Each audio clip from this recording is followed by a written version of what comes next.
And we are back after a successful hangout for round one of the 2015 NFL Draft. Under the Helmet crew, past, present, and we're back. Going to talk some dynasty takeaways, analyze a lot of the skill positions, maybe get a little IDP love here on day two. This is really where the rubber meets the road. We're going to fill in the cracks for round one of rookie drafts and a lot of round two where we've got plenty of running back situations to be filled. We had two going round one, as expected. Wide receivers expect probably at least 5, maybe up to 10 go off the board in these next two rounds. We've already got 3 UTHers. We've got Jordan. We've got Katie back from last night. She was carrying the ship. I was on my B- game, and Katie carried me through there. And Patrick is there. He's walking around, so he's truly, UTH to go here. So anyway, so we got four people in the house. We've already got a trade with the Giants moving up to 33 overall. The question is for whom.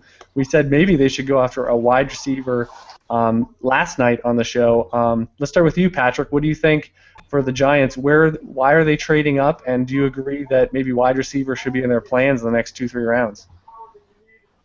Well, I hear it's for Randy Gregory. I'm not an IDP guy myself, so I'll let others speak to that a little more. Yeah, I think wide receiver would be definitely helpful for what they're trying to do. I mean, Ruben Randall, they keep giving him targets. He keeps doing nothing with them. And at some point, they're going to need someone who can help take pressure off Odell Beckham. I think Donald's actually a pretty good young player. Well, not that young, but he's a pretty good player. So I don't know that it's a huge need for them, but a second, third round type guy could be a good addition.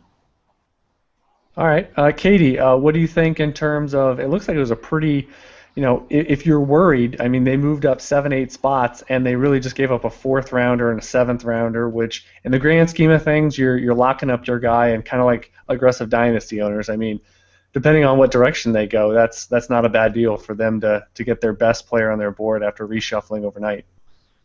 Yeah, it's about a 50% bust rate in the second round, and it drops to 30% in the third. So moving up to get your guy, especially talent that fell in the first round, that was surprising. It may be Gregory. Interesting quote from him today. He was saying that he paid for his transgressions. He will continue to pay and man up, but that any team that passed him by is going to pay for it on the field, and they're not going to have to worry about, the team that does draft him isn't going to have to worry about him off the field. That's what his quote was today. So it'll be interesting to see if that's the pick. It would make a lot of sense because you can never have too many edge rushers. And yep. And that's their move. I mean, they stock up on the defensive line, and that's a great way to play in the new NFL. You got to get to the quarterback. And Gregory's someone that, I mean, it was talked about as early as the top 10, and now if round 2, I mean, that's a good risk-reward spot for someone with that sort of level of talent and be a difference maker, sort of, even through transgressions. I mean, we've seen with Josh Gordon, you can make an impact, still get into trouble, and still sort of warrant a certain level of commitment factor. What do you think, Jordan, in terms of getting in here for maybe the Giants and their offense as a whole? Like, what would you kind of like to see from either a Beckham standpoint or a Eli Manning standpoint? Maybe even I mean, could they go running back? I mean, I know they took Vereen and they have Andre Williams, but do they have a guy that literally does everything? I'm not sure. I don't think that their running back group is the greatest, but I would be shocked if they move up here with the group that's left. I would be shocked. I'd be expecting Gregory or Landon Collins here, the safety from Alabama. Yeah, two guys that, I mean, most thought that they would easily go in round 1, and yeah, exactly. Out. And I just love the overnight. They reshuffle the board. They get another chance to look at just maybe here's 2 or 3 guys that stick out. Can we make a move? It's the same kind of thing when you have a delayed clock on a rookie draft. It's like you can just, analyze what's going on with your own board, try to mine value, and try to get to certain spots when you see someone falling.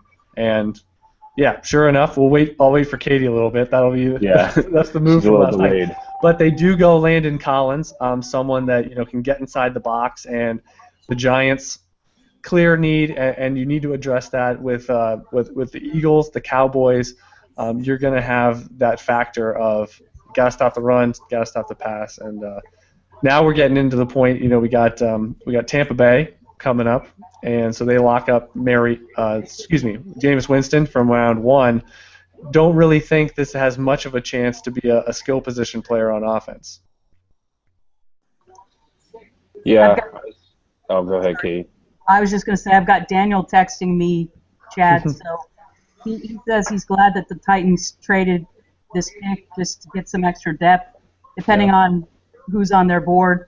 He's kind of hoping for Eric Kendricks a little bit later, and it depends again on if he's there. But he's pretty fond of this move. He's a Titans guy, right? Correct. They could have just traded and gotten Michael Kendricks, Right. Yeah, I know, right? Yeah. We were talking about the Titans. Are they going to go to more of a power run game, and the Bishop Sankey factor? And something I thought about listening back to parts of the show from last night is, well, with Mariota, and weigh on this. I'll ask you, Jordan. What do you think about Mariota and Sankey sort of in the spread scheme? If they're looking to sort of recreate some of the things from Mariota's college days, do you think Sankey fits more in line with that, and maybe we don't see them take more of a power back? Absolutely. I think that Sankey benefits big time. The Washington didn't necessarily run, the spread, but they had that shotgun zone read type running game that Sankey excelled in college at Washington. And the problem I see is, Ken Wisenhunt and that his whole philosophy is totally on the other side of the spectrum of the spread zone running scheme. And so I have a hard time seeing him adopting the spread basically at all, to be honest with you. But if he wants the number 2 pick in Mariota to not be a bust, he has to. He has to at least meet him halfway and incorporate some things. And if he does that, then between him and Sankey back there, I think that they have a chance to at least do some things on offense. I question their offensive line a little bit, and I question their defense. But at least offensively, they can at least justify the number 2 pick if they incorporate some of those things with those 2 guys.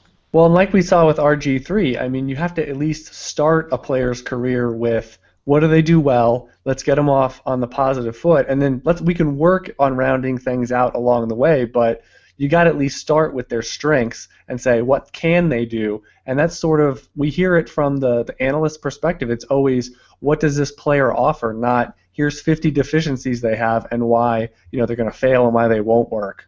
Because all these players, especially in the top 2-3 rounds, they offer something in terms of an NFL team and for us as well. It's just we have to decipher and evaluate what that is. I think the Mariota pick is interesting because at least with RG3, he went to the Shanahans, who had a history of working with mobile quarterbacks, and he really is. Mariota really does not fit what Wisenhunt does, and I know now they're saying that they're going to tailor the scheme to fit his strengths and everything, but I'm a little skeptical that the Titans are going to be doing more bending than Mariota is. So I'm a little bit I'm skeptical that that's going to work out, and I really like Mariota as a player, so I'm also pretty disappointed that they took him. And the other thing is, if that deal that was rumored today with multiple first-round picks and plus Bradford, plus Kendricks, plus another player was on the table, and the Titans, with as many holes as they have, turn that down for a quarterback that doesn't really fit their scheme, I just don't get that. I don't get it either. I got in a little argument on Twitter today with some people about it. They were like, oh, he's the face of the franchise. I'm like, you guys realize that even if he turns into like Aaron Rodgers 2.0, you guys are going to go 8-8 because your team sucks. Seriously, you have nobody. We got the Tampa Bay on the podium now, Mike Allstott. And the pick is in. We have reading the cue cards, and they're going tackle. So back to the well on offense. I'm surprised who they picked here. And I mean, get the who. So they're getting somebody that they're building around those gargantuan targets in the pass game. They got Winston, who's not the fleetest of foot. So you need to give him. He is mobile in the pocket, but you want to give him as clean a pocket as possible. They get a behemoth from my neck of the woods up in Maryland, Penn State, Donovan Smith. But this just goes back. They're dealing with Drew Brees. They're dealing with Matt Ryan and Cam Newton. So you gotta. The offense is going to be key for Tampa Bay. They need to get to be an above-average offense quickly if they hope to compete in that NFC South. I'll throw it to you, Patrick. You weren't around last night. We saw 6 wide receivers go, and Philip Dorsett was probably the most surprising there at the end of the first round. Was there someone, whether it's Jalen Strong or Dorial Beckham or anyone else, maybe a Devin Funchess, that you thought, man, I think they're a lock to go in round 1, and now we saw that they slipped out? I guess Jalen Strong I was most surprised by. I don't know that I thought anyone outside of Perriman, White, Cooper, Parker were locks. But I did think Strong had a pretty good chance of going in round 1, and I think he would have, been a good fit for a team with a good quarterback. I think he's raw, but I like his upside a lot. I was really surprised by Philip Dorsett. I don't get that pick at all. I guess, you could create a narrative where T.Y. Hilton's in a contract year and he does some T.Y. Hilton stuff, but I think T.Y. Hilton's a much better and more complete wide receiver, and he's got chemistry with Luck. I don't think you're going to be able to bring in Dorsett and have him replace T.Y. Hilton in a year personally, but I wasn't really surprised to see Dorial Green-Beckham slip. Just the character issues with him, I think, are enough to scare teams away. And in a receiving class where you've got someone like Perriman, who's sort of an alternate version, the freak athlete, little raw, but no character issues, you take that. It's like we lost Patrick there. He's going through a no-fly zone. Maybe he's back. Maybe he's back. I thought the Philip Dorsett move, and maybe he's going to be more returner, and I just know from a metric perspective he doesn't hold T.Y. Hilton's jock. So I think he's a lot riskier, and I've kind of been saying that as the dialogue all pre-draft process. Go back to you, Katie. What do you think about Dorsett now that we have 24 hours to kind of digest the Colts and kind of what they're thinking? It seems like it's a screaming opportunity to buy Moncrief if you still like him and don't think this is a huge issue. And they brought in Andre Johnson and now Philip Dorsett. What are you kind of thinking with that whole? They're using a ton of picks over the past few years on offensive and especially skill position players. Just that offense as a whole. I saw a lot of hand wringing on the chat boards today. Dante Moncrief, graveyard sites and stuff like that. I don't think that it's a death knell for him necessarily. I thinking about it and reading some more about it today, I think what they're going to end up doing is they just drop their kick returner. They're going to have Dorsett be their kick returner and special teams. It's expensive kick returner. Well, right, but he's going to he's also going to play some wide receiver, work his way in, see, it gives him some equity and some depth so that when T.Y. is negotiating a contract, they can either decide to let him go or, it depends on his development. So I think it just gives them as many good options, and they look at it as best player available on their board, and that's the only thing that I can say for that. And I don't know how much he's going to battle Moncrief. Andre Johnson isn't a spring chicken, so there's still a lot of question marks, and I think it's going to be interesting. And from a fantasy perspective, it's going to be kind of like the Saints, where it's like, are any of them startable? Like the Patriots, it's like, who's going to be the target this week? Can you rely on, especially at their price point, because Hilton's going high enough that if he loses, he's already volatile, and if he gets more volatile on a week-to-week basis, it's like you get 3 or 4 nice games where he could be a difference maker, but how many times are you putting him out there in a traditional league where you're taking 5s and 6s? Exactly.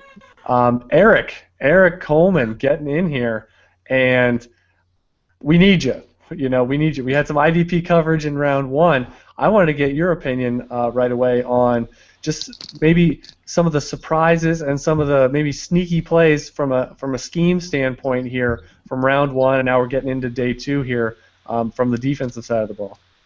Hey, what's up, Chad? What's up, crew? Hey. Yeah, yesterday was weird, man. There were a lot of weird fits, to be honest with you. I don't know. I was really taken aback. The Anthony fit was, I mean, he wouldn't be my first inside linebacker off the board. Yeah. But that was a reasonable fit at least. And the Collins fit, that just went off the board right now with the Giants, that was a really good fit. But, gosh, there were a few really weird fits, to be honest. I like the Steelers fit with Bud Dupree. The Steelers, they're outside linebacker factory. And if he's going to go somewhere to get groomed, that's a really good place to go. So I love him in IDP right now.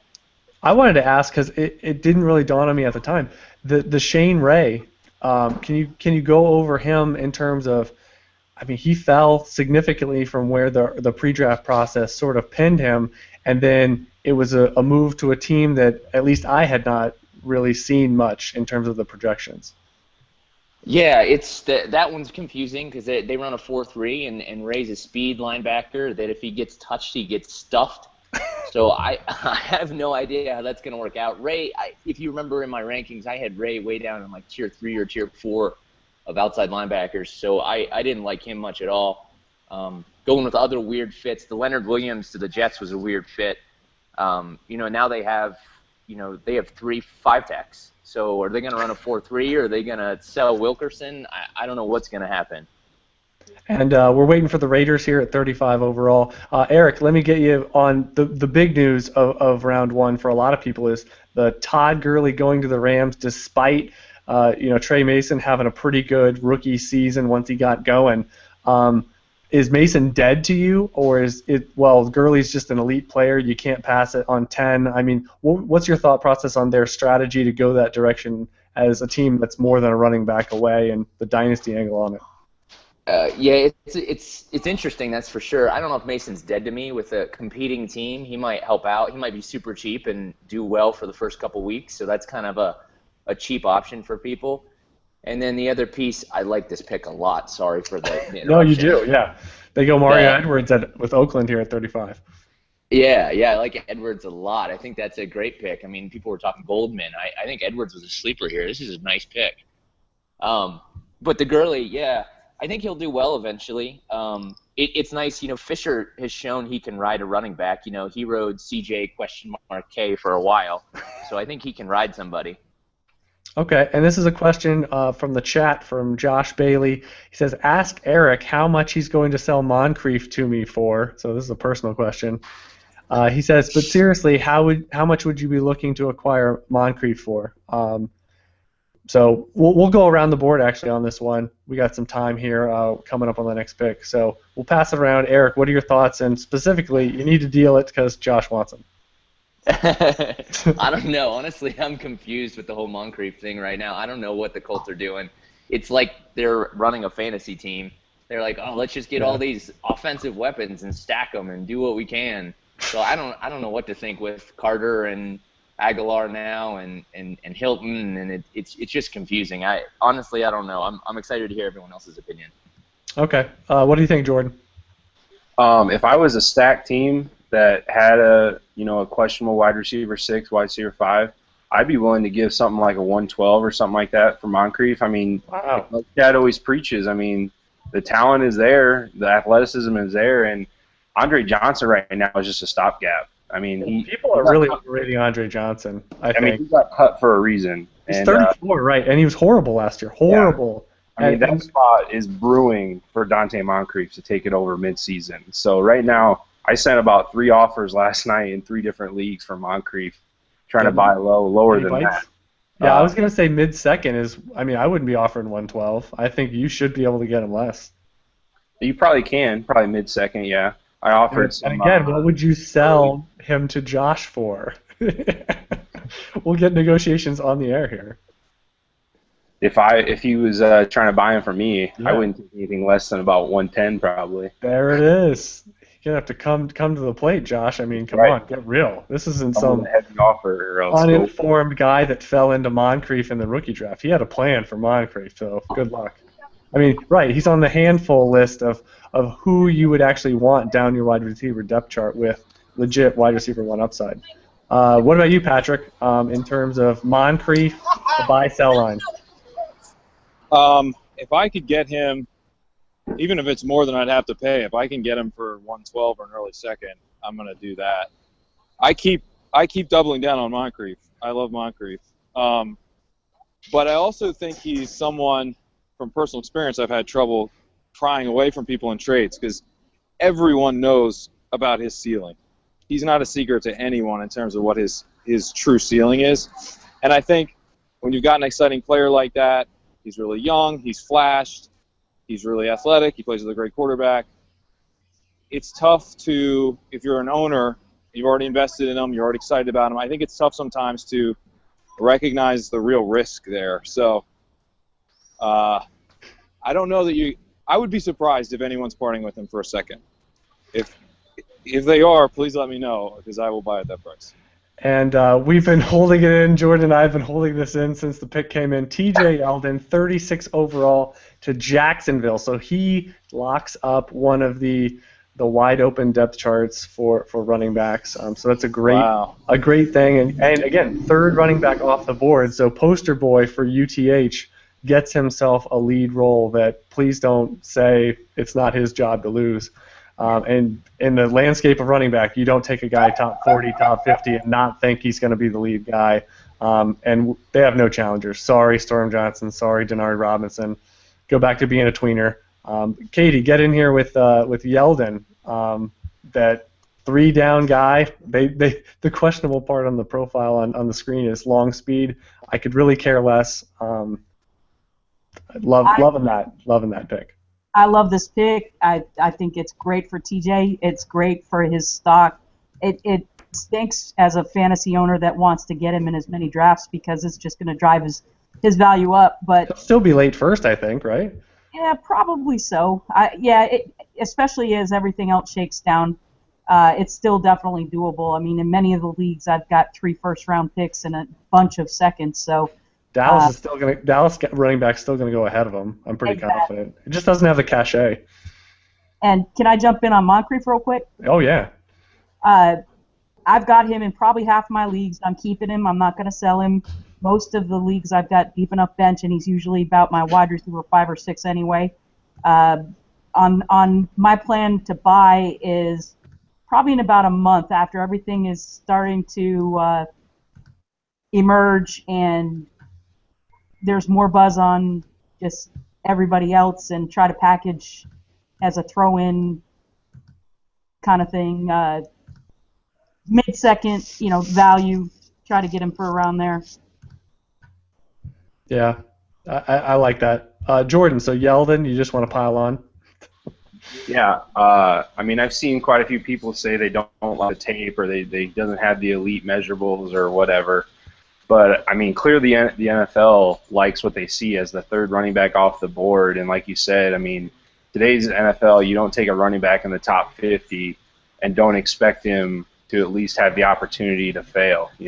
He's going to get more chances than whoever they have on their depth chart. So you can pretty much chalk him up on my board as the number 3 running back in the class.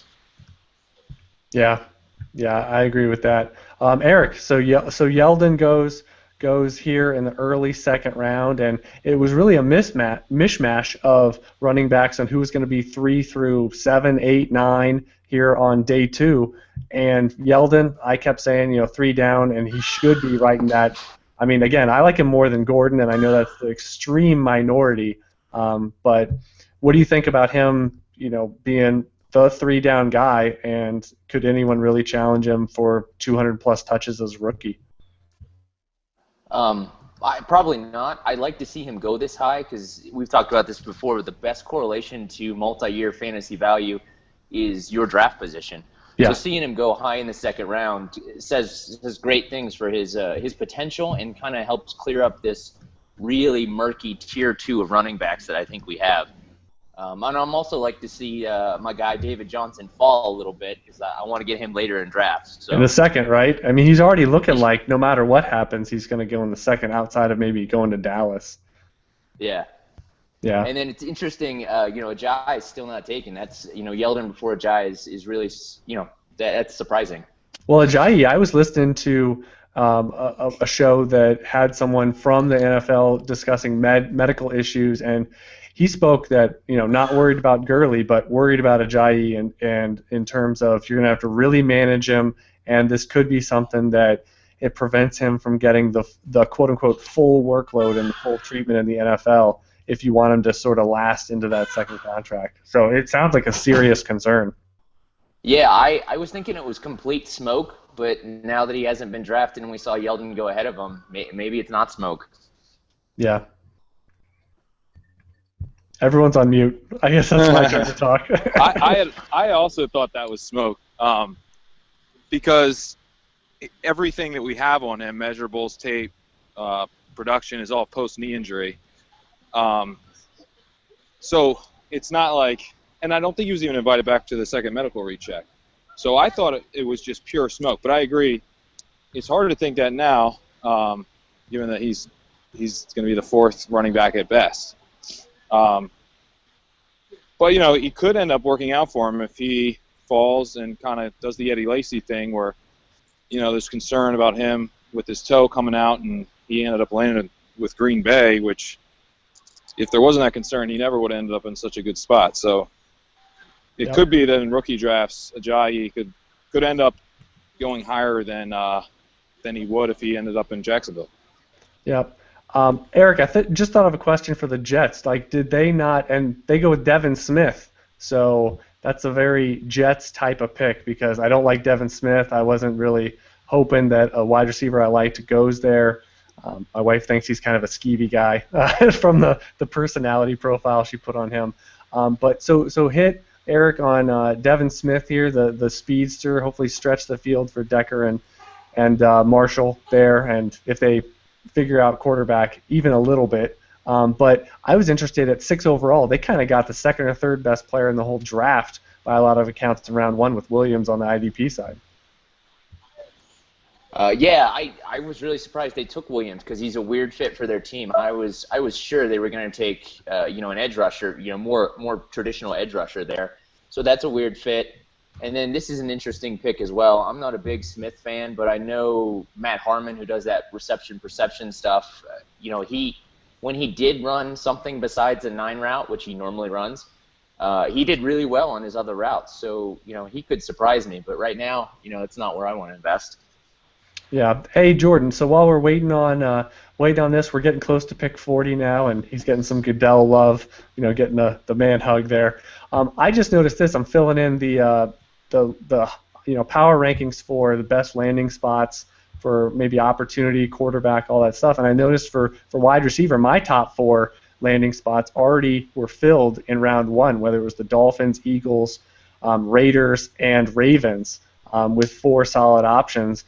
Who do you think in terms of those 4, maybe if you have a sneaky other one, the Saints potentially, but what landing spot now in day 2 for a wide receiver are you really just, I want that chemistry, that synergy of my top player left, and I want that to be synced up with the quarterback or the situation on my board? Absolutely. I think the Saints is a great suggestion. They are loading up to run the ball and play some defense, re-signing Ingram, bringing in Spiller, getting Max Unger, and then taking that Andres Pete. But it's still Drew Brees. It's still, that offense and Sean Payton, and they're going to find ways to get playmakers the ball. I think a sneaky one that people really aren't thinking about is San Francisco. I mean, other than Anquan Boldin, who the heck do they have on their depth chart? They have nobody. Yeah. And Anquan Boldin's up there, 34, 35 years old, and Colin Kaepernick doesn't have the greatest accuracy right now, but I know I've seen some reports that he's looking better. He's working on his mechanics and things, and they're going to run the ball, and they're going to run the quarterback a little bit more than I think that people realize, and that's going to get some open throws for Kaepernick, and that's the offense that he thrives in. So I think that's a spot that people really aren't thinking about right now that could be a sneaky depth chart to get your hands on. Yeah, I agree with that. And looking over, I mean, I didn't even have the Colts on my list because I figured there's no way they're taking an early guy. And again, who knows? Maybe Dorsett's going to work more as a returner and a developmental guy, which that's a real pricey point to go with that direction. But we've seen teams do it in the past. I mentioned how you got guys like Tavon Austin and Ted Ginn go in the top 10, and they're the glaring busts. And why is it? Because they're not really receivers. They're more fast returners and kind of role players on offense. And maybe that's going to be Dorsett at a little cheaper price point now in 2015. Katie, get you back in here with so now we've got running backs filling in. We figure day 2 is like this is where the magic's going to happen. Other than Dallas, let's keep Dallas. That's sort of the crown jewel. But of maybe Atlanta, we've got the Cardinals, the Panthers, the Patriots. You spoke to them a little bit at the end of round 1 there. But is there another situation that you think, I want, and if you have the running back X that you want to go to one of these situations, what would that combination be? I would like to see Malcolm Brown go to Atlanta. I would like to see David Johnson go to Arizona. And other than that, David Cobb to Baltimore would be an interesting fit. That David Cobb to Baltimore. I think they would be well suited to get sort of a downhill power guy. That's why we kind of like Yeldon, and it would be something where Forsett could still have a role in that kind of change of pace pass receiving option. Yeah, until he's on the walker and the old man AARP. Yeah, I think those would be 3 good spots. And then as far as wide receiver, I'd like to see Minnesota still pick somebody up. Yeah. I was just looking, the Redskins are on the clock and got some depth charts up. And with Roy Halu gone, do you think the Redskins in the first 4 or 5 rounds could be in the market for a running back that's, I don't know, better than run-of-the-mill guys like Silas Redd and Chris Thompson? I think that would be another good landing spot, especially as we know Alfred's not all that. He's pedestrian, he gets it done, but he's a lunch pail guy. Right, there's still a lot of guys out there, and they just beefed up their O-line in the first pick. So, yeah, there was talk before the draft of a running back there, and that would be another good spot too. Yeah. Okay. Let's Jordan. What are you thinking about? So this Dallas running back situation. I don't think I got you to weigh in when you were on last night.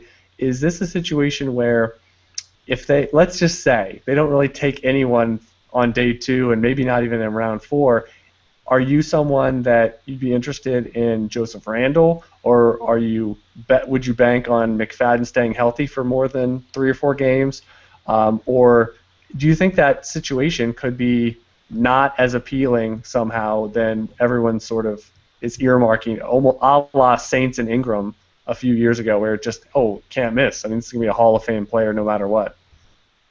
Yeah, I think if Joseph Randle is on your waiver wire or can be had for like a 4th round rookie pick, he's worth acquiring, but it's not worth the draft capital to go out and get a guy like him. I think I remember hearing Katie talk about some off the field things that he has going on, and between that and not being a high draft choice, I mean, what really does he have going for him at this point? And I don't think you can bank on McFadden being healthy for 10 games, let alone 16 games at this point. So, I mean, if they just completely punt the running back position, I think that shows that they have faith in Tony Romo in the passing game, that they're just gonna run when they need to, and they're gonna kind of open it up because I really have a hard time seeing them be successful with who they have on their depth chart at the running back position. I'd be shocked if they don't take somebody in the 2nd round here. I know they have problems on defense, but they got to have somebody other than who they have. I mean, they got nobody. Yeah, I kind of think of all the landing spots, Tevin Coleman would be most interesting to me in Dallas, and it's not so much that it's allotted landing spots because he's a big lane runner, and we saw Murray really succeed with those running lanes, and he was bruising and running over guys in a power sense, but Coleman could really get up to speed and someone that he could have Chris Johnson light potential in the sense that he breaks a lot of long runs, really has that boom on a game-to-game basis with 15 plus touches that I don't know if the offensive line would be good enough elsewhere to really pin that much upside on Coleman's prospects. Yeah, I mean, when I watched the tape on Coleman, it just seemed like he just had wide open lanes to run through, and if there was one spot where that kind of is his thing, he can one cut and go, it'd be in Dallas. So the who was it? Washington Redskins just took Preston Smith, correct?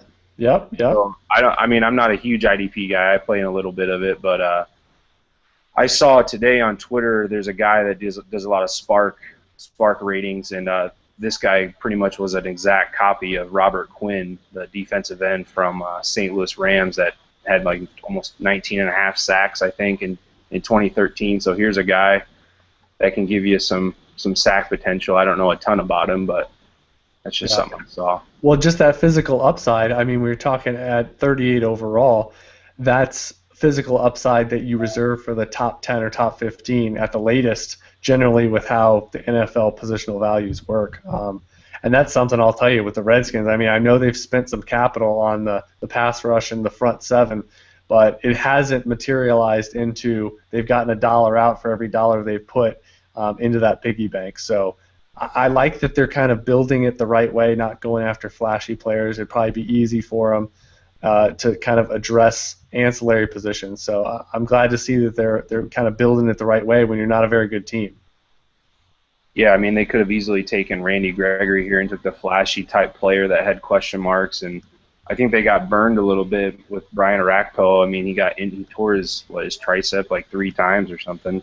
Yeah. So kind of got burned by using high draft capital on guys that have question marks, whether it be character or injury, and now they're kind of going after a guy that kind of that workhorse, and like I said, at least athletically, if they're using any kind of metrics, I mean, he favors to a guy that's successful in the NFL. So yeah, it seems like they're going after a guy that has NFL promise. Bears seemed like they were quick to the podium here at 39 and went with Kevin White. Seemed like a pretty easy talent choice in round 1. And now, got to think they go defense. I thought there was a really good chance they go defense, even with Kevin White on the board in the first round. And now, of course, we got Dick Butkus. The Dick. Reading the cue card. The man. Went to the Hall of Fame before I was born. I think this is Gregory here. That would be a tremendous start to their draft from a talent perspective. And interior D line. Oh, there you go. There it is. Yeah, someone you mentioned late in for day 1, Eddie Goldman, KD, and I can beat him in the 40. It's verified. I can 40. I can beat his 5'2", I can beat a 340-pound beast of a man in the 40. I want to see the simulcam on that, Chad. Yeah, actually, I should. I do have the video. And I'll say that's what I learned. It's really hard to hand time and get something. I did it like 10 times, and I got stuff between like 4.85 and like 5.2, like all over the place. So I would have been like round 5 pick or just a non-priority UDFA, depending on wide range, depending on that high and low range. It's all about the 40. What I want to have is a group of guys. I was going to have it through work where we do sort of an at-work combine. We do all these drills. They do the run rich, run 40 and stuff like that. But I want to do everything. 3-cone, vertical, broad, all that kind of stuff. That'd be awesome. Maybe not positional drills. That's when we'll really make. I mean, what are you going to do? I got a chance in 1993 season. I got a chance to go to the Super Bowl, Cowboys against the Bills, in Emmitt Smith's holdout season, and I went to the NFL Experience. They've got all the stuff set up you can catch from the jugs machine, and oh wow, they put the thing around your waist, and you can run to the end zone, and it gets stretched out, and it gets like somebody's pulling you back, and the closer you get to the goal line, the harder it's pulling you back. Well, the one that I won the competition, I threw a 45-yard tight spiral right into the heart of the center of the net, and won a champion sweatshirt, and those were the nice thick sweatshirts back then. The guy who handed me the football before I threw it turned away because he's like, it's a girl. She's not going to do anything. And the guys behind me had to verify. They're like, no, man, she just hit dead center target. You got to give her the sweatshirt. And he didn't believe me, and they kept saying, they vouched for me, so he finally gave it to me. But it was cool. I love how they show these pictures of the fan experience for these teams, and when it's a defensive player or it's a lineman, they just kind of get lost. Like Right. Their eyes glaze over, and it's like, I don't get it. If it's not a quarterback or a receiver, I don't really understand what's happening here. Who's this guy? Yeah. He'll help my team win. What does he do? I don't get it. And then like week 6 or week 8, if he makes a sack, he'll be like, I remember that guy. Yeah. There's actually a guy at my work. I'm not going to name names because, of course, he listens. He doesn't listen. He's a big Packer fan, and I remember Randall Cobb. So this isn't someone unknown. He was a round 2 pick and an offensive player. And I asked about Randall Cobb halfway through his rookie season. It's just like, how about this? Randall Cobb. He's getting some situational work, doing really well, and hadn't broken out or anything. And he looked at me and did the who? Like it was the stereotypical like Jets fan reaction in Radio City Music Hall where it's just like, I don't know who that is. Yeah. And that was a round 2 pick that catches the ball. Telling you, if you're not in Dynasty, you're just a nobody. And he watches every week. He actually TiVos the game if he's going to miss it and watches every Packer game. Didn't know Randall Cobb. Wow. That's... Yeah. Big time fan. I don't know what to do with my hands. Could melt the cheese on that cheese head. Right. He's going to get his status revoked. I should actually call Wisconsin and just, like, he's not allowed. If he's part owner of that team, he's just not allowed. Right. Well, if it's part owner, why aren't they just doing the fan poll on who they should pick every round then? Yeah, they technically have a say, right? Right? Yeah. Where's the meeting? Let's get things together. That's a big war room. The owner doesn't have any say in the pick. Jerry does. Yeah. Yeah, no kidding. Too much. Yeah. Let's get into a little more strategy. Tennessee, the pick is in, so they'll come back here at pick 40, and I'll probably get Daniel's reaction on text.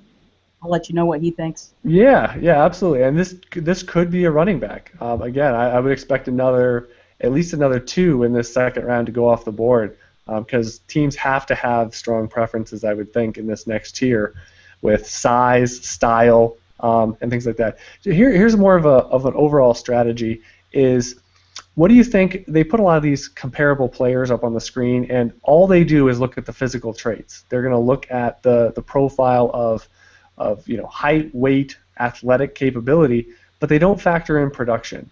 And Jordan, do you think to me, the production part is proving it to this point in your NFL lifetime, and you can't really say these two guys are similar if one of them produced a lot in college and another one barely did anything. How are they similar even if they both ran a 4.42? Like, I don't get that part. Yeah, I don't get it either. Anyone can train and run a 4.55, that has some athletic ability, and he can run next to the same guy, another guy, and run 4.55. But if one guy is putting up 1,000-yard receiving seasons every year and you're barely sitting on the bench, how can you athletically comp to anybody? Like Chris Conley, right? He's a great example of someone who blew the doors off all the drills, but he never did anything. So right. Are you creating a storyline where here's why, and here's why you should give him a shot at a certain value point? And wow, ahead of Jalen Strong. So we at 40, Tennessee. We spoke on how much capital they've put into the offense, especially with the skill positions over the last few years. This has got to be a real dagger to Justin Hunter because killed it. Dorial Green-Beckham now at 40 is going to be given every opportunity to be that deep threat, that home run hitter, that number one that Hunter really hasn't. I spoke to his concerns that just he's at a crucial point, and guess what? Tennessee kind of decided that crucial point for us because now they're resetting the clock with another early second-round pick.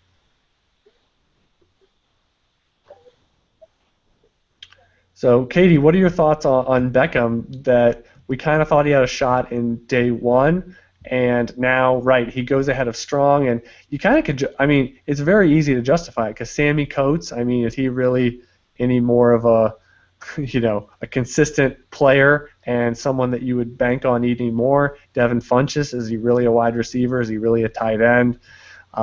So there really is kind of a fall off here at wide receiver, where I don't know how many I'm going to truly like in day two unless it's someone that I project as a day three guy slipping in here. I think it's a smart move, giving Marcus just another weapon, a big weapon at that. And, if Justin is worth anything, he will compete and win the battle. And maybe somebody else will move.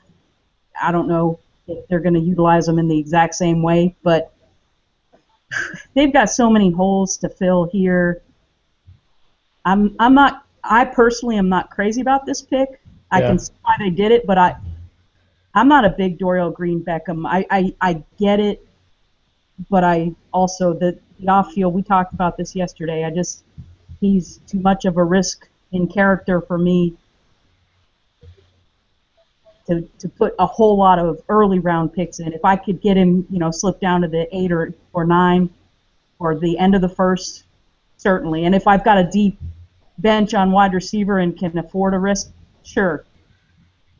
Here's the good news, is that for those that liked Beckham, we saw him go a lot of times in the as high as 104 that I saw, and certainly by 7 or 8 overall in rookie drafts. He's not going to cost that. I'll promise you right now, if you want to kind of earmark 110, 111, 112 for Beckham, I think that's where you're going to see him go. I think he's going to go ahead of Devin Smith in almost every draft, and to put two guys that went nearly back-to-back in the crosshairs here, and the metrics like Beckham better, and he just frankly has a higher upside. So, yeah, this is just where it gets. I'm going to be really interested how far Jalen Strong goes. You got to figure in the next 10 or 15 picks. But what's the reaction here from Daniel? Daniel didn't text me yet, but my buddy Ben goes, "Oh, Titans, they really want the number 1 pick again next year." and to be able to go quarterback again, right? There you go. He'll be like Cleveland. Yeah, Tennessee really with these decisions are they're getting into the Cleveland realm of, can they just get something right? And you almost just, you kind of shake your head, and you don't want players you like to go there just because something's going on. There's some bad juju. They need a witch doctor to kind of take away these evil spirits. Right. I don't know. So Strong stands out, and going back to the running back position, we're at Carolina, who potentially could take somebody. For me, now that Yeldon's off the board, I mean, my watch list for running back is really, I mean, I don't expect to truly love anybody for a little bit, and I'm kind of hoping that my targets fall deep into day 3 a little bit. Okay, here's Daniel. All right. He says, "I'm not happy. Don't think it's a good landing spot for DGB from a fantasy standpoint or from a stability standpoint. And he feels like Wisenhunt is feeling pressure to win and making his moves accordingly." Well, again, all these picks they're putting on the offense, you'd think their offense would be better than bad. Yeah, I mean, it's great to have an offense and offensive weapons, but if you, like Atlanta last year proved, if you don't have an offensive line to protect the quarterback and to give the running back lanes and to give the wide receivers time, sorry, but your defense is going to be on the field a lot more. Yeah, I just want to take a trip down memory lane, going back to Kendall Wright, who I didn't like as a round 1 wide receiver. They took him over Alshon Jeffrey of note in round 2. So then the next year they chased it up with Justin Hunter, who I didn't like. I mean, now Aaron Dobson didn't pan out, but I liked Aaron Dobson a lot more. They also passed up Keenan Allen for Justin Hunter. It's just, and now they're taking Dorial Green-Beckham over Jalen Strong, and you can make an argument for maybe someone like Tyler Lockett as well. Just snake bit. I mean, they're just making choices that I don't agree with based on a lot of the factors that go into the projection model. And the thing is that when you have a collective groan when a pick is made, or that kind of feeling like, man, they just keep shooting themselves in the foot, usually it's because they are. And time will tell if this pick pans out, and if Mariota pans out, if this entire draft is just a bust or not for them. But I'm getting the feeling that it's got bust written all over it. So Jordan, where do you stand on Bishop Sankey, where he's now avoided? We didn't really think in round one, but now, right here, this could have been a running back, more of that power option. If Sankey makes it through, say, the first 4 rounds, 5 rounds, without them taking a running back, or at all, if they don't take one that you personally have much confidence in, are you optimistic about Sankey with kind of a year or two of opportunity to kind of take the job, do better than he kind of did by the stat line? I thought on tape he looked okay, but just weigh in on Sankey if he doesn't see some legit competition. Yeah, if they don't take any legit competition for him, I'm definitely optimistic. I know the guys over at RotoViz absolutely loved his agility scores that they use over there pre-draft last year, which is part of why I drafted him last year. And I'm just holding him right now, hoping for a flash to sell probably. Here we go. He seems like a guy that should be able to get a first-round rookie pick in season if he just has a few decent games. And I just kind of wonder if he's going to get goal line. And this is interesting. I'll pause it a little bit for Katie here. But so Carolina last year, just to do a little preamble, they take Kelvin Benjamin, who was that big, just basically big guy that don't really know how he's going to transition. Does he have any athleticism at all? And now they add another guy that's basically one of the tallest receivers in the league, huge jumbo weapon for Cam Newton to throw those rifles in with Devin Funchess here in early round 2. Do we even? I would assume he's going to be wide receiver primarily. They have Greg Olsen, so if he gets dual eligibility or something like that, I think that's an intriguing aspect to this. But Katie, what's your initial reaction on Funchess to Carolina? I think this is going to be a good fit for both Devin and Carolina, and for fantasy as well. It's interesting. I've been waiting and waiting and waiting for this pick because, as you know, I've got one dynasty league where I have Debbie, and you helped coach me through. This is how much things change in Debbie and trying to predict and trying to project. But I had taken Todd Gurley with my first Debbie pick, and with my second Debbie pick, I wanted to take a wide receiver. Amari Cooper was already off the board, and you and I discussed it. From the projection model back in October, Devin Funchess was far and away tops in the wide receiver, and he dropped so much after the combine, and he just, like a lead balloon, just was like dropping, and I'm like, I ended up selling him, packaging together with some other pieces and parts to get Gronkowski. So I'm not disappointed that I took Funchess, and I don't have to worry now unless I draft him somewhere else. But now I'm considering drafting him again because I think this is going to be a good fit for him. Yeah, that number 2 spot is wide open. You would think, just like Benjamin last year, he's going to get every opportunity to see significant snaps out of the gate. And even if he's not quite efficient and take advantage of that to a large degree in year 1, that still helps give him a nice floor for retaining his value and boosting it up in the first 6-12 months you own a guy you're probably going to draft in Atlanta very, very quick following Carolina with locking in the pick here. So Jordan, this Carolina offense, I mean, for Funchess, he gets one of the good quarterbacks out there, and a guy that basically is willing to throw it into tight quarters, sometimes to his detriment in Cam Newton, and someone that can extend plays. So maybe that fits with Funchess, who could be more of just a playmaker in terms of making things happen maybe after a play breaks down. Yeah, I mean, they must have liked Kelvin Benjamin so much they wanted to get the 2015 version of him. because it's pretty much the exact same kind of player. Yeah, I think that his Cam Newton's extend the playability helps him out a lot because he doesn't really have that short area quickness to shake a defender. But once Cam Newton kind of breaks out of the pocket and turns into scramble drill mode, I mean, when you got Kelvin Benjamin and Funchess running out there, you can just throw the thing up and complete a pass most of the time. So I think it's a good fit just because he slots in right away as the starter week one opposite of Benjamin because they don't have anybody really either other than Benjamin. So, not the greatest spot to go, but I don't know if you could really expect a better one. So I don't think it's terrible. I think it's okay. Yeah, and Funchess, by the projection model, kind of a little below average in terms of the metrics for a second-round wide receiver. And Benjamin as well. Benjamin.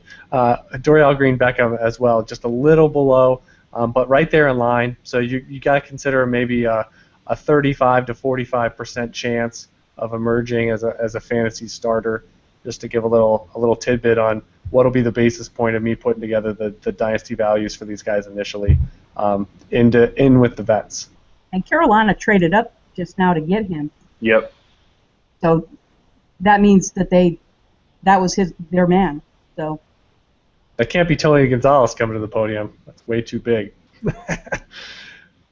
Is that Todd McClure? We gotta try to pin down who these alumni are. So 42 overall, we got Atlanta and 1999. Todd McClure, I got it. Yeah, you're on point. Nails. If you could get offensive linemen from 15 years ago. I think this was the Browns pick. I think the Falcons moved up, if I'm reading Twitter correctly. Major street cred. And one of the guys that we thought could go in round one here, they address defense. So Jalen Collins, LSU. So nice there. I'm not going to speak to the IDP angle because that would be foolish on my part. And I'll go with the line that Daniel said 19 times in round one, which is just don't mess with quarterbacks outside of really loving them and being really cheap in cornerback mandatory formats. Just roll with the waiver wire. And didn't you say, Katie, right? You just you go all the way. You go like Doug Veach with I don't even draft guys over 27. Like you go with I'm just going to cut my guys. Like I don't even want to tease myself at the end of the year. I'm just cutting them. They're all gone. Maybe Eric Berry stays, but everyone else, see you later. They're all like kickers, and unless you got a guy like Harrison Smith or Morgan Burnett, there's no reason to keep any of the other ones. Do you try to trade them all? Do you try to offer them up for like third-round rookie picks and stuff before you drop them? I do. I have a couple of week period where I try to use them as a package up or a throw-in to seal a deal, and once that period is done, they're cut. They're showing the play right now, and I pointed this out in Melvin Gordon's player spotlight. So they talk about Gordon being such a game breaker, and there's that classic breakaway that he's in the open field, he's got a lead on Jalen Collins, and Jalen Collins is a 4-5 guy, and he runs him down easily. And you're telling me that Gordon's going to be a game breaker in the NFL? I am sorry. Like folks that think he's just going to be running away from secondaries, that's not going to happen. And I'm so glad that his stock cooled from the obvious 101 right after the college season when he was breaking records and throwing them out windows like TVs and. All right, Houston traded up, and I think a running back. I'm gonna call it. It may be early. Yeah, should be. That, but I think there's a lot of running backs on the board. Don't think wide receiver. Maybe. I would love a wide receiver here. Yeah. Jalen Strong? Do you think they said Jalen Strong? Austin Hopkins, that'd be awesome. He has fallen far enough. I would endorse that move. Who is this? Who's the alumni? He's a young guy. It's got to be someone from like 10 years ago. 98. Wow. Yeah, I never would have got that. A 3-year guy, Eric Brown. Yeah, everyone else said no. I think that's what that means. Let's see. And all right, IDP special. We got Bernard McKinney. I remember I either took him or I thought about taking him in one of those Eric Coleman IDP mock drafts that he wrangled me into that I was fish out of water, trying to not make a fool out of myself. He wrote some good write-ups on why I wasn't completely nuts. I just like taking those athletes. There we go. Downhill thumper. That's what I like to see. Gobble up those tackles. So, yeah, we're seeing a lot of moves, right? So how many picks was it? It was until pick 15 in round 1, right? Without any trades. Mm-hmm. Right. We've seen at least 3 trades now. Yeah, and there was a few at the end of round 1, too. So now we're moving on. We're, let's see. Is this the Saints? Is that correct? Unless they trade it. So Saints are up, and this is we talked about this late in round 1 that maybe they go tight end. Max Williams still there. He's someone we haven't discussed yet. That seemed like at points he was a lock to go in that 20 to 32 range. Now it's mid-second, and that would have been nice for the Saints. If he was right there in the mix for their pick, and now they're 15 later, and they could still get the same guy. Let me ask you this. If this is Max Williams, what does it do to Max's value in a tight end premium? Well, I just have a point that I'm not going to really go above by and large, unless it's like a metric phenom that goes high in round 1, because the historical odds are just so high. I mean, that's why I like Tyler Eifert so much, is because it's like they don't miss. Even Brandon Pettigrew, I mean, he did his best to miss as a first-round tight end. He still turned out to be a fantasy starter in his career. Williams, I like him quite a bit. I would go as high as, 106, 107. I could see that. I probably wouldn't put him ahead of a guy like Perriman. So that's sort of my line on round 1. And actually, I'd probably take Yeldon over him too. So I don't know. He'd probably be closer to 10 than 6. And I would imagine someone else pulls the trigger, especially with that Saints connection, that they're automatically going to project so much from him out of the gate. We know tight ends are very, very slow. I mean, Gronk and Hernandez are almost the only 2 that have really come out and been borderline startable in year 1 and then burst onto the scene as huge studs in year 2. Yeah, where's Hernandez now? California Penal League? I don't know. Yeah, exactly. I actually saw someone pick him up. It was like before the verdict, and they were like, yeah, you never know. Oh, I did. You did? He's got 3 more murders hanging over his head. Do you think honestly a team was going to touch him though? I mean, even if he gets off, you think they were going to? Ray Lewis. Okay. No, I that was an honest question. It wasn't. I'm on the opposite side. I don't know. I think that if he was cleared or not found guilty, I don't know. You're cleared, right? Right, exactly. I mean, not guilty, but he was guilty, so we don't have to worry about it. Here's something we didn't discuss because we brought up Max Williams a few times. We'll start with you, Jordan. What do you think your number 2 tight end? I know the value drop is significant, almost to the point of not caring, but pick a second tight end that you're going to be interested. Maybe it's going to be probably not this round now that Max Williams is still there in the 40s, but maybe it's late day 2 or even day 3. What's that other tight end that, whether it's a premium format or just someone you'd stash in a deeper league, that you kind of have your eye on? Really, the only guy that at the tight end position that I have any eye on other than Max Williams is Clive Walford out of Miami. I remember watching some of the Senior Bowl practices and things like that, and they liked what he was doing. I remember him working in the red zone against some safeties and some outside linebackers, and honestly, he was kind of running some circles around a couple of them. Guys that are going to be day 2 type picks today or tonight, I guess. So, he's a guy to watch that if he sneaks into the end of round 3, that kind of shows that the NFL is interested at what he offers, and he might be a guy that you can get on the cheap that, hey, all he has to do is flash in a tight end premium format, and you've already got profit right there, And he's going to be cheap. I mean, he's going to be, a mid-third round rookie pick or later, I would imagine. And, again, the odds aren't that great for day if you're not in the top 40 or 45, and Max Williams is at risk of falling out of that zone.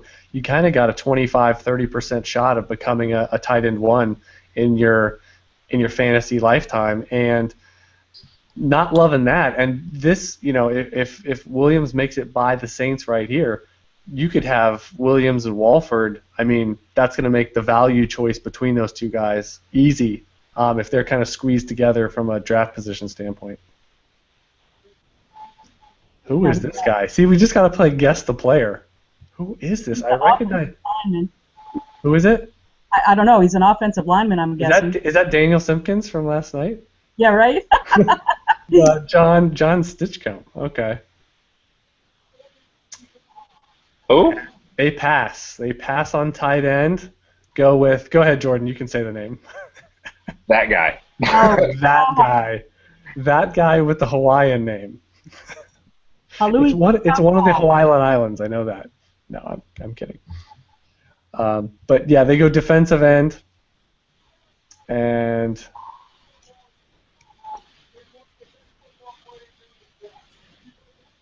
I didn't even know. IDP silence. How about that? He led in sacks last year. I have a question for you, Chad. Let's do it. Going back to last night, Baltimore Ravens pick of Rashad Perriman, how do you foresee his game unfolding? Do you see him Torrey Smith-like, just 9 rounds? Well, I saw the report that that's the spot he's going to play. Right. And Steve Smith is going to be more of that possession guy. And I really think the combination of Crockett Gilmore and Michael Campanaro is very, very intriguing in that middle of the field, short intermediate routes, maybe in the red zone. Of one of them, I expect to really overachieve based on what their current price is, which is nearly free in every format. But for Perriman, again, I don't know if he has – I know the measured stuff, but just when I watched the tape, he didn't really seem like this – everyone touts the 4.2 something stuff. I didn't see that. Just like the Kevin White 4.35, I didn't see that on tape. So is he going to be able to consistently get on top of coverage like we saw Torrey Smith do, who I think is as fast or faster than his time speed coming out? I have my worries, but I think he has more than Smith. He has more red zone appeal, more ability to sort of make the contested catch that we saw Smith struggle with so many times. So I think he has more upside than Smith, but I also think he comes with more risk just because he hasn't done it to Smith's degree coming out with the projection score and all of that. He's actually a negative projection score, but obviously he has athleticism out the wazoo that gives him some wide receiver 1 appeal that if Flacco can just sort of be more accurate. I mean, that was my big argument with Smith, is that Flacco missed him so many times on one-on-one sideline routes that you got to give your guy a chance to make him play. Right. How would you rate the other 3, the Marlon Brown, Kamar Aiken, and Michael Campanaro? Oh, I like Campanaro the best, easily. Marlon Brown is someone that he had a little bit of buzz, and I just never really got it. He's really angular, not someone that I think has good movement skills, but he's big, and we're seeing now. I mean, he's going to be pushed down the depth chart and just stay there. So that window closed. I know people have him rostered still in like 25-man roster leagues, and hey, Michael Kendricks. Hey, someone we thought would go at the end of round 1 potentially. I really like him, and he's one that I have my eye on for IDP. So he's someone that now in the middle of round 2, solid pick here by Minnesota. Yep, fits a need, and he's a really good football player. So the Vikings are checking the boxes on the needs. Yeah. How old is Chad Greenway? He's like 34, 30. Hey, go Hawks, baby. Yeah, he's getting old, so we need a body because he's on his last leg for sure.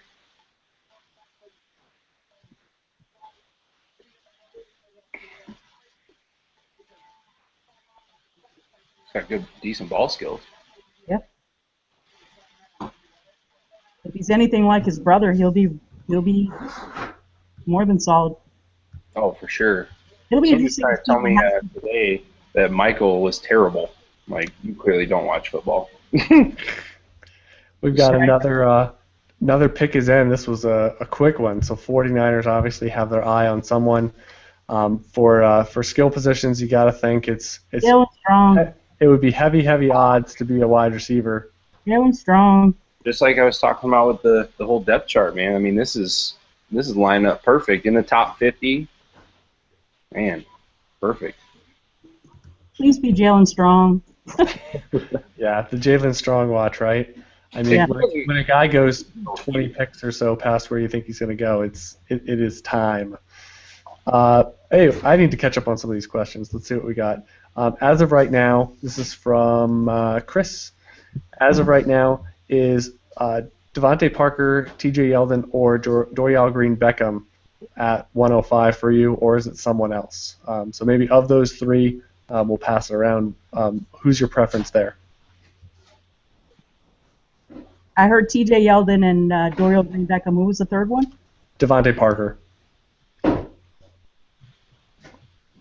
Parker. Yeah. I think Parker slotting in is, you can make an argument at 104 rather easily. That perfect landing spot, we saw him fall a few spots, and Miami just scooped him up. So he's got a quality quarterback that not everyone has the luxury of getting in the first 10 to 15 picks of round one a lot of times, because, again, as you mentioned, they're bad for a reason. Right. So what do you think here, Jordan? Is anyone challenging Parker in that spot? No, I don't think so at all. Okay. I talked about him a little bit last night when I got on at the end there. I think you could argue in a full PPR league to take Parker over Melvin. I really think that you can. I think that he has everything you're looking for in a number one. And I think that anyone thinking about Dorial Green-Beckham at 105 is really discounting the fact that he did not play football last year. Yes, he practiced, but I'm telling you, I just got done playing college football, okay, so I have a little bit of a player perspective on this. I was actually injured for a whole year, and I'm telling you, it's a whole different thing when you go a year of just practicing or just working out with your buddies, or in the strength conditioning type thing, and then getting out on the field. The transition is totally different.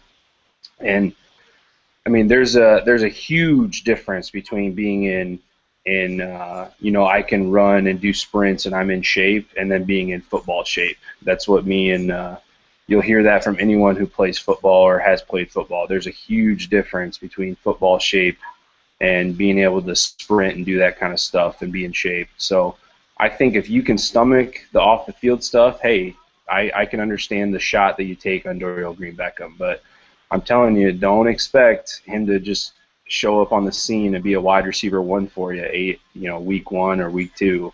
It's going to be maybe a whole season before he really gets his feet under him and gets back in that football mode and is ready to go. You touched on a good point. I think that last year's class spoiled us into thinking that wide receivers are going to step in and be 1,000 yards and 80 receptions and 6-8 touchdowns, but there's a lot of guys that are going to go in the first round of the rookie draft that they're not going to do much their first year. I don't think they're going to flash maybe a little bit here and there to give you a tease of what they're going to be, but you got to be patient with a lot of these guys. Amari Cooper's going to be one of the ones that's out of the gate, but a lot of these, and maybe Funchess now that he's got that spot, but even he's got a lot to learn, so you got to be patient. Yeah, we definitely got spoiled big time. I've been talking to league mates about, kind of where their picks are, where they're thinking about taking, and I thought about acquiring a couple late firsts, and, the reaction I get is, I can get a stud at 110, and Odell Beckham at 110. And I'm like, man, last year's class, it spoiled us, and it got everyone in the mindset of rookie picks. And, we know the UTH way is build through the rookie draft and get these high upside guys, young guys, but to expect year one Odell Beckham, Mike Evans is not realistic at all. Okay? You got to sit on these guys and just watch their value skyrocket, watch their production grow, and that's where you see the value in taking these guys in the rookie drafts. So do you think from that perspective that maybe a guy that goes even a little bit deeper into the second round, but goes to a better offense, like say the Patriots, something like that. Who they take? I'm on a 5-second delay. Oh, okay, IDP side. I have never even heard of his name, so. Me neither. I've never heard of him. Some Jaquiski Tart. Jaquiski. We'll pass that around. Jaquiski. Nice.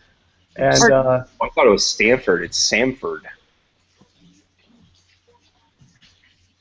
And we had a trade. It seemed like it was Miami, right, that came up and got a pretty cheap upgrade here, move up 5 spots into the Philadelphia. Yeah, they were trying to trade with Minnesota. I saw on Twitter. They couldn't get a deal done, so they've been frantically trying to move up. So they got somebody on their radar they want badly. Maybe Shaw, maybe get 3 wide out there because we know Riley Cooper isn't worth a darn. Exactly. Right. I was just thinking that same thing. So unless they trade their second pick, they've got 2 picks in the next 5. Yep. And we got a little peanut gallery action here from Josh says, tell this clown Iowa is a cyclone state. Oh. Hey, who went top 5? I forgot. Was he a Hawkeye or a Cyclone? I forgot. Razorback. I'm guessing it's not a cyclone. Otherwise, he wouldn't have said it. That doesn't really support his argument at all. So you have the fodder for the argument. What's the highest Iowa State guy to go in the draft in recent years? I don't recall. I can't tell you. Oh, it's a trick question. There never was one. I just pile on here. So yeah, the Eagles get up here at 47, and this could definitely be, like you said. I mean, someone's going to be picking up Jalen Strong. The watch is officially on. I would think San Diego. That would. I talk up Stevie Johnson as sort of a trendy secondary guy, but they could easily just go, Stevie Johnson, you're just kind of a role guy, and we're going to build around another pass catcher here coming up. Strong has to go here, either here or San Diego or Kansas City. I mean, those are 3 depth charts. Yeah. What else do the Eagles need? They didn't trade half their roster to Tennessee. So they've got everybody, right? Well, how about Cleveland? I mean, if they fall in the lap of someone like that's a first rounder when they already had 2 first rounders and they passed. Right. I mean, that could be a boon if he makes it all the way there, because you got to think Buffalo. So the Eagles traded up for cornerback. They took Eric Rowe, big corner, 6'1", so someone that can maybe match up a little bit with Des Bryant potentially, and you got to sort of play to your division there. Right. What do you think about someone? Let's go around on someone like Rashad Green. In your eyes, Katie, is he someone like a Jarvis Landry type, where you just kind of look and athletically you go, I don't really care, but he produced enough in college where you're like, I'm pretty confident he's going to give you something as a possession target in the NFL? He's somebody I haven't studied yet. I haven't watched him on tape, and he's not on my radar yet. A lot of the late second, early thirds, I haven't studied yet, just because I want to see landing spot and then put it all together at the same time. So I couldn't answer that question. I've studied him a little bit on tape. I didn't see anything that jumped out at me that made me say, hey, that's a guy that I'm targeting in the late second or third rounds of rookie drafts. I just took a little search here, 6 foot, 174. So I mean, to me, from what I remember on tape, he wasn't exactly the most physical guy. And looking at his measurables just now, again, that kind of fits with his height weight profile, more of the taller, thin guy, which doesn't bode well for his athletic profile. He needs to, as Doug would say, needs a sandwich. He's put on his man weight. So to really be anything worth a darn, in my opinion, I think Justin Hunter can attest to that. He's even put on some weight and he can't get it together. So I don't know. I didn't see anything on tape that jumped out at me. So. Yeah, and that's sort of the thing, is they really need to be refined and step out in some way, because by the production model, I mean, of guys that are potentially going to go in the top 100 to 120, I mean, Green stands out as that worst athlete at the wide receiver position, which kind of speaks to, and I kind of use this, if you combine metrics and the draft position, it's almost like, so the guys that have low,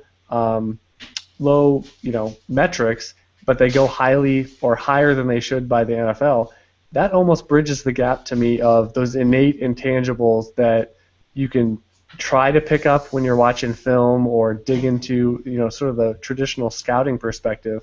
You can almost use that as a compromise to say, well, there's a lot there. Like a Jarvis Landry, he goes round 2, and for those of us that like to track, athleticism and size and thickness and all this kind of stuff, that you're like, why on earth would they take Jarvis Landry? Well, it showed a lot of, on-field stuff, a lot of stuff you can't quite quantify, and the NFL liked that quite a bit. And Rashad Green, if he does end up going in the top 75 or 100, it would kind of speak to that as well, that there's a lot there from, from a non-metric standpoint that you can point to as a scout.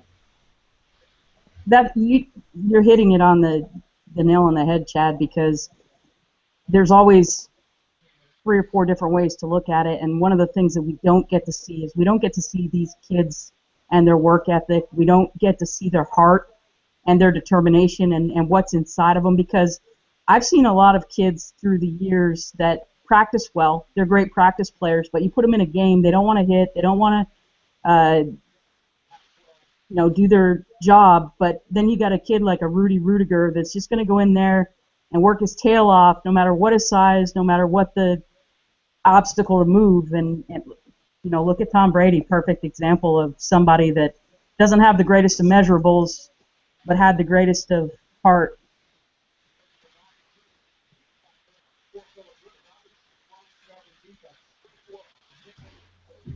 So I'm looking through Twitter here, and it looks like Randy Gregory slept through about 3 meetings that he was supposed to have at the Combine. Is that what it was? Yeah. It looks like he's still asleep. They're interviewing him here on NFL Network, and it's like, time to wake up. Well, he's probably been a little bit of a hangover. He's like, I thought I was going 10 overall. So is this the pick, or they're just interviewing him because he's not been picked yet? I think they're just interviewing him because he hasn't been picked. Because he's been in the green room for 30 hours. Right. He's on the Geno Smith 2.0 plan, sitting in the green room for about 6 hours. Well, he needs to go to Denver. The Rocky Mountain High. He's a good player. I mean, I think I can't remember which analyst it was, but they had him as their number 1 or number 2 overall pass rusher at one point. Yeah.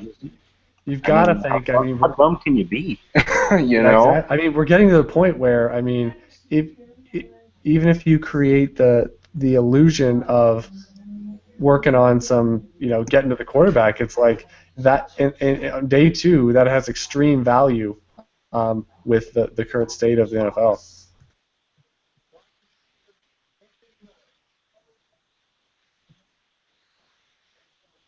Did you guess who this guy is yet? No idea.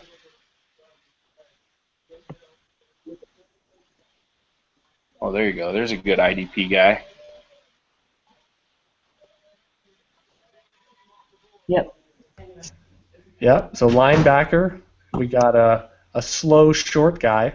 So I'll be interested to see what the take is there. But again, basically, you get a job, and at linebacker, you're IDP relevant out of the gate. So quickly approaching. This is seemingly flying by. We've got Kansas City and Buffalo now coming up, closing out the top 50.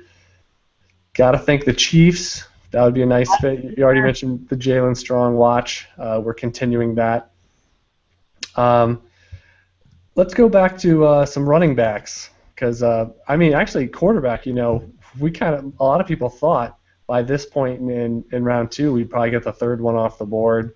We're still waiting. Let me ask you, Jordan, for your 3rd quarterback, or maybe just the one left that you're most excited about from fantasy potential. Is there a landing spot and a player that you have your eye on?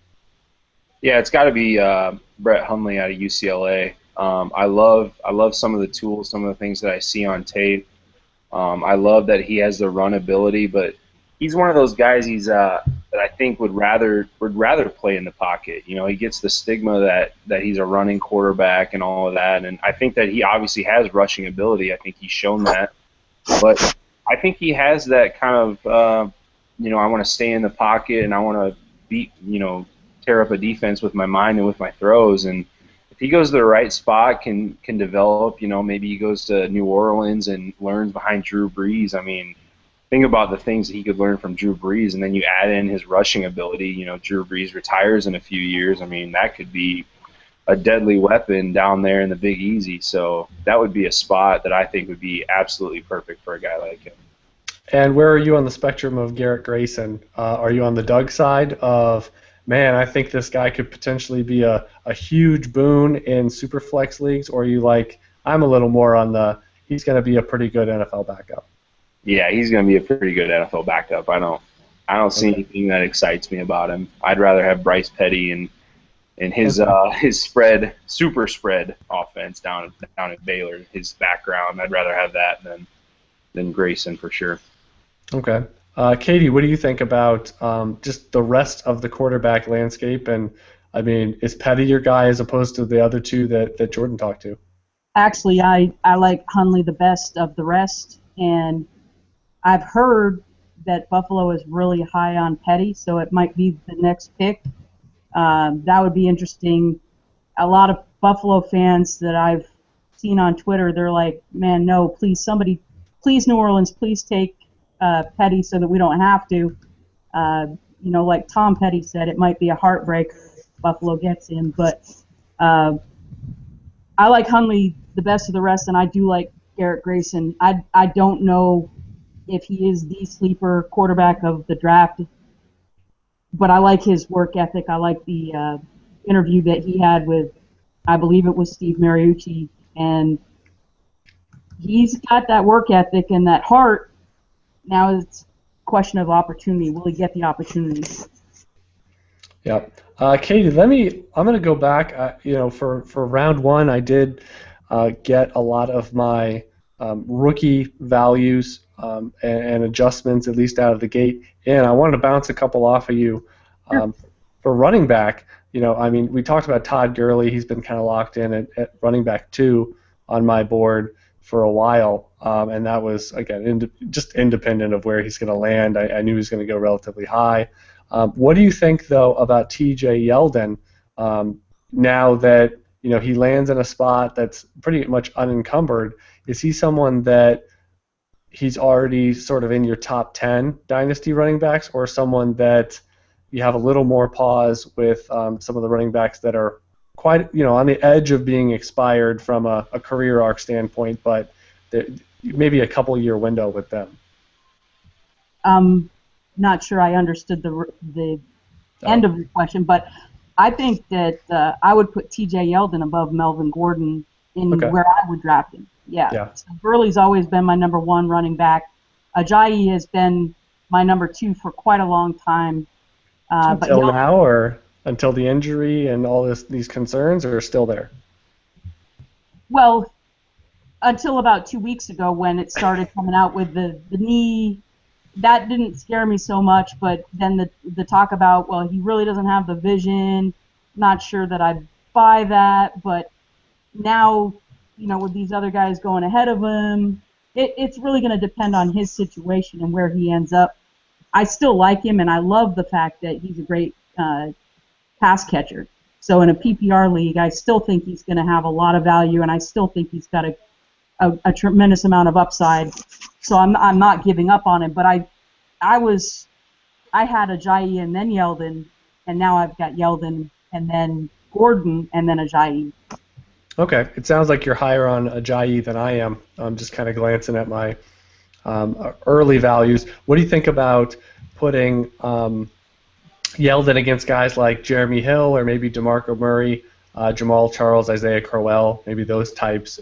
Is he towards the top of that list, or is he more towards the bottom? I'd say he's got to do something first. Prove it to me. Yeah, exactly. Prove it to me a little more. Okay. Yeah. All right. What about you, Jordan? In terms of now that we know Yeldon's going to have a pretty clear shot out of the gate, what do you think in terms of where he sits dynasty value-wise? Yeah, I would put Yeldon right in there at running back 3. I hesitate to put him over Melvin because of the article that I put out earlier this week about top 15 running backs, and every single one of them except for Trent Richardson so far has produced a 1,200-yard season. So that in itself should excite you as a dynasty owner if you're going to invest some draft capital in them, because at the very least during that season that they do that, that's 93% of the backs taken. Either during that season or right after, you can sell for a landslide of value because everyone's looking for that one running back to kind of set them up for a championship run. And so, I hesitate to put Yeldon over Gordon. As far as how I think they are as players, I do think that Yeldon is a better player. He was a top player coming out of high school and all of that. So I think that talent-wise, Yeldon is superior to the Melvin. But I think from a draft perspective, I'd have a hard time taking Yeldon ahead of Melvin Gordon. I do like Ajayi from Boise State, and I think we talked about his whole knee thing. We think it's kind of a smokescreen, and I think it was too, because if it was such a big deal and teams were basically red flagging him, saying they weren't going to draft him, then why did he not go to the medical rechecks? Why did they not request that he go, or at least have his own doctor look at it and send them the reports? It just makes no sense to me. So Ajayi's right up there for me. Oh, here we go with the Buffalo pick. Maybe go Hundley here, like we just talked about. Maybe take a shot in the top 50. Either Hundley or Petty. I think they're going QB here. I don't think it's very smart. I think that they can find some other areas to improve overall as a team. But at the same time, who do you really have at quarterback? You got Matt Castle, who he can get it done. He won't win a Super Bowl for you probably, but he can win some games. And then they got their overdrafted guy, E.J. Manuel. That was so far has been a debacle. Recognize this guy. Yeah, it's a good story. I'm glad that he's healthy. Oh yeah, good competitor. I like this guy. You talk about heart. Jim Kelly is. Oh, Jim Kelly. I thought that was Frank Reich. Sorry. Oh. Just kidding. Yeah. Yeah, great to see him. It's apropos to have a quarterback introduce the newest quarterback of the Bills, right? Absolutely. So is it going to be Hundley or Petty? Right. I'm going to go Petty, even though I think it should be Hundley. How about that? I'm going to say Petty, even though I think also that it should be Hundley.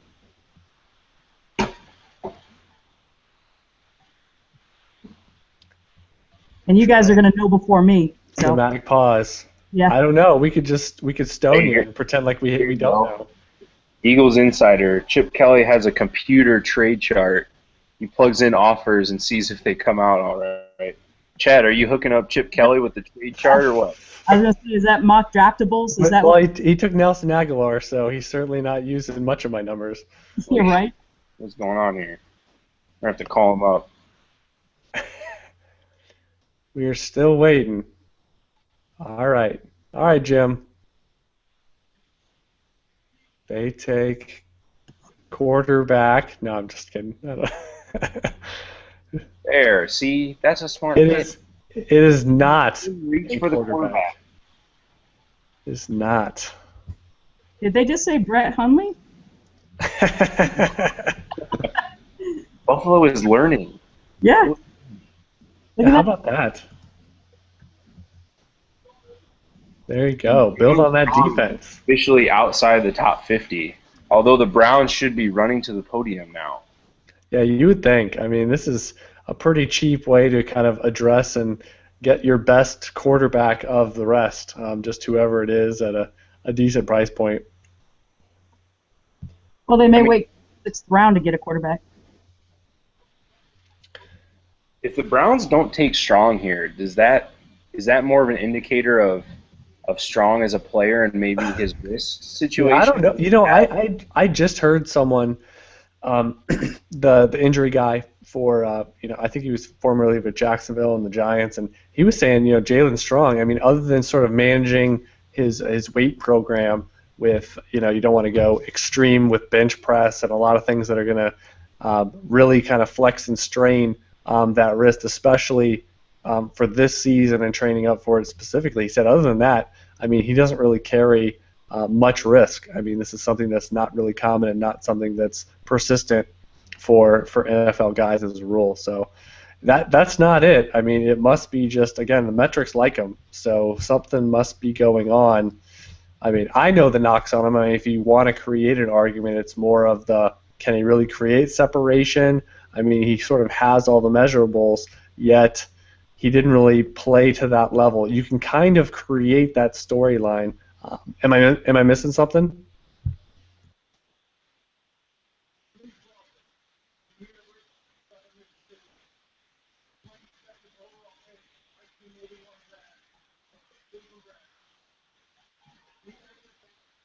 Just to talk about how you said he doesn't really separate all that well, especially on tape.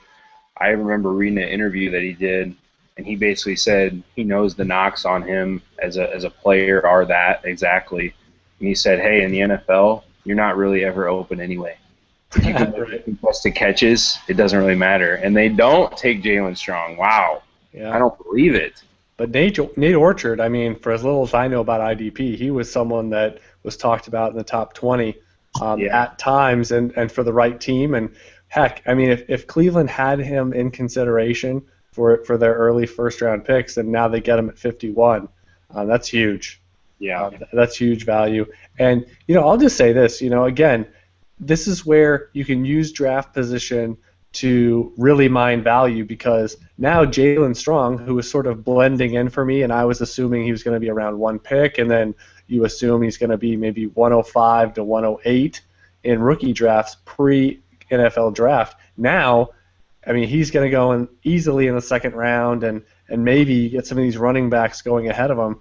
He could be a mid-second round pick for rookie drafts, and to me, that's a screaming value, and I'll just take it and say, just chalk it up to he was probably close on a few of these boards, and they decided to go a different direction, whether it's overall best player available or just a different position. Yeah, absolute steal. I mean, he doesn't have that in the late first. He's kind of that guy that you take because he has enough of the boxes that he checks, and you kind of go, okay, he has the upside to warrant a pick here, but in the early second or mid-second, you're running to the podium to take this guy because he has that wide receiver one ability. Yeah. Because it's really tough, and I don't know if I did this article specifically. I'll probably do something that mentions it post-draft, especially because Jalen Strong is going to look really great when I kind of look at peers within his draft tier, because he has the size, prototypical, very good athleticism. I mean, plus 61% is higher than all but Brashad Perriman, who have gone off the board ahead of him already, and he checks the box with production. And you don't get a lot of guys that check all three boxes to that extent. And more IDP. I mean, we got a little bit of offensive love, but now it's going straight back to defense. Jordan Phillips, defensive tackle, another guy I can probably do the simulcast 40 with here. So he's going to Miami, and Miami's having a strong draft. I mean, mostly from Devontae Parker there in round 1, slipping to 14. Lamar Miller owners have to be rejoicing. Yeah, we didn't mention that. I was going to say, is Tevin Coleman really a difference if they were to take him on day 2 than Lamar Miller? More of a straight line guy, a little bit of a slasher, not someone that's going to beat contact consistently. And if they're looking at it that way, they're like, hey, we got Miller. We got him far later than this for using our draft capital a few years ago. Mm-hmm. Yeah, and Phillips and Ndamukong Suh now down there in Miami, they're trying to compete with New England. That's the top. They got a shot. They got a shot, right? Because they had Parker to Jordan Cameron as well. And let me ask you this, Katie, because now we're to the point where it's a lot of personal opinion and preference. You mentioned Jay Ajayi, so he's probably that name that you're monitoring at the running back position here. You're really curious to see where he goes. But where do you stand on, let's pick a couple of smaller guys like Duke Johnson and Amir Abdullah. Are you thinking that they have more potential than just sort of, I hope they have some PPR value, catch a bunch of passes, but do you think they could be quasi, number ones that get significant work at the NFL between the tackles?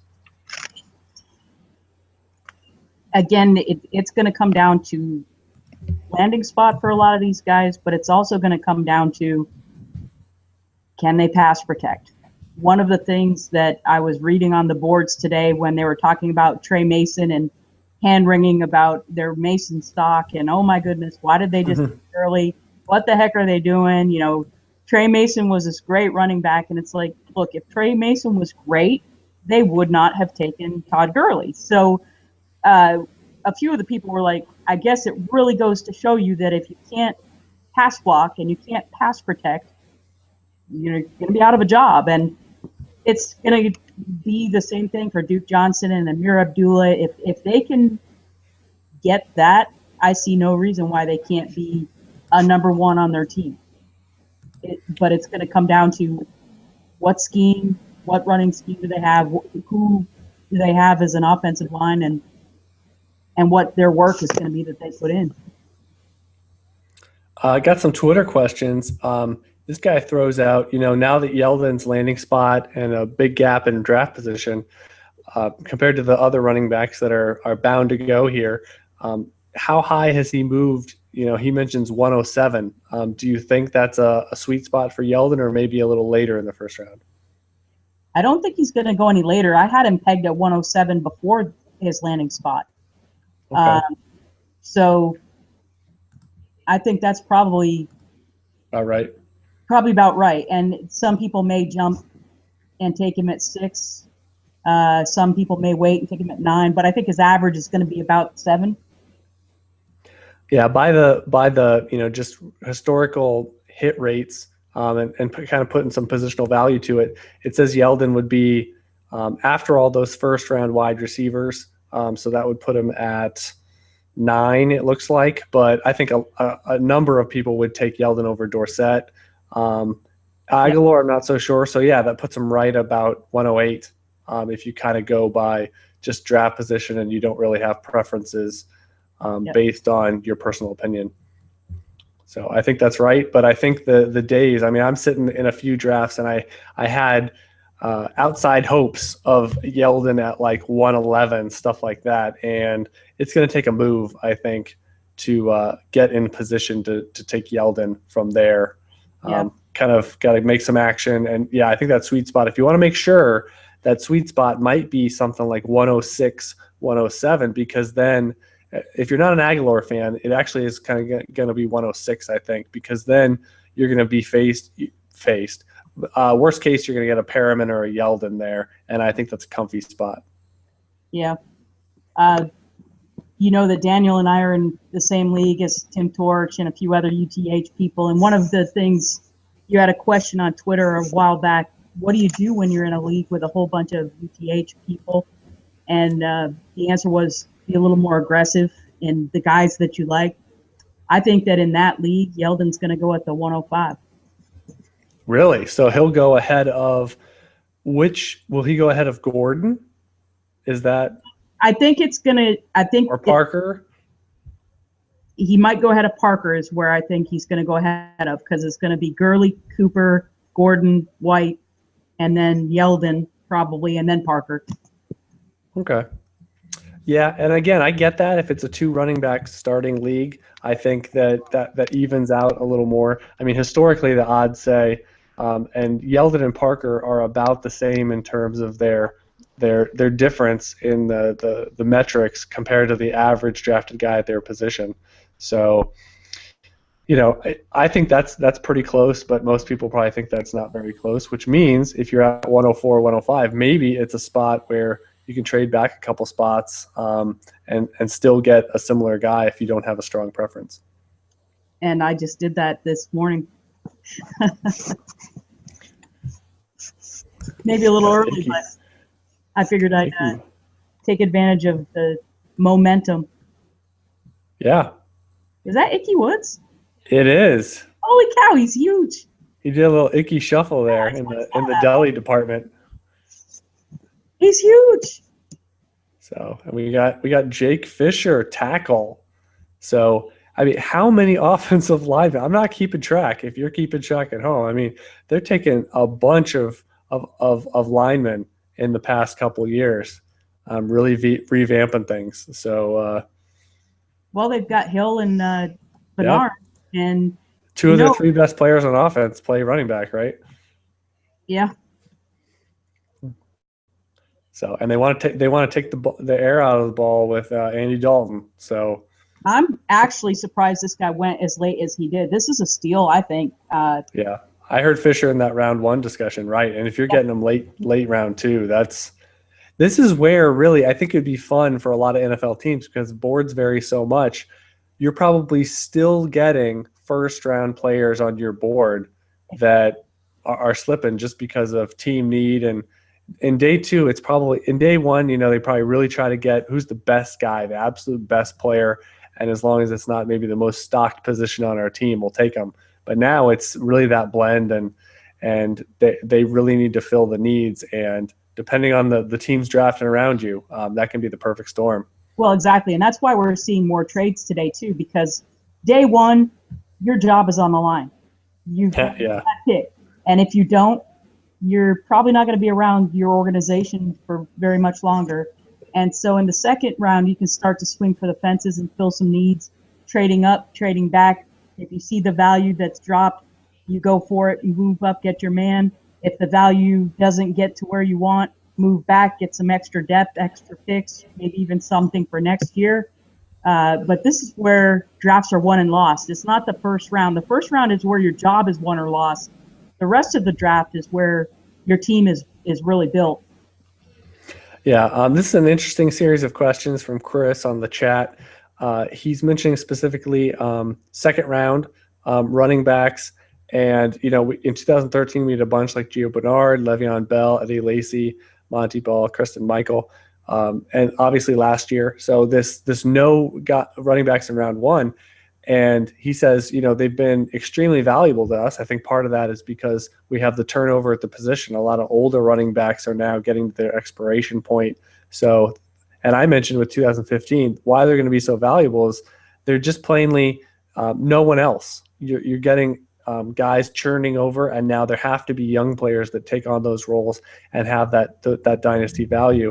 And I'll just point out, and we got to get to this pick with the Lions here. I expected Doug to chime in here because they go offensive side of the ball. There we go. Exactly. Running backs, again, I think round 2 and round 3 running backs get a little bit of a bad rap. They're actually 50% of the time they turn into fantasy starters. So that's a really good hit rate. And I know they kind of sag down, but they're ones even in the third round, you need to remember them because they're kind of drafted to be committee options or better out of the gate, and sort of their expectations on an NFL depth chart. I mean, that's why they're drafted there. A little less so as a fourth rounder, but again, tiebreakers go to running backs in that regard. Now, getting to this, 54 overall, the Lions go with Amir Abdullah. And this makes a ton of sense that we weren't really putting the pieces together because they have the thumper, the well-rounded guy in Joik Bell. But what did they lose? Reggie Bush, that weapon in space, the guy that can make moves. And I saw cracks in Bush's game. He just didn't look like the same player anymore this past year. And now they're kind of resetting the clock with Abdullah, who can make some guys miss, take advantage as a receiver specifically. The screen game, I'd be really excited about Abdullah. But this is just something to help. They have Golden Tate, who performed very well, one of the best screen guys at wide receiver. So now this is just going to give them another playmaker to find those matchups on the perimeter once the defense declares before the snap. Yeah, I like this pick. I think Doug will be happy with this. I don't know how much he likes him, but yeah. And so again, going back to what we discussed earlier, does Abdullah, I kind of think Joik Bell is a 1-year play at this point. We saw him kind of run down, and he's kind of had his role based on where he was coming from as an undrafted player, and earning a contract in the NFL, which is just an achievement by itself. And do you think Abdullah has the upside to one day be considered the next starter in Detroit, or is he someone you're always going to kind of view as a role player?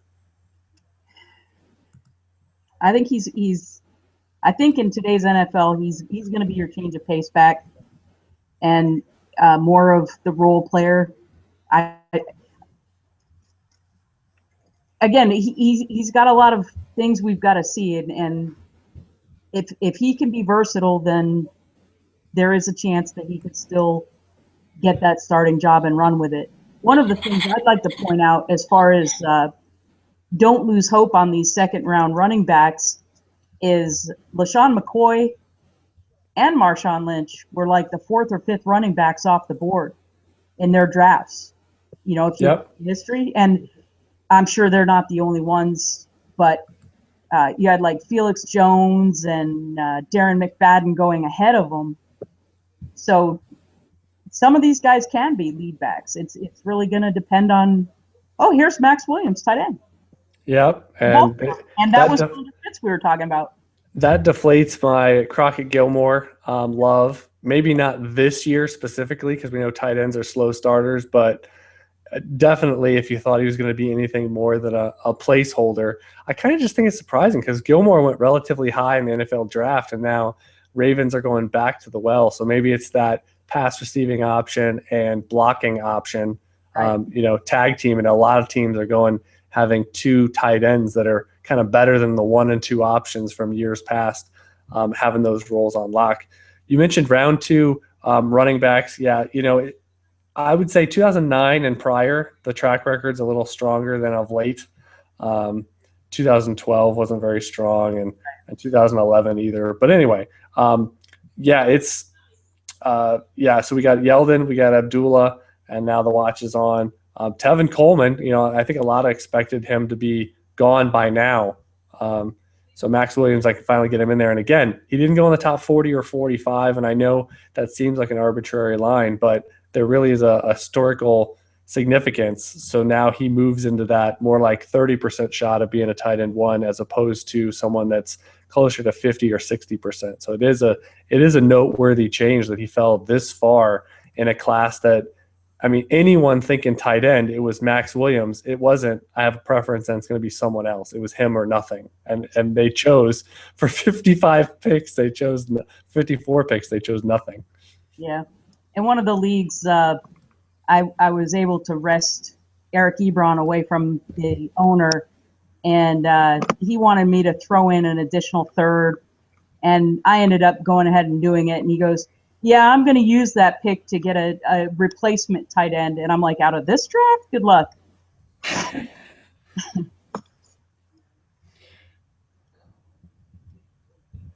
Yeah, so that shifted things. Yeah, so about a 40% shot for my calculations for Max Williams.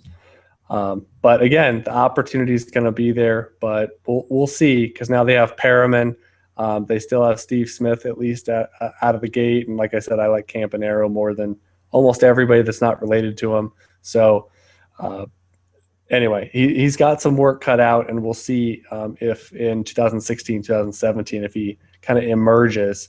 I kind of question what his ultimate upside is, and I think Doug and I talked about that, where for a tight end, I mean, is it, if you don't have Gronkowski, Graham, I mean, maybe Travis Kelce to some degree upside, how much does it really matter? Almost like the quarterback position, because you can just find guys along the way. We've seen guys like Charles Clay over the years just be free.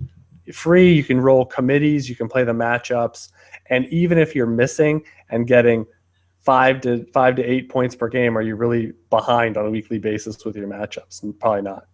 Exactly. And as you said, tight ends take so long to develop. And part of that development process, I mentioned it last night, and it's the same thing with the running backs. It's all about the pass protection. Your tight end in the NFL is line first. And if you can't block then you're not going to be out on the field. So if he could develop as a good pass blocker and in protection against the blitz and stuff, then he's got a decent chance, because I think that he is athletic enough. He's not fast, but I think he's fast enough. And I think this is a good fit for him. I'm happy that he's here. It was either here or New Orleans would have made me happy for his stock. Excuse me. But yeah, and I think this is going to be interesting. We got coming up, we have Arizona. So running back watch will be on there. The Rams right here. They took Todd Gurley in round 1, but maybe they hit wide receiver. Another running back here? What's that? I said maybe they take another running back here. Maybe. I mean, Trey Mason really has his holes, and it's like, come on, he can't be my primary backup anymore. Yeah, exactly. Then you'd have Gurley owners jumping off the bridge. Yeah, really. Well, I don't know who else would. Yeah, one of the most questionable decisions ever. We're going wishbone on this thing. We're going triple option. Yeah, instead of 6 wide receivers deep like the Indianapolis Colts are going to go, yeah, you guys will go 4 running backs deep. Yeah, with Nick Foles. Nick Foles running the spread.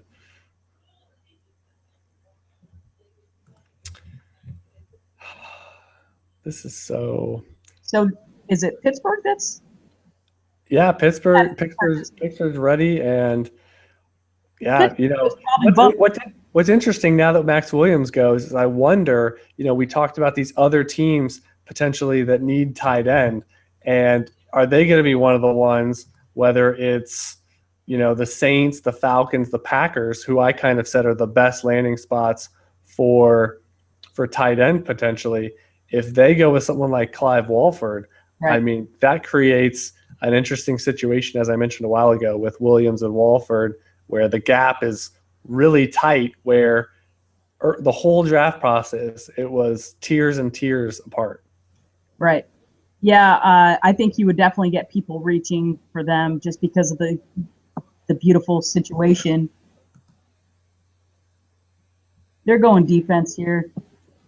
Yeah, the Saints, I'm looking at my power rankings for landing spots, and the Saints, they're still very high on the wide receiver and tight end list, and just that's going to be they're going to take someone, like even if it's a la Kenny Stills, where it was kind of buried on day 3.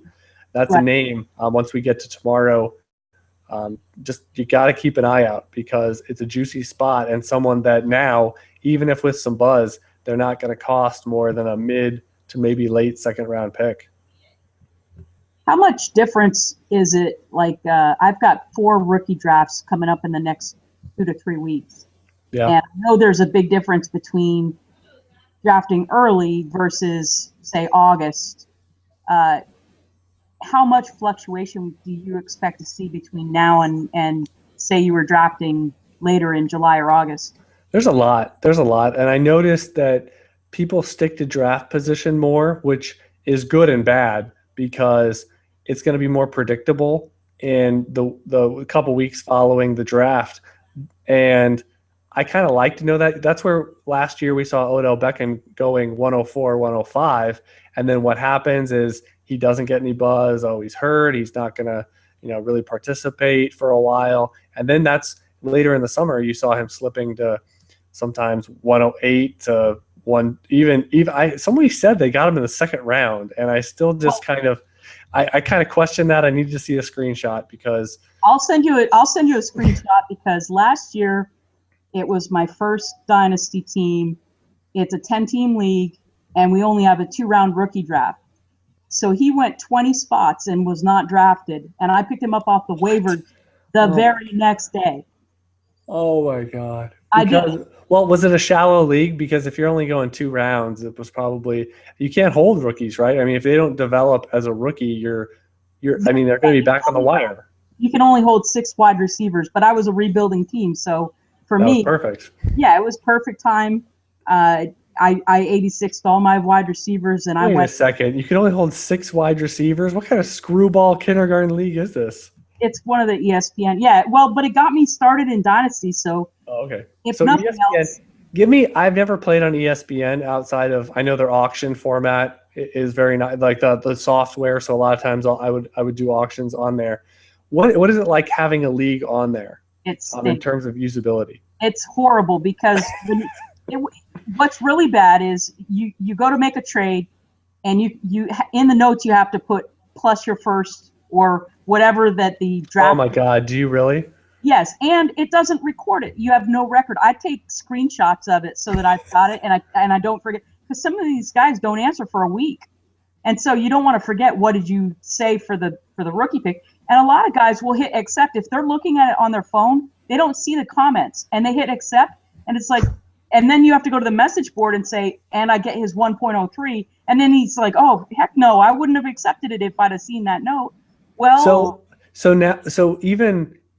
When do you actually get to see the rookie picks themselves? Is it not until the software switches over to the new year and then you see the current year and that's it? It sounds like it's set up for redraft only.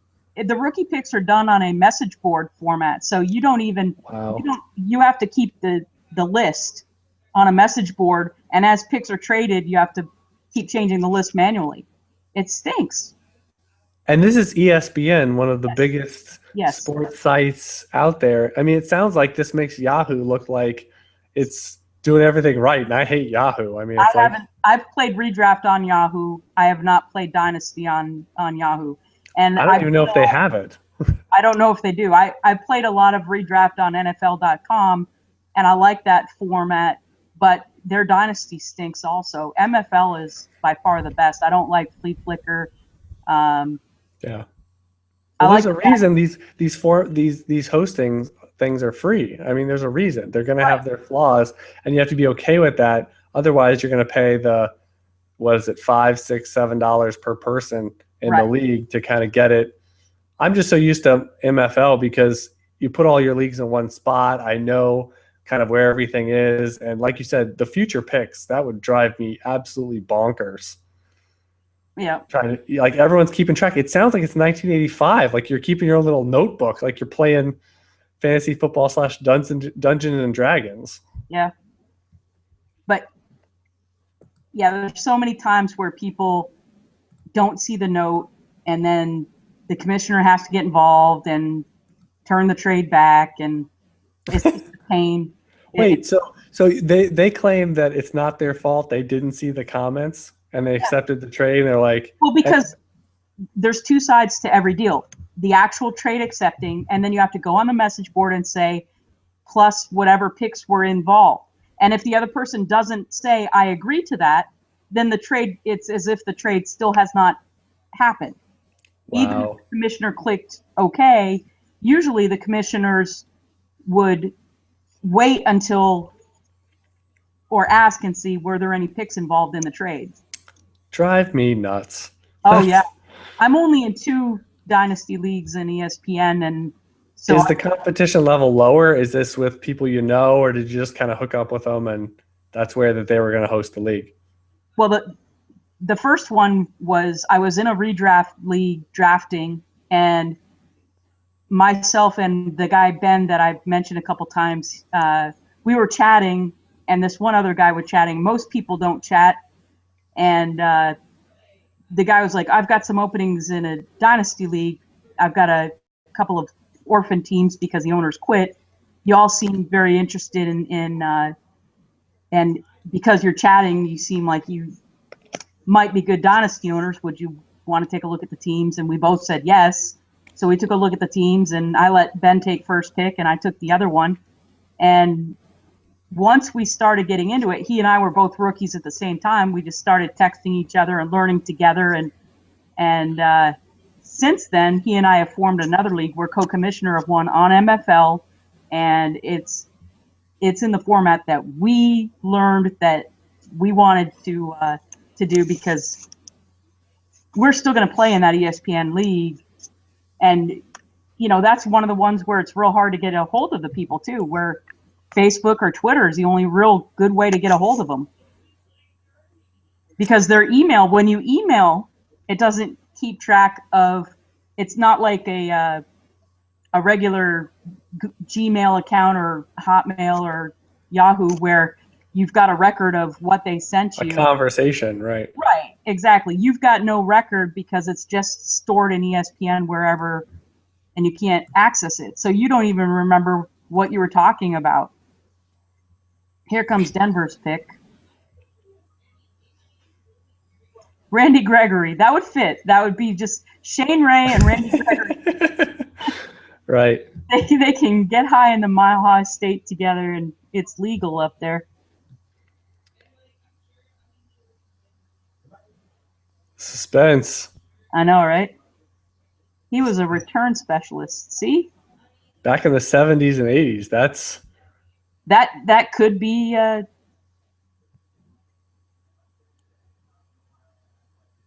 that could be Dorsett's role, you know? Yep.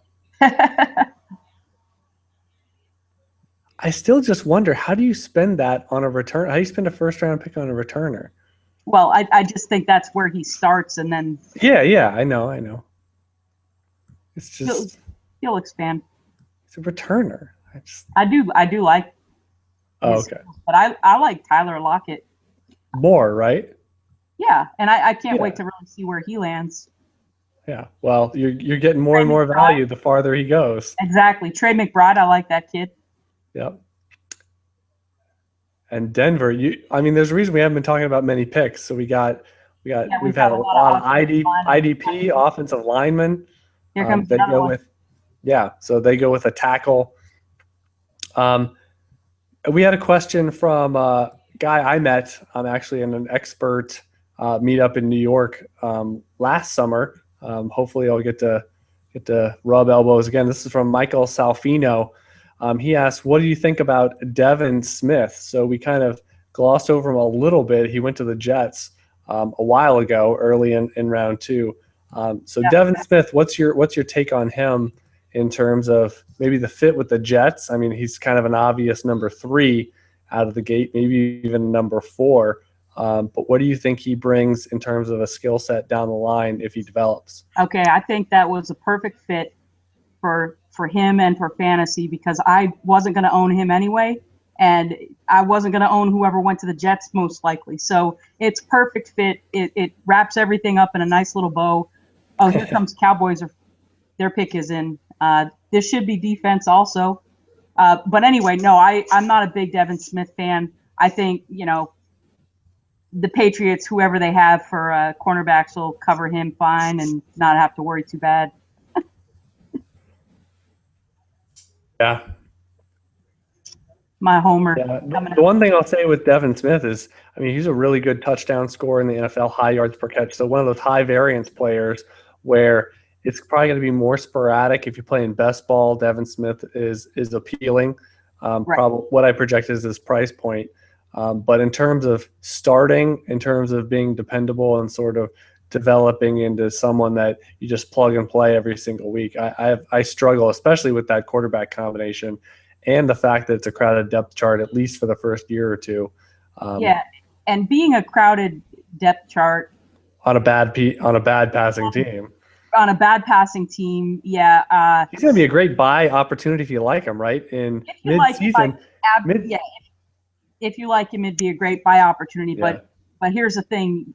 I don't know if you saw his interview, but he came real close to quitting. He was not having a good time at Ohio State. He was struggling, and his mom talked him off the ledge and back into the game, and you work too hard to quit now and all this. And I wonder if he's buried in a depth chart on a lousy team, if he just doesn't stick with it. Is his heart really in it? Is he gonna get through it again?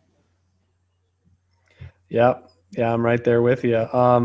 Hey, we got Randy Gregory. We were gonna get him at the end of the first round, and we get him at the end of the second. This is awesome. Cowboys got to be thrilled. I'm from a talent allocation standpoint, get a pass rusher, someone to help out that defense.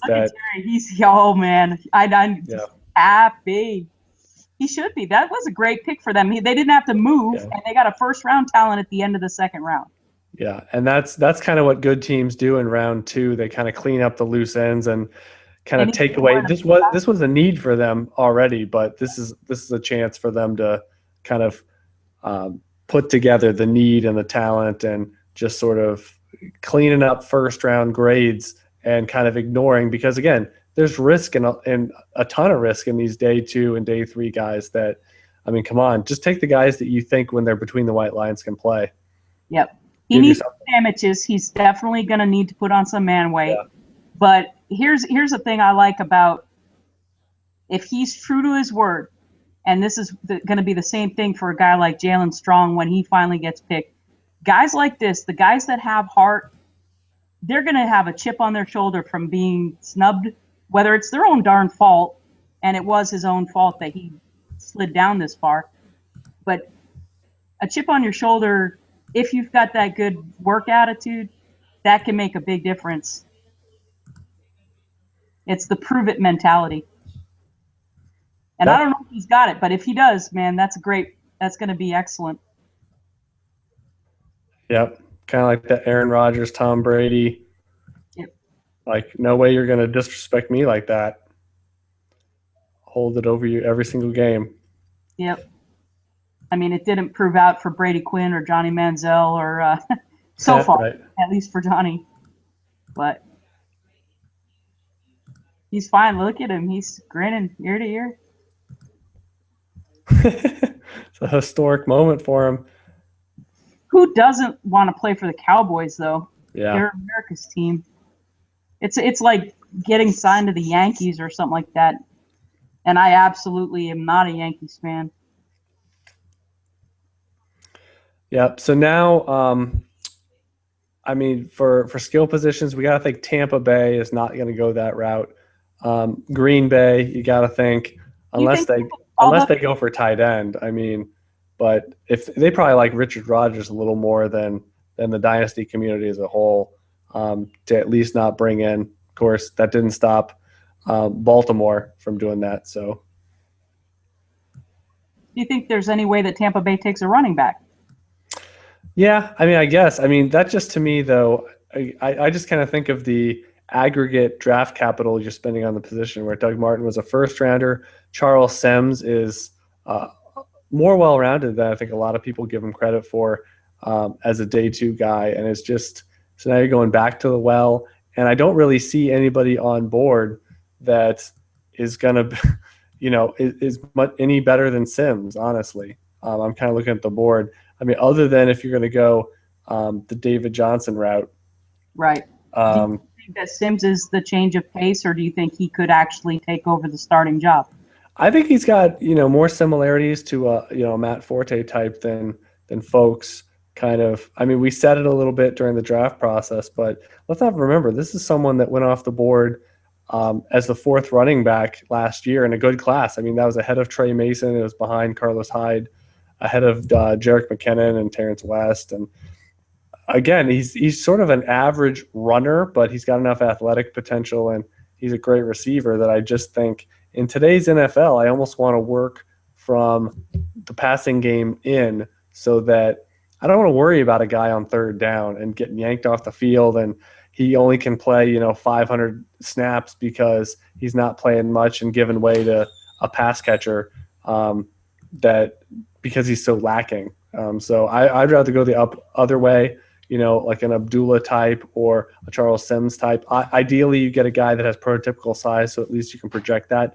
But I'd rather have a guy that can catch, and then he'll figure out stuff to be passable between.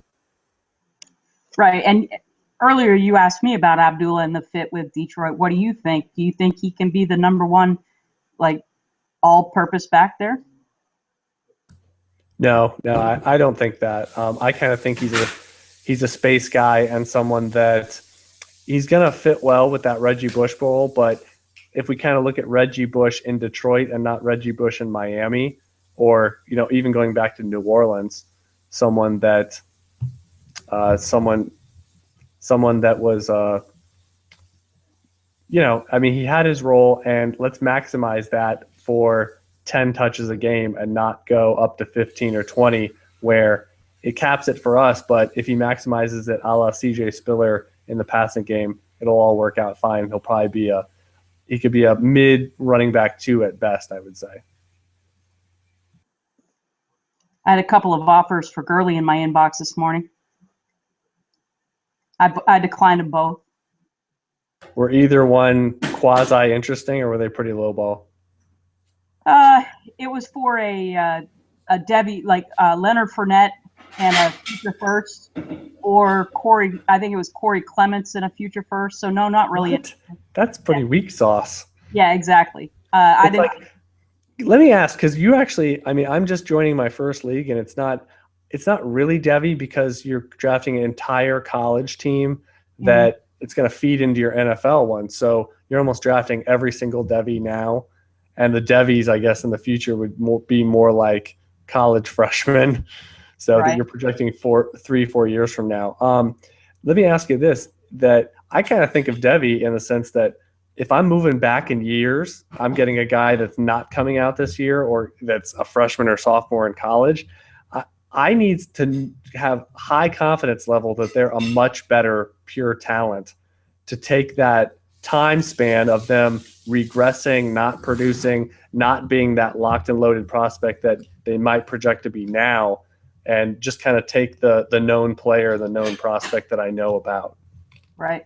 Is that how do you approach the Devy versus incoming rookie / young NFL player?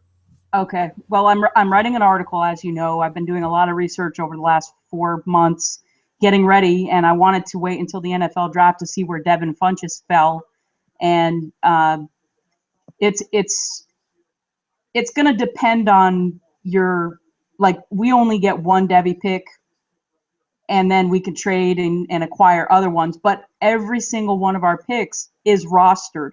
There's no taxi squad. There's no, they're on your team, and it's only a 25-man roster. So if you trade for a few extra Devy picks, they're taking up space, and they're not producing until maybe 3 years, 4 years from now. So you have to weigh, are they going to take up space on your roster, or do you have a place where you can stash them and keep them until they hit the NFL? And then even once they hit the NFL, as you know, it takes 2-3 years to develop into fantasy relevance and the stud that they may end up being. So talking to someone earlier today, they have more like a dozen Devy picks, and they don't roster them and they don't put them on the taxi squad until they become a rookie. And so you've got a lot more options there. The one thing that I've learned is wide receivers stay in value a lot longer than the running back. The running backs, for all different kinds of reasons, either they get hurt or it's the scheme. By the time they hit the NFL, the others have caught up to them. And even 5-star athletes, trying to judge it by who are the 5-star athletes, that hasn't been a very big hit rate over the last 10 years. Going by top SEC schools and the pedigree of the school itself isn't necessarily an indicator. Some of the best NFL guys that are in the top 10, because what are you looking for a Devy? Are you looking for a top 10 at each position, or are you just looking for somebody that would have been a top 10 rookie pick? Those factors also go into play. Ali Marpet, the little small school guy. Yeah, going back to the well with offense, they're kind of building around Jameis Winston, and they kind of need to figure out what's going on at running back, but they certainly have the passing game with some high pedigree players at the skill positions. Let's bring in Justin. First appearance. He took a little sabbatical. He had a bye week for day one of the draft. Joining us now about halfway through day two. Let's just get your general take. I mean, open season, whether it's round one or we've seen now 30 picks in round two. What are your takeaways for your dynasty rookie board coming together? How's it going, guys?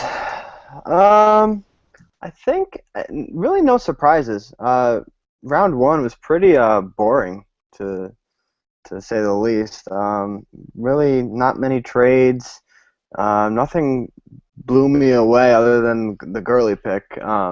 He's still my one overall. I was very happy about Cooper going to Oakland there, as Doug has been preaching for a while. I think he has has a perfect fit with Derek Carr there. But overall, I think it's been a very good draft for Dynasty. I'm very excited about the Perriman pick. That I think launched him into middle of the first. Yeah, overall pretty happy. Is there any guy that hasn't gone yet that you still would consider at the end of the first round, depending on if they come off, early in round 3 per se, or to a certain landing spot?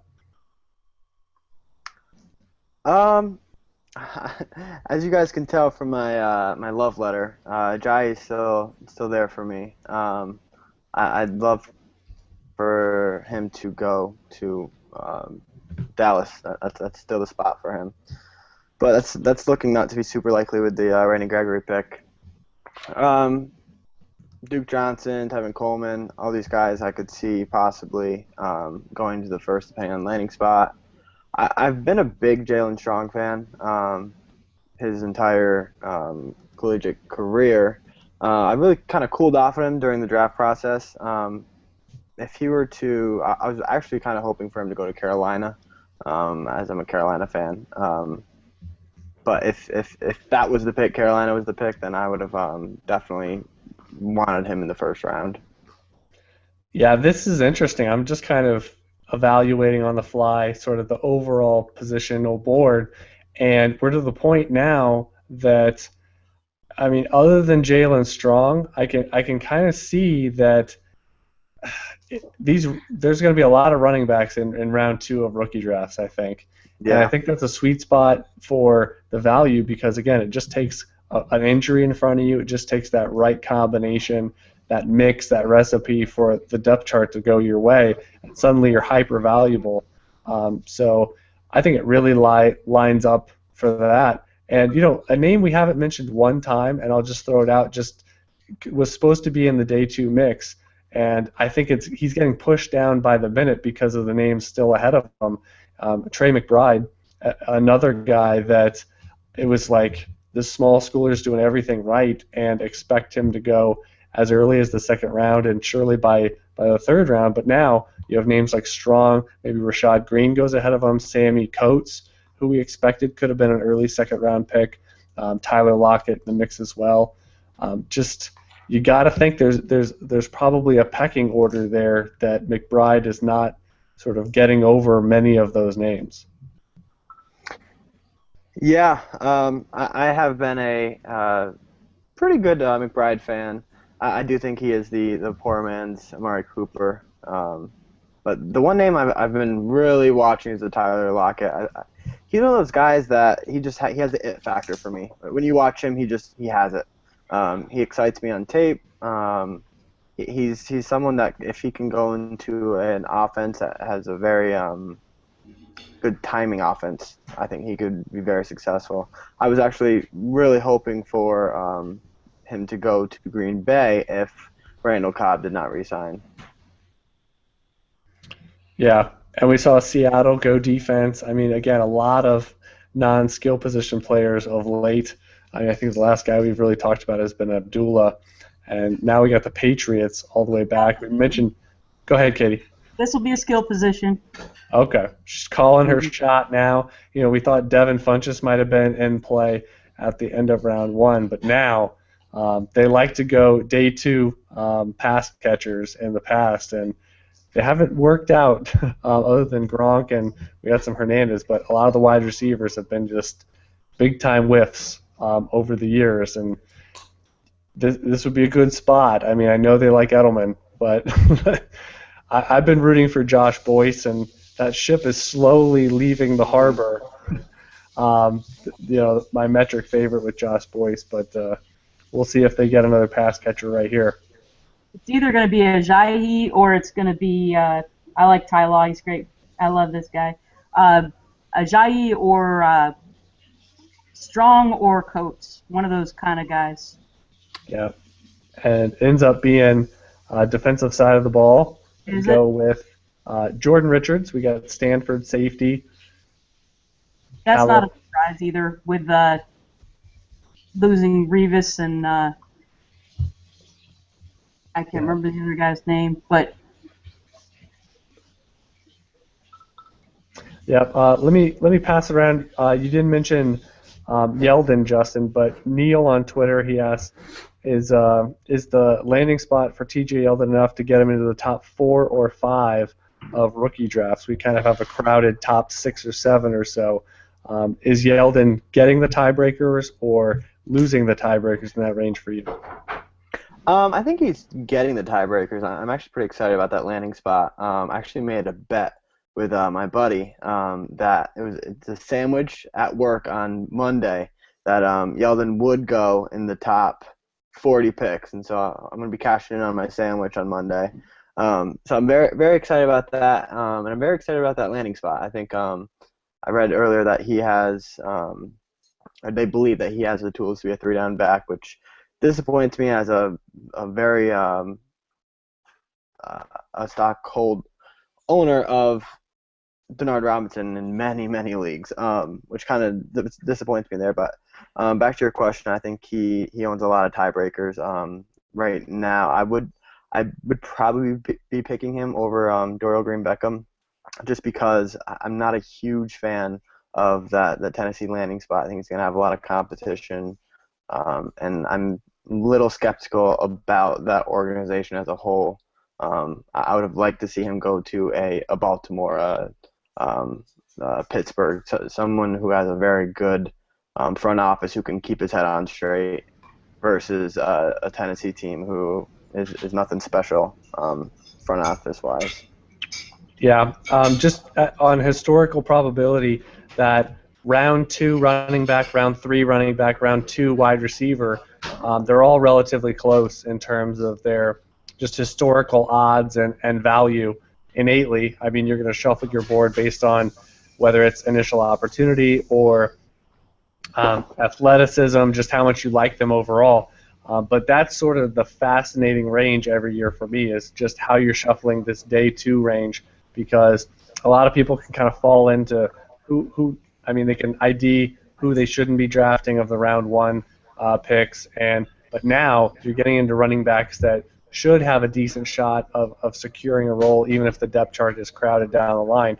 And the wide receivers are really hit or miss in round 2, and certainly in round 3 you should knock them down. I think most people for round 3, and maybe this ties into Dante Moncrief, where they bring in competition right away, multiple angles, and while you might like a guy for a wide receiver in round 3, round 4, their odds historically are not very high of developing more than on a 1 out of 5 basis. Yeah, what's your take on Moncrief? I mean, I think it's a great buying opportunity. I wouldn't be giving a late first for him at this point, and you shouldn't have to. I would play hardball because, I mean, Andre Johnson is going to see plenty of snaps in this short-term window. I don't really think he's a hindrance to him, and I don't even think Dorsett's a hindrance to him if he develops. I think a lot of it's on Moncrief. So I'd be comfortable in the mid-second, and I'd have a hard line with those sorts of offers. And I mean, if you have to move down in a rookie draft, potentially from the late first into the second, maybe you can pick up Moncrief, even if you have to give a later pick. I'd be doing like sort of interesting ways to try to get Moncrief in more of a package setting, so that it's kind of like you're getting him for nothing when you're going to take a perceived drop elsewhere.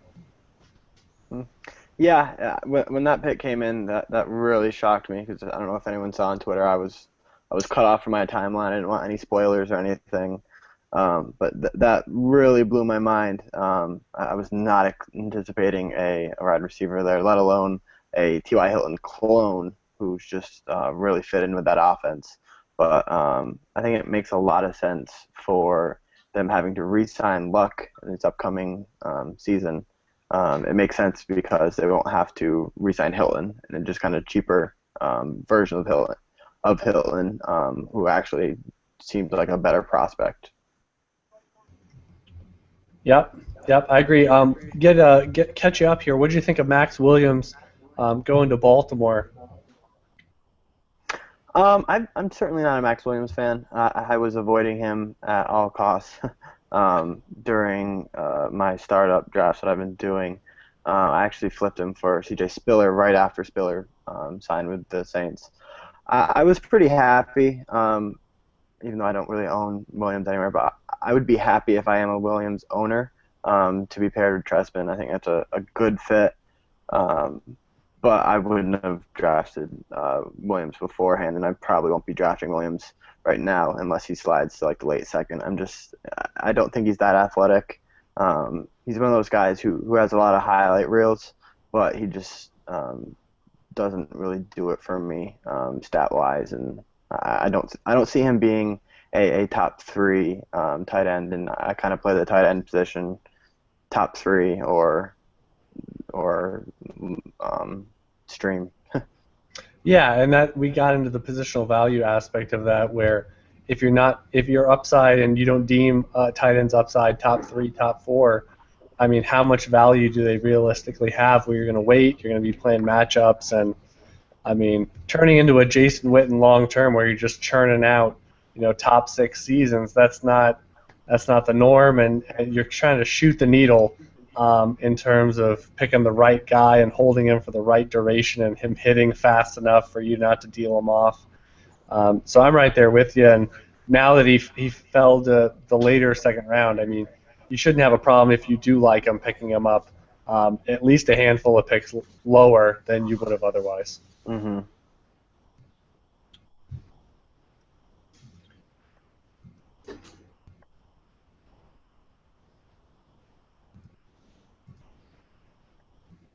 Yeah, I definitely agree. I'm not too interested in any tight end in this class. I'd much rather chase a Ladarius Green or an Eifert. Yeah. Someone in there. I'm actually pretty high on Ertz.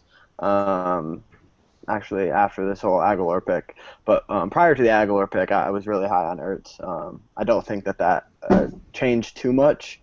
I still think that he should be able to pass Selleck. But the biggest issue with Ertz has been Selleck's pass blocking and run blocking ability. But I do think that his receiving talent could surpass him in the depth chart. Now that we're more than 60 picks now since we had a quarterback come off, still 2 drafted. Justin, who's your next quarterback that kind of have your eye on that potentially could be a factor, whether it's super flex or just someone that's going to be really late in a start one league that has your eye a little bit?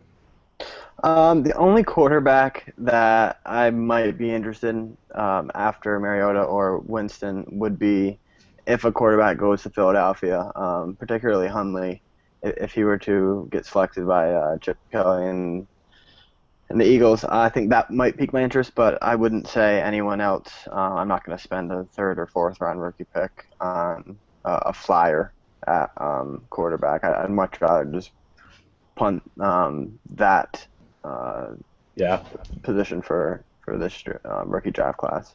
And we have the Jets and we have the Browns coming up in the next 10 picks or so that potentially could be interested in one of these quarterbacks. And I'm sure they're thinking they're getting them a little cheaper than they were probably thinking if they have a second round grade on somebody.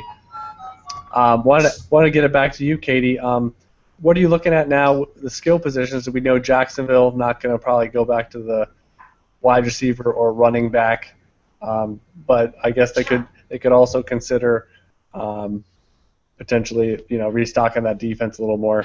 But looks like it could be a dry spell right here for skill positions. Yeah, the second round was a little surprising. I mean, I knew that a lot of offensive linemen would be taken, but I figured more skill position guys would be. And so I'm hoping it picks up again. There's varying needs in this first half of the 3rd round. So I'm just watching Jalen Strong stock fall.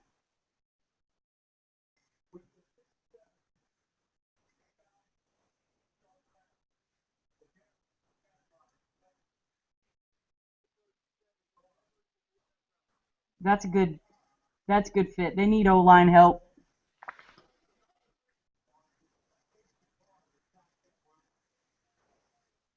Yeah, the Jalen Strong falling, that kind of excites me. Hopefully, he'll be a value in the middle of the second round if he just keeps sliding in the NFL draft. I really like what I see with him. He has the high pointing that I like to see. Obviously, the biggest knock on him is his three cone and his route running potential. But that doesn't concern me too much if I'm picking the second round. So I think that'd be a great value if he just continues to slide.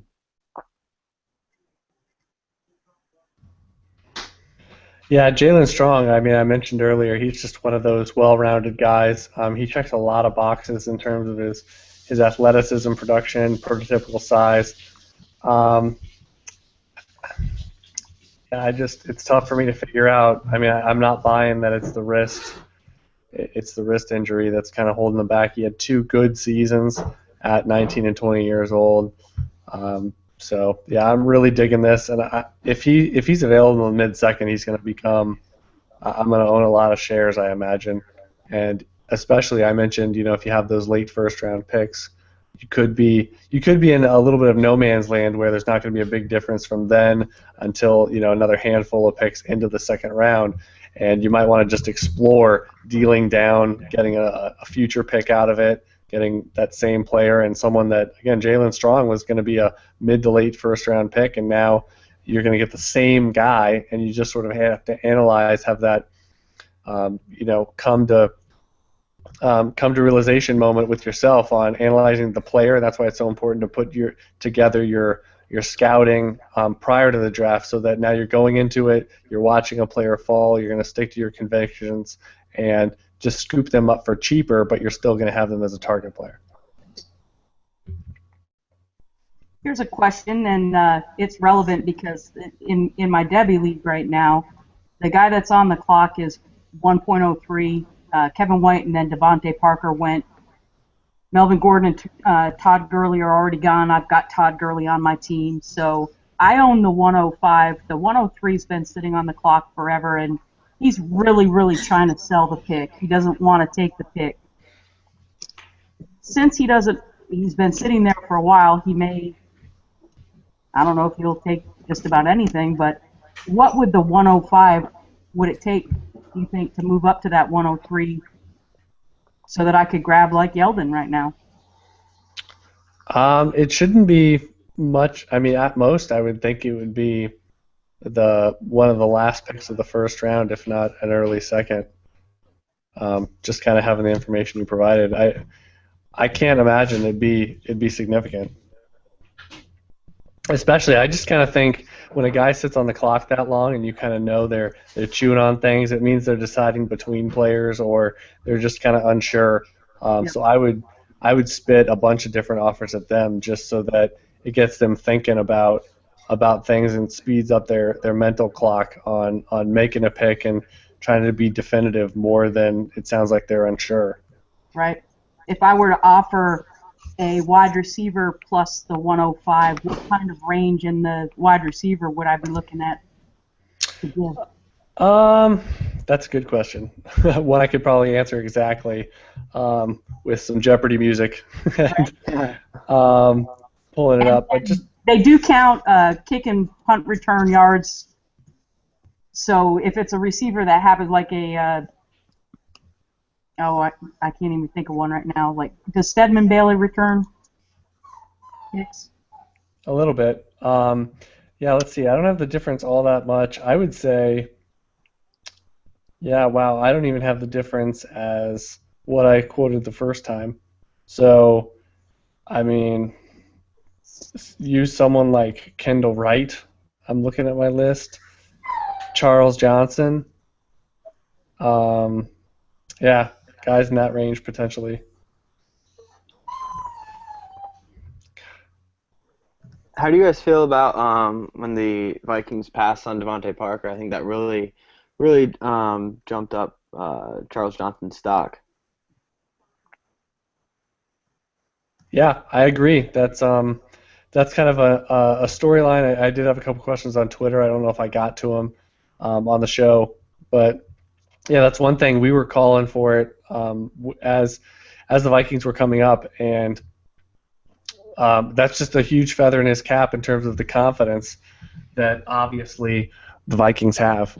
So, because I don't think Mike Wallace. I mean, I've never been a big fan of his, and I kind of think that's a patch job. So, the fact that they said no, Charles Johnson again, I like him. I just kind of think once you get the breakout, you got to be really careful. I mean, Miles Austin gave you a nice big window there as a metric marvel, as a late round undrafted kind of guy.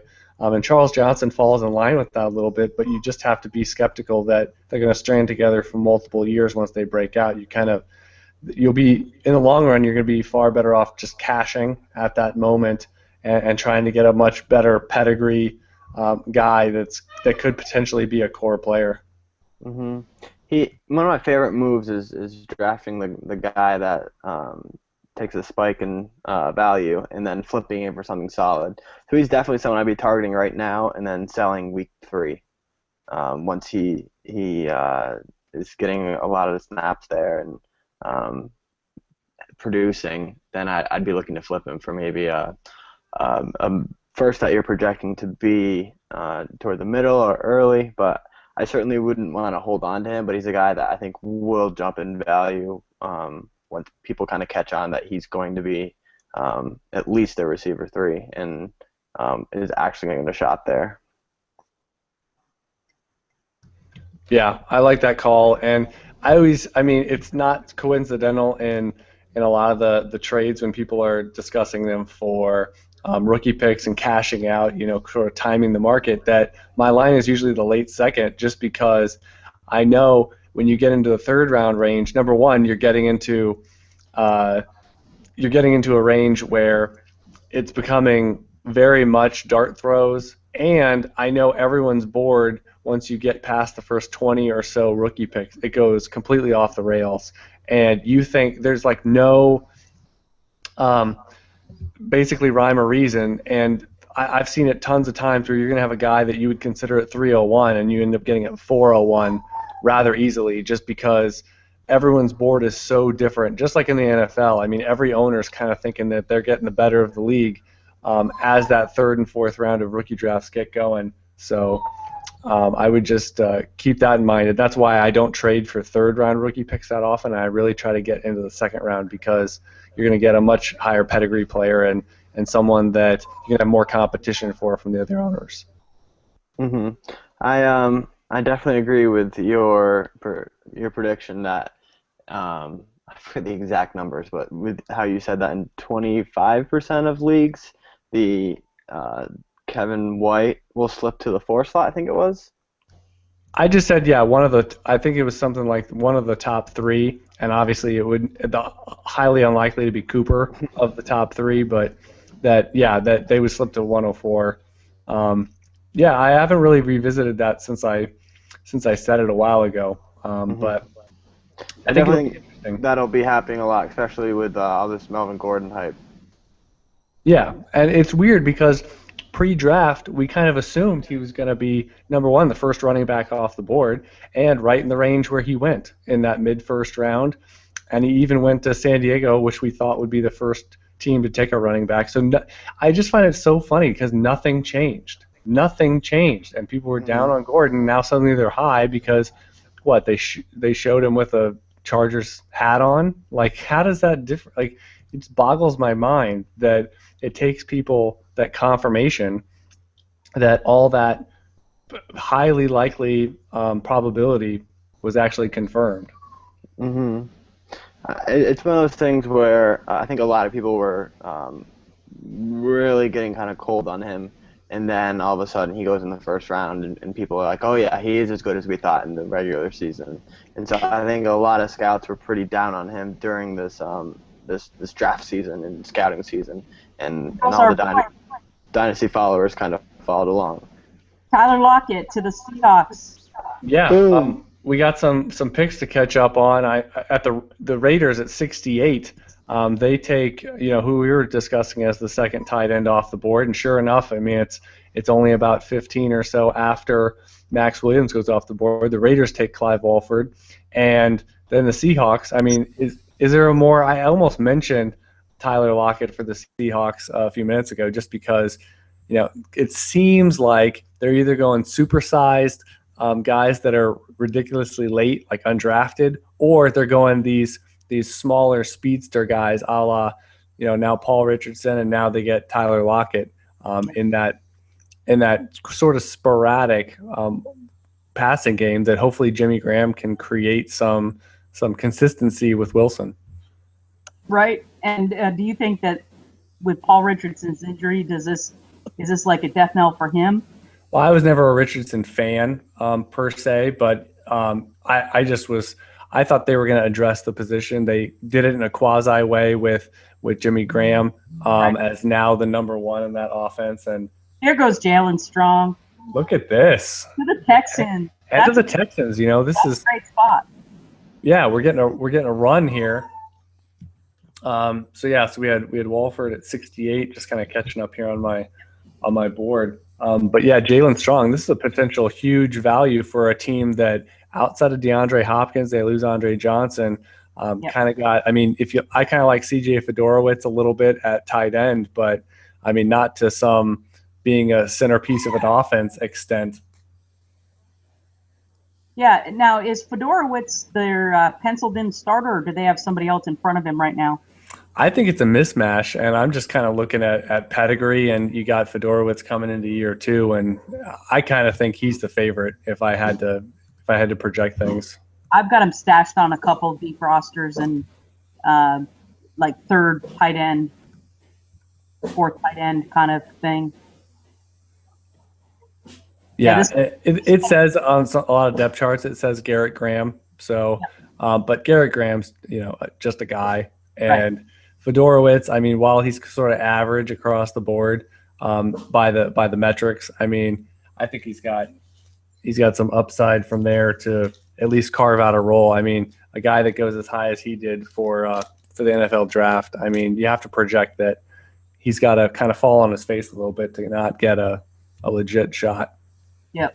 Now, what do you think Lockett's usage is going to be right off the bat? Well, I think he's a pretty polished guy. So I think he's going to get more run than Paul Richardson got a year ago.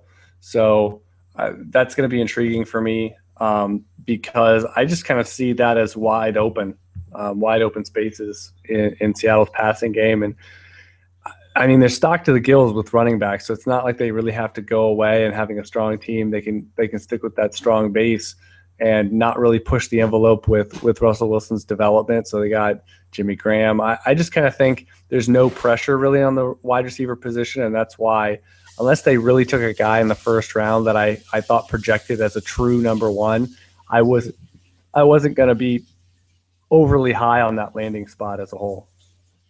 Yep. So now the Saints have Ricardo Lockett and Tyler Lockett.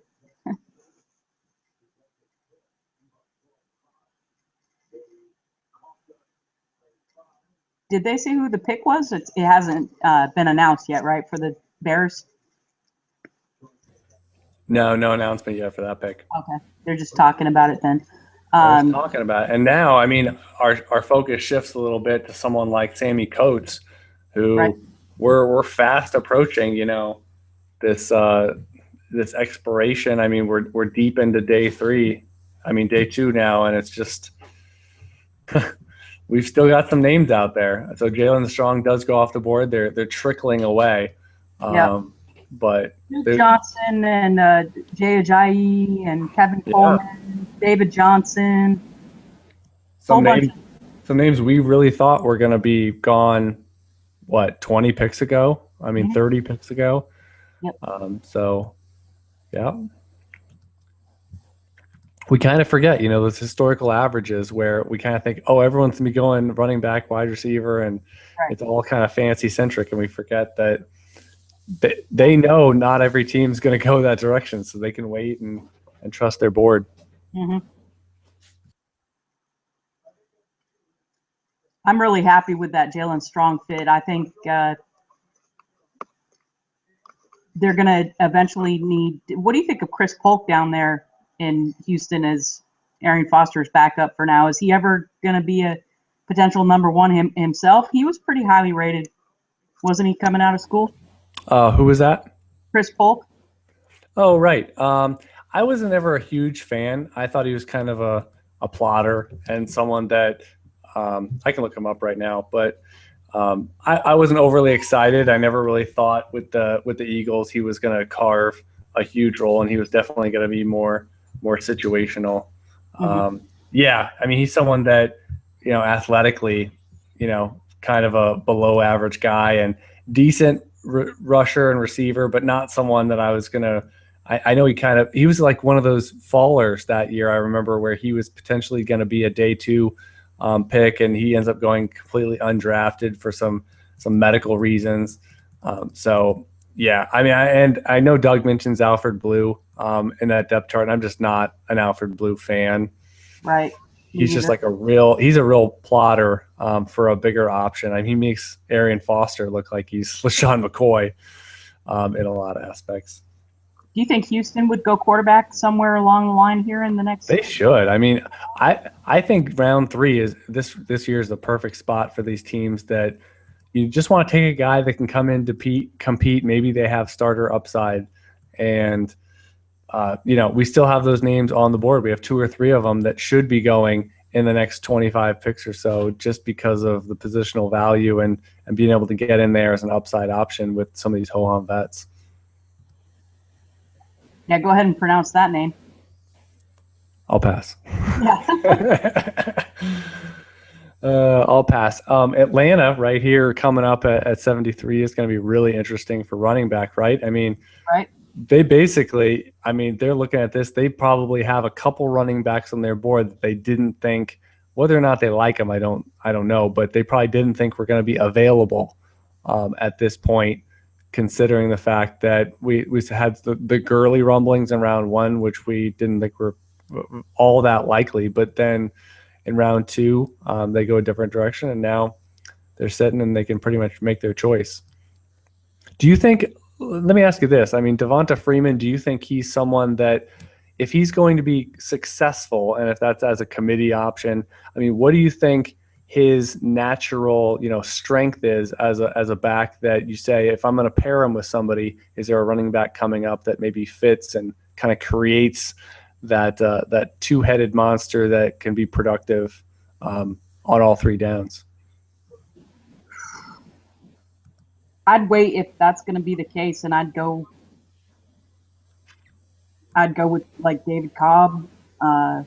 Okay, so someone that's a little more rugged between the tackles. Yeah.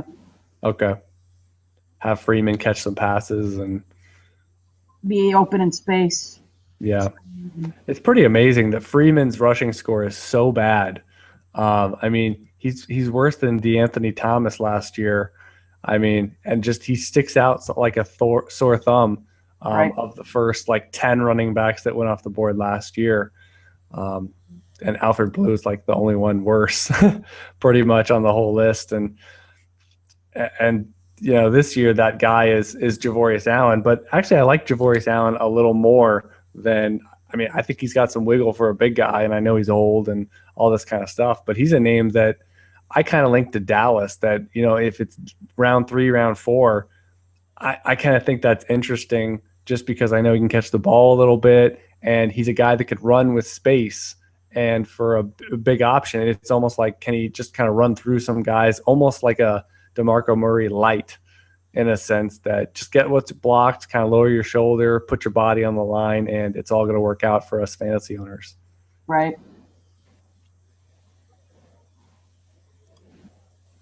I'm still really interested to see where David Johnson's going to land. Yeah. Do you think he's going to go? I mean, let me ask you this, because now we got about 20 picks to go on tonight, and then it goes into flyer zone. And let's face it, there's going to be some guys on day 3 that they fall out of day 2 and they just get lost a little bit.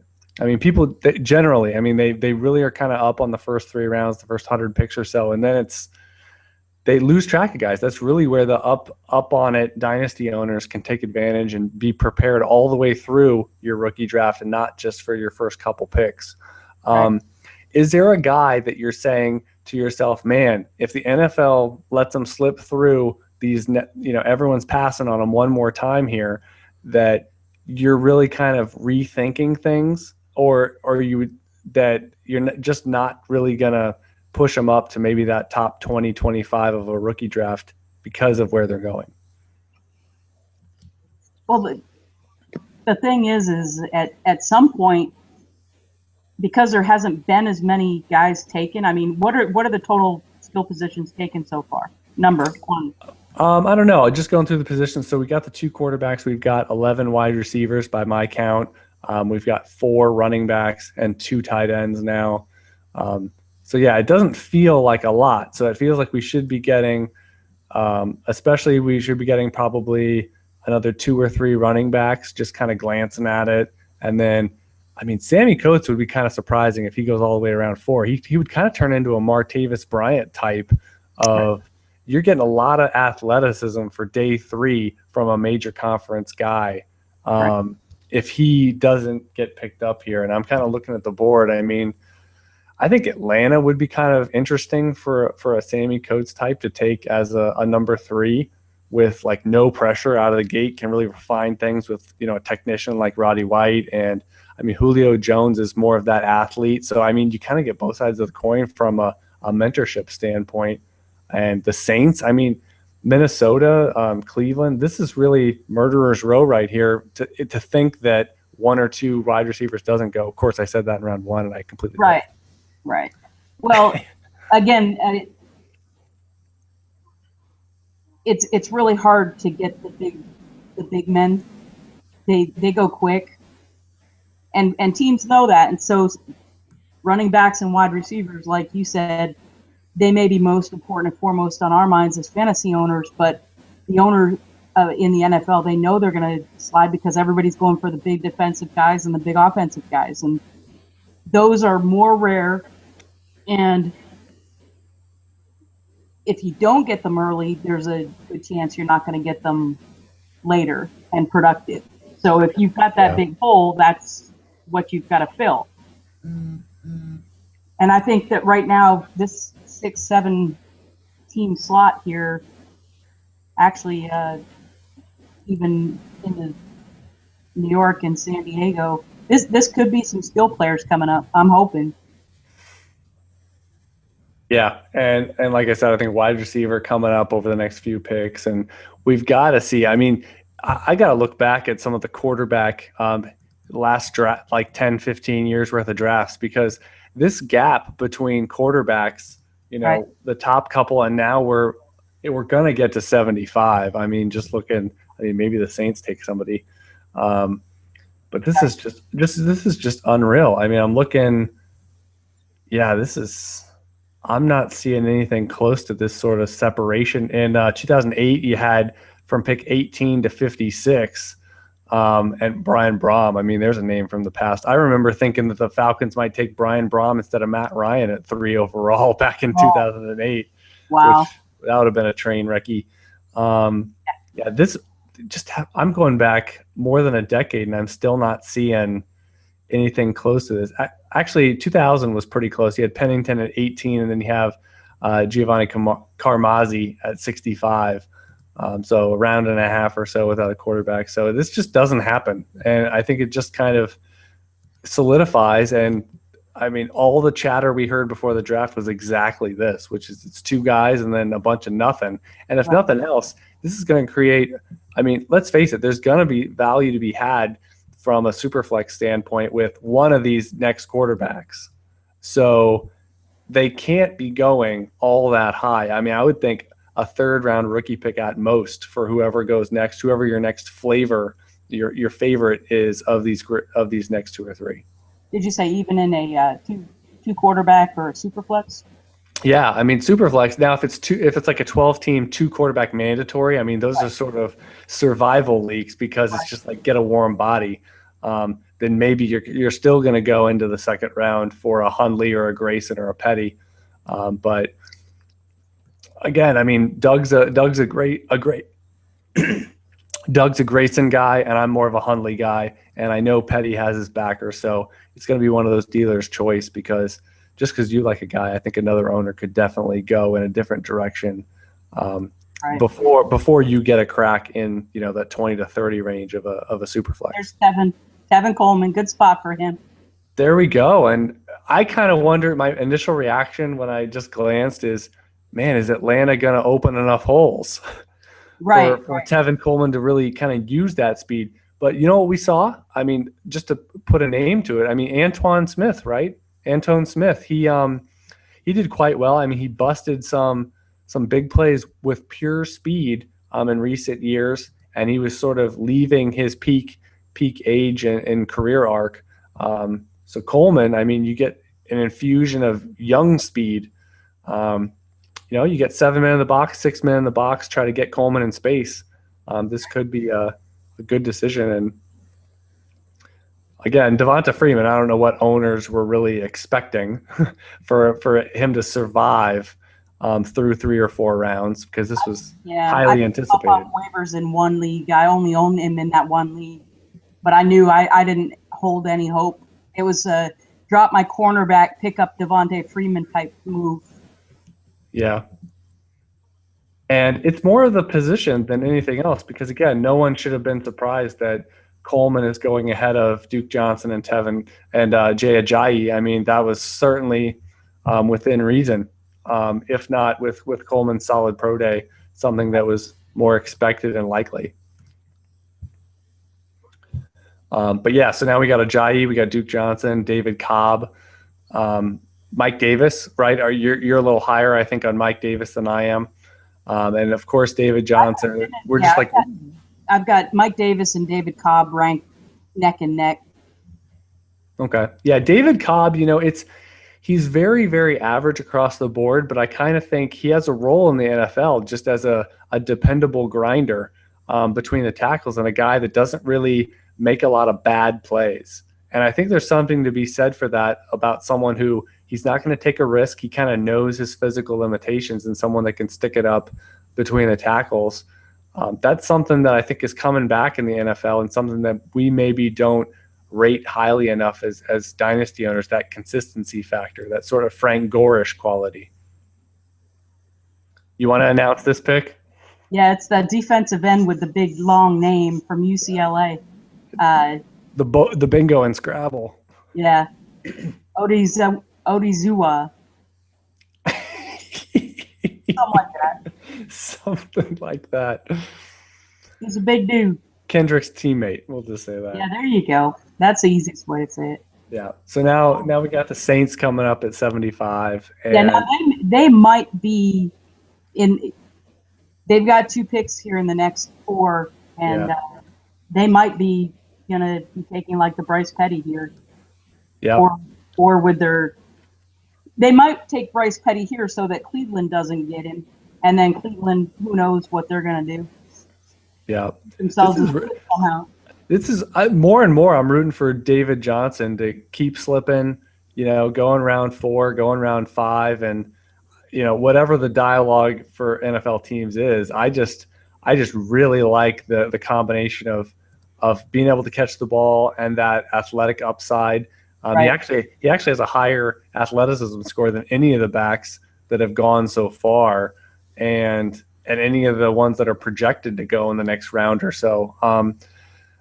So I would love that as a day 3 guy that gets lost a little bit. Like he would be a metric. I mean, he would basically turn into Jerick McKinnon of this year in terms of a rookie draft strategy where you just pencil him in the 3rd round. And he was someone that a lot of people projected to use their 2nd round pick on, if not top 15, top 18. And now, I mean, other than going to Dallas, is that really possible? Like, can he really get back to that point is what I wonder.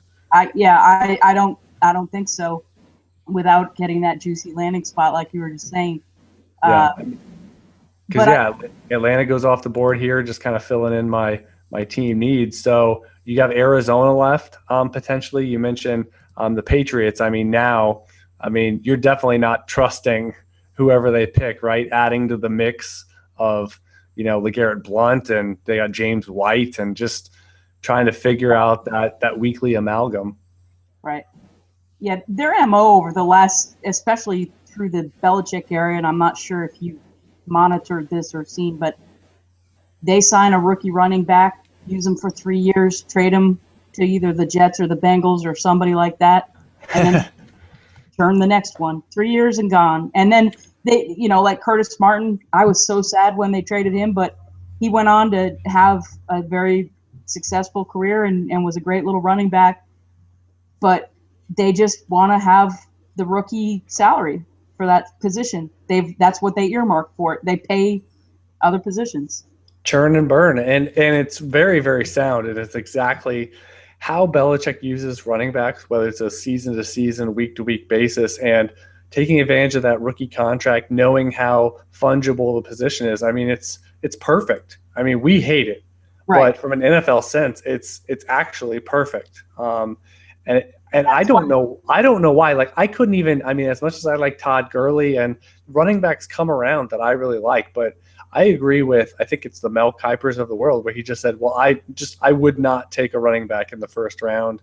And I would even struggle to take one before day 3. Just as a general rule, I would say there's going to be one that slips into round 4 every year that, I mean, it's such an innate position that so many guys can do it with decent blocking.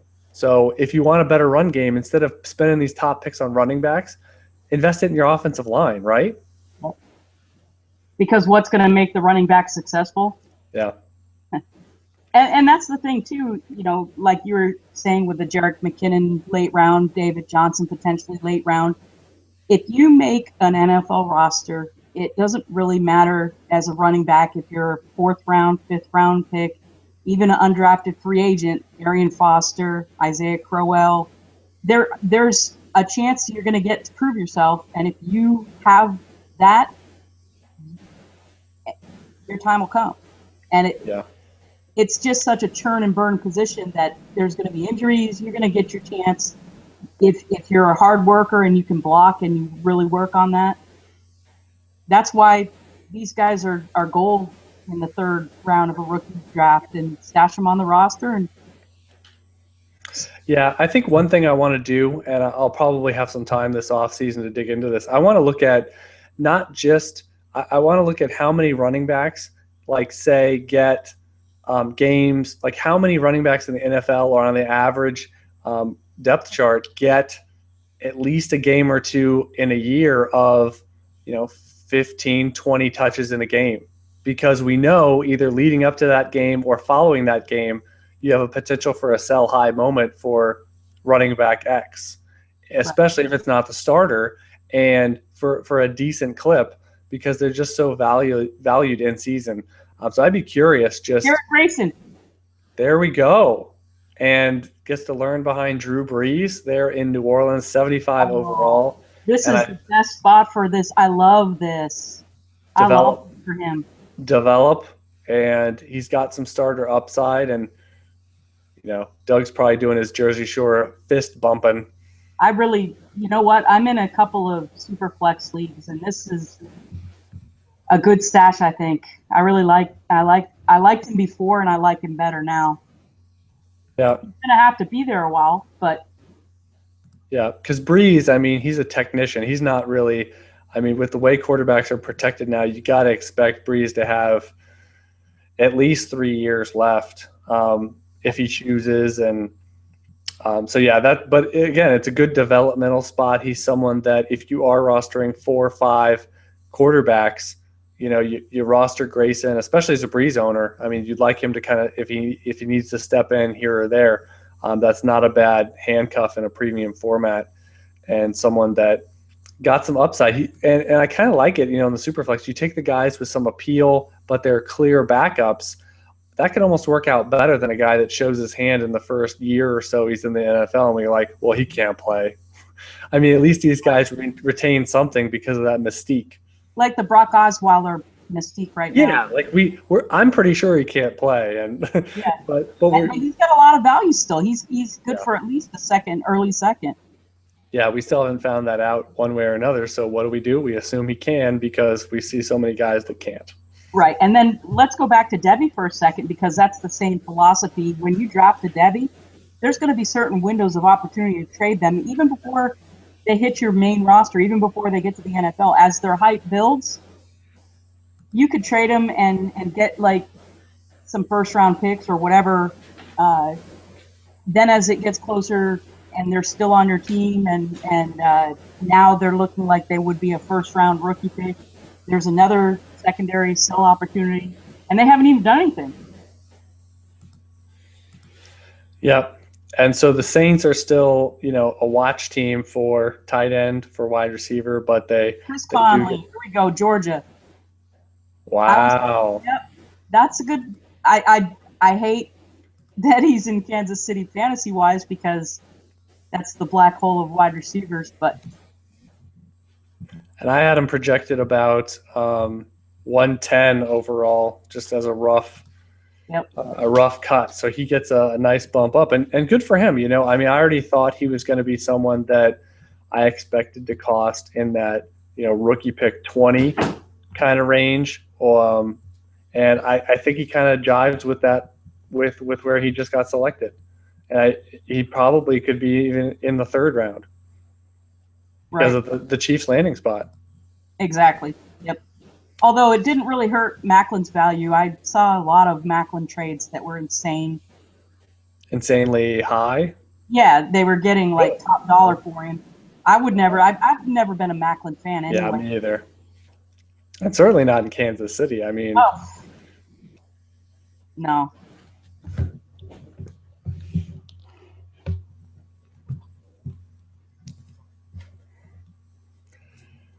Daniel sends his love. He's sorry he's missing out. He had to do some stuff. Yeah, it's been lean and mean. My voice has been carrying through here. Yours is as well. Chris Conley, yeah. So this is pretty interesting, because now we have Strong and Conley going here deep in the third round. So and Lockett as well. So there's some wide receiver value, and it's going to be interesting to see. I like to see how things fit together, because we're going to have these wide receivers that we liked and we probably thought were going to go earlier in the draft, but yet there's still these running back situations, and someone like Ajayi that, holy smokes, if you drafted earlier, Ajayi was what? Just off the top of my head, he could have been like a top 50 startup pick. Oh, yeah. And he was if you were doing a rookie draft before the draft, he was going 7. Yeah. Is he, this could almost be like a Kadeem Carey situation from last year, where, he was projected to be a second round pick a long time. And his thing was the combine, and then he ultimately fell down, I believe, to round 5. And Ajayi, you'd be really surprised. The medical must be just out of control if he falls to round 5. Right.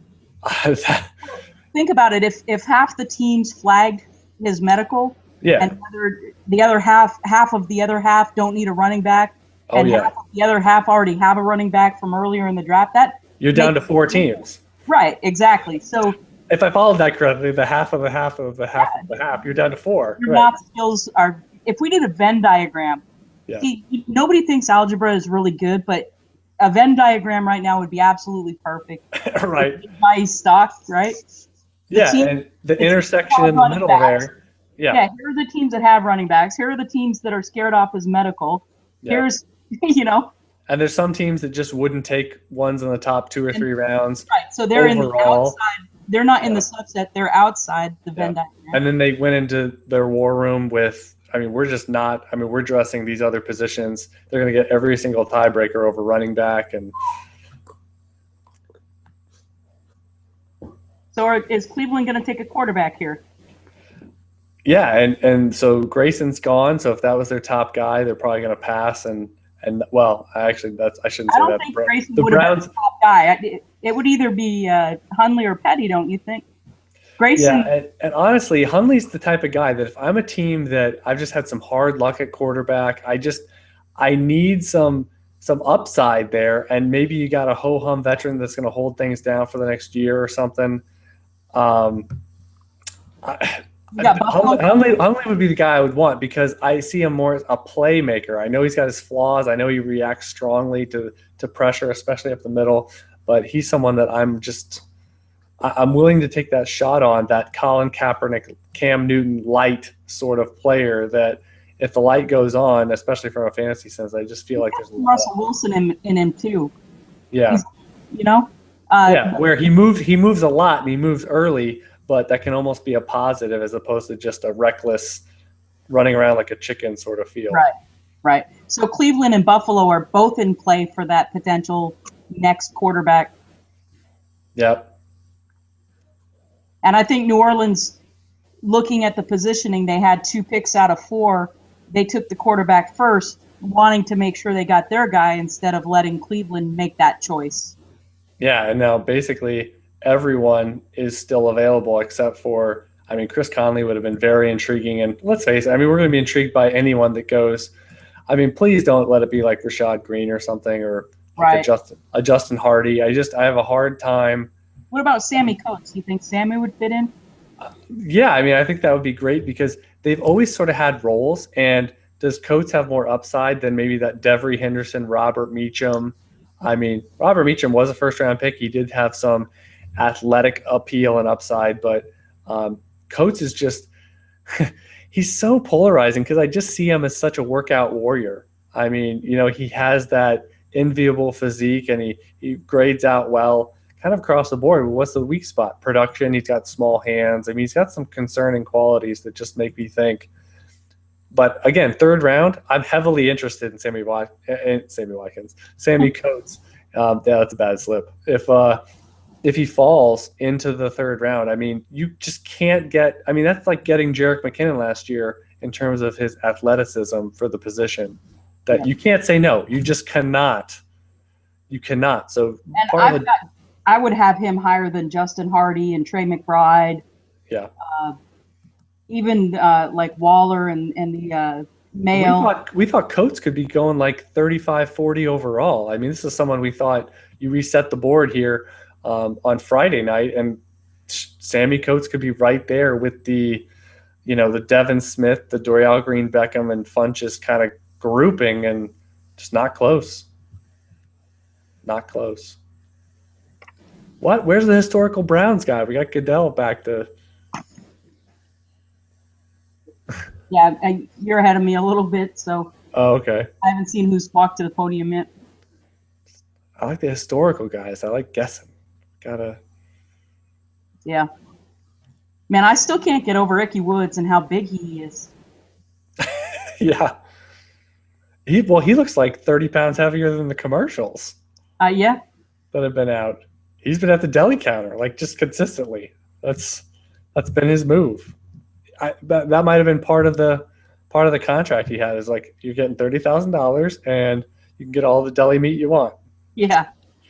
Oh man, I remember watching him and Boomer Esiason and the Bengals back in the early '80s. They were pretty good.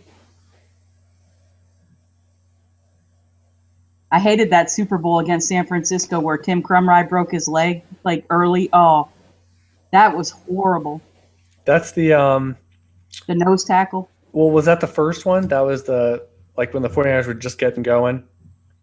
Was that 20 to 16 or 23 to 1984, 1985, somewhere in there. No, okay. 85 was the Bears. 84, right. I think it was 84 or 86. Okay. But anyway. Was Jerry Rice on the team? That would be the question. Yes. Okay, yeah. Well, there you go. Rice maybe it was 86. Yep. All right, we got a pick here. Quarterback. Sammy Coates. Yeah. No, oh my God. I never would have guessed this. I'll let you catch up.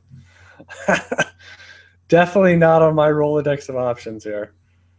Did they say Duke Johnson? They did. Yeah, so at 77, the Browns take Duke Johnson. And, I'll say this. I actually, from an NFL building standpoint, I like it because you've got Crowell. One of the knocks and one of the questions I had on him was, is he going to be able to catch? Is he consistently – I love him as a runner, but I wonder if he's going to be a true 3-down option.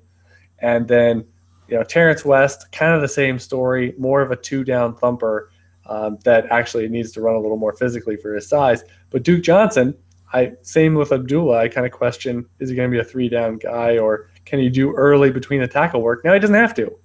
Right. Now he can kind of be that CJ Spiller-esque kind of thing. He catches the ball really well. I was really impressed with his tape. Yeah, they're comparing him to Gio, and that's a good comparison. So who do you think ends up being – I think Crowell is way better than West, but they like West a lot. So who do you think gets edged out in this? It's going to be Johnson is the – yeah, this is bad for West, I think, just because – well, and again, it doesn't really change a whole lot, but I think West had the edge as a receiver over Crowell. So if they were going to go with a third down kind of guy, it would be West of those two. But now Johnson, I mean, he's ready to go, I think, from that sort of role. I do wonder about the strength and the pass pro part, and I know you like to bring that up in terms of that's a big variable for them to get on the field enough for us to care. Right. But overall, for Duke Johnson, I mean, of the possible outcomes and of the landing spots left, I mean, that was not ideal.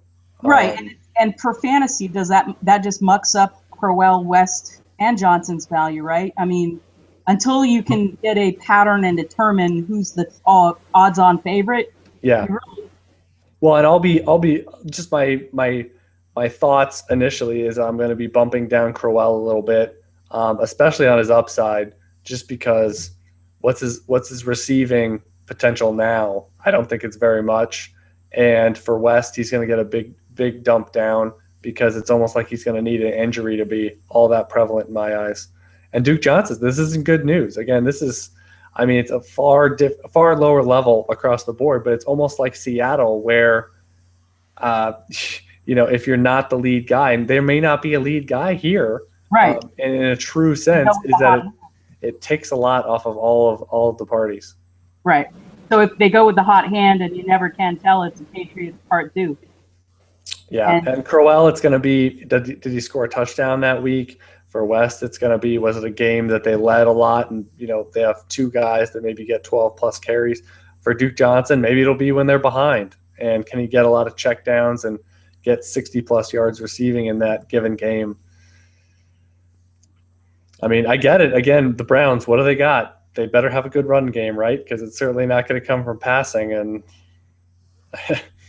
right. I guess it's good news for Dwayne Bowe, right? I mean, he's seen no competition yet. So, I mean, probably not going to be more than wide receiver 4. And, hasn't he applied for his AARP card yet? Yeah, he's an old 30. Are you saying he's an old 30? Is he 30? He's only 30, I think. Man, he just seems to me like he's a lot older than that. He's been middling forever. Like, he had that 1 year, right, with like 15 touchdowns. Yeah. The glory days. And this just kind of outlines, I think, just kind of looking at how things have been falling, that this is why, if you're taking rookies, not rookie picks, if you're taking rookies specifically in startups before the NFL draft, this is why the tiebreakers go to wide receiver, because they're a little more insulated. I mean, we're talking about Sammy Coates. If he falls to day 3, we're just kind of like, well, we're still going to like him. I mean, he's still going to be a big-time athlete and can work his way up the depth chart as a developmental kind of guy. But for these running backs, I mean, you fall a little more and you're in danger zone. I mean, you might as well, for David Cobb, like, for example, you're not going to be viewed any differently than Malcolm Brown or Michael Dyer. I mean, just right. You're going to fall into the masses, and you would have paid a tremendous amount more in the startup draft a few weeks ago. Right, exactly. The end is in sight here. They got the 5-minute clock in effect, and we're now down to about 15 picks, maybe 20 picks. Close this thing out. We got defensive back here for the Saints. Yeah. So P.J. Williams out of Florida State. And 49ers. So they're in the crosshairs here for – the 49ers, yeah, they're showing Sammy Coates now on the P.J. Williams highlight. I just kind of look at – there's going to be a team or two, like a la Martavis Bryant, that's going to get – there's some value to be had here at wide receiver that – last year this class was being hyped up as so deep in running back, and this was going to be like the best running back class since a long time, and now it seems like it's panning out where there's more depth at wide receiver, and the running backs are really taking a back seat. Yeah, well, and we've just seen with the NFL. I mean, they're getting so much production out of day 3 and undrafted guys that outside of your maybe top guy or maybe your second guy, you could really just churn them through, whether it's on your expanded rosters in the preseason, and just make those decisions through. It could be attrition and injuries early on, just guys that last man standing, right? Or just like yesterday when I was saying, there's about 6 or 7 running backs. You just throw them in a dice cup, shake them up, and roll them out. And on any given day, you can rate one higher than the other. But that's probably what these guys are thinking, is there's so many running backs that are all with their question marks, but all about the same level. Why would you jump for one versus another when you can still get cornerbacks and other help that you need? Yep. And the Lions go cornerback as well with Alex Carter. We're getting on a roll here as we get through pick 80. And looking back at last year, just to give some examples, I mean, the guys that the metrics liked, one was Orleans Darkwa. I mean, I think I was one of the only people to write him up that we got. He even changed teams and got some love as someone who can catch, someone who has some rushing acumen and enough athletic upside to stick on a roster. And he did exactly that. And then Damian Williams as well. With Miami, we saw him as a pass catcher, someone that can excel in pass pro and in the receiving game that has extreme value.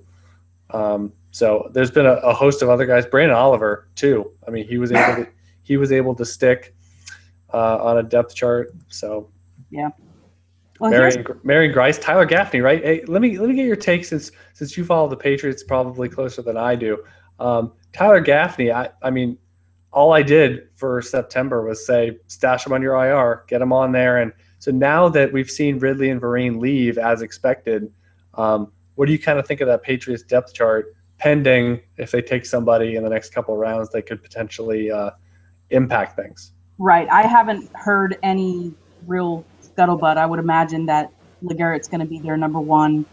And I would think, I don't know Gaffney's game. I never he's not a pass catcher. He's like he has athletic upside, but he's more like a blunt handcuff than anything, which leaves kind of James White, right? Right. Yeah. I just from what I saw of James White last year, I don't know that he's gonna really be much in that offense.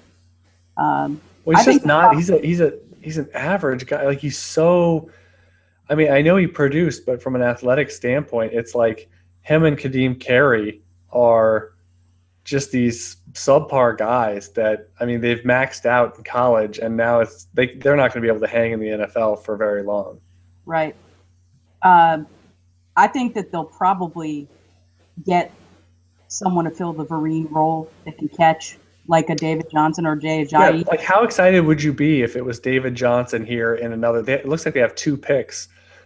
Coming up in relatively short order. Right, they do. And one of them, their second one, they can't trade because it was a compensatory pick. They could trade their first of the 2. And then they also have a pick at to begin the 4th round tomorrow. Like, I think it's it may even be the 1st or 2nd pick in the round. So they've got a nice little streak there, and I wouldn't be surprised to see him picking a running back.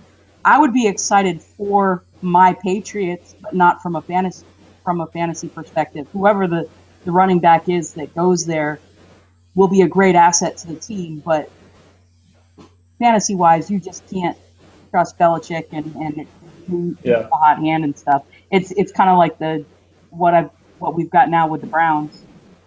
So would you be torn in terms of? I'm kind of looking at the guys that potentially have some good receiving chops. By their resume and profile in college.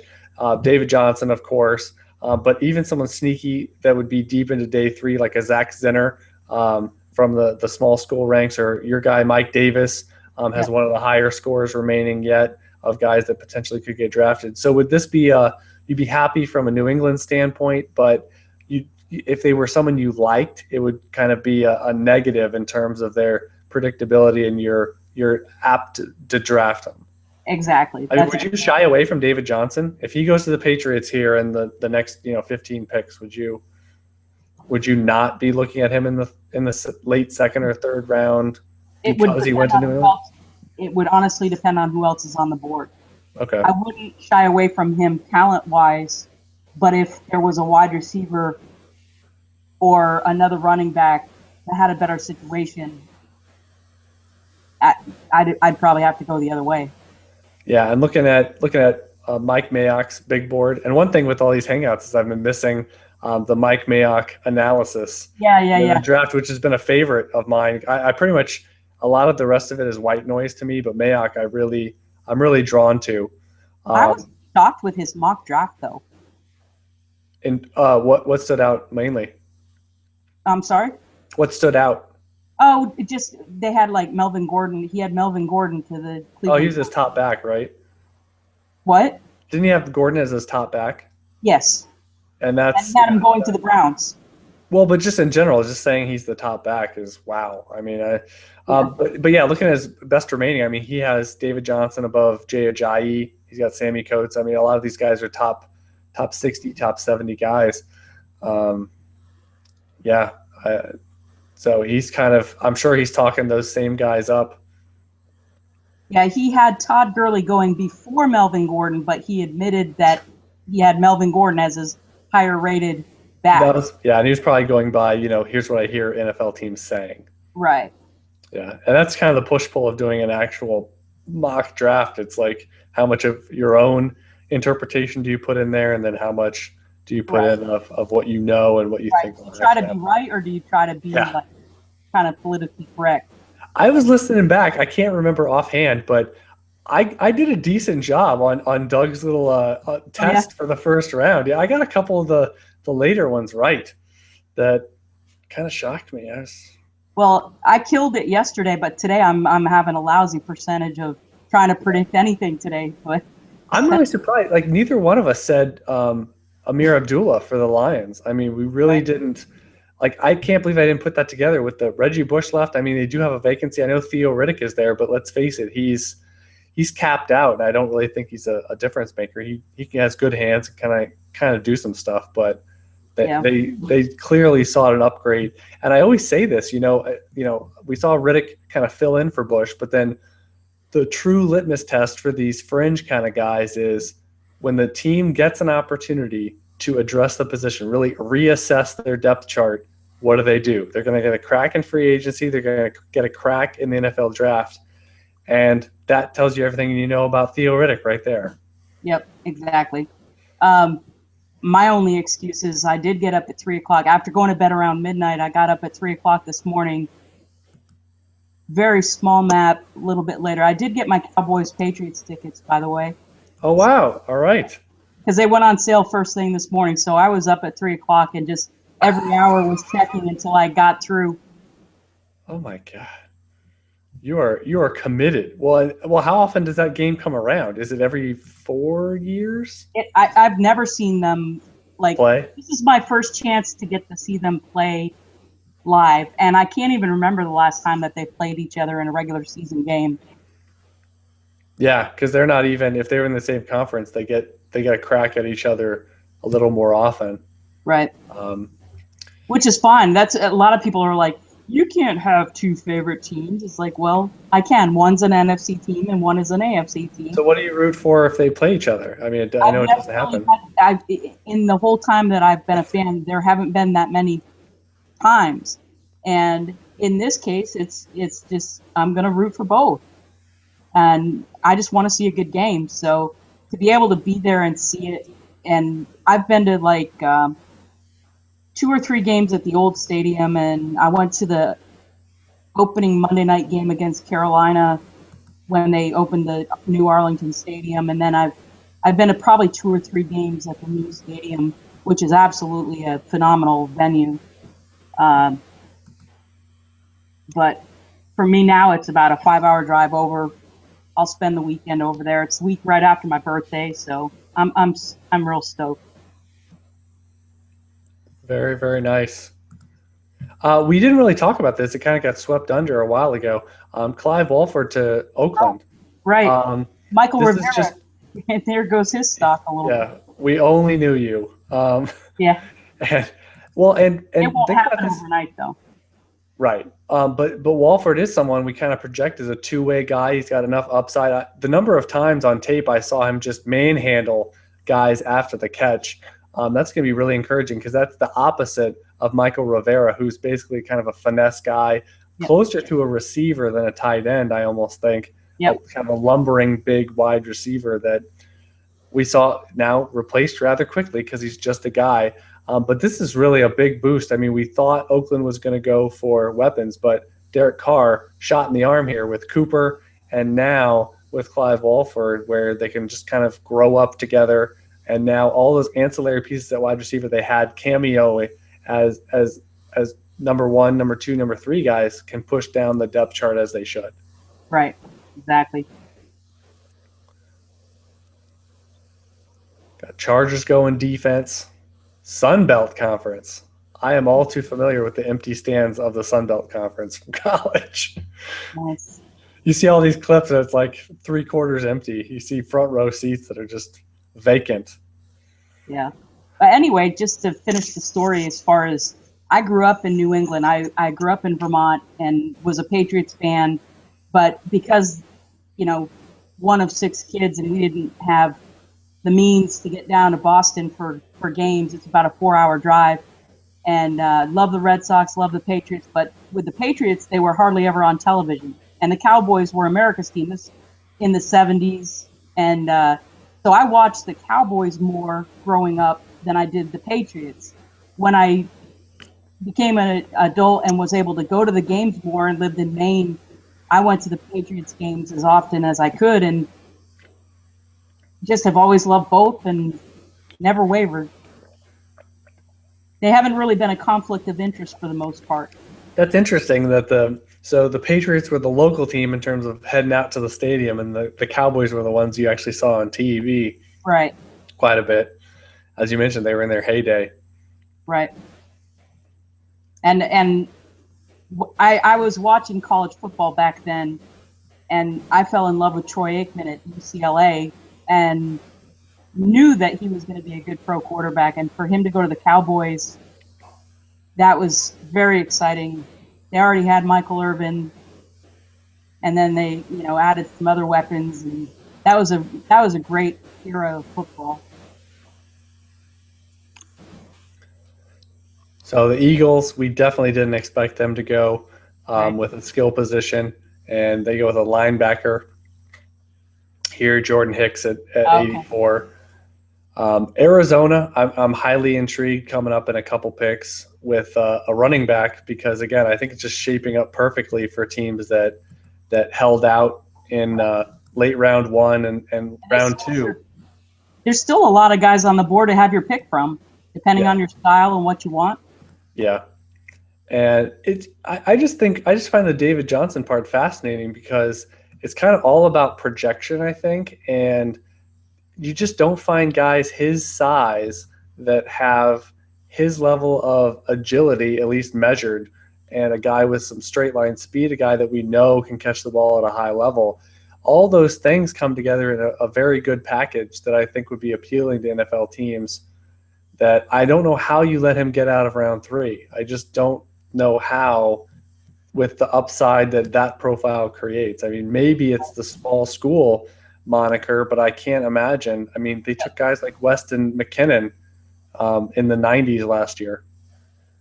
But here we got Dallas on the clock coming up soon, and there's another ripe area. They've got a couple of defense that they've picked early.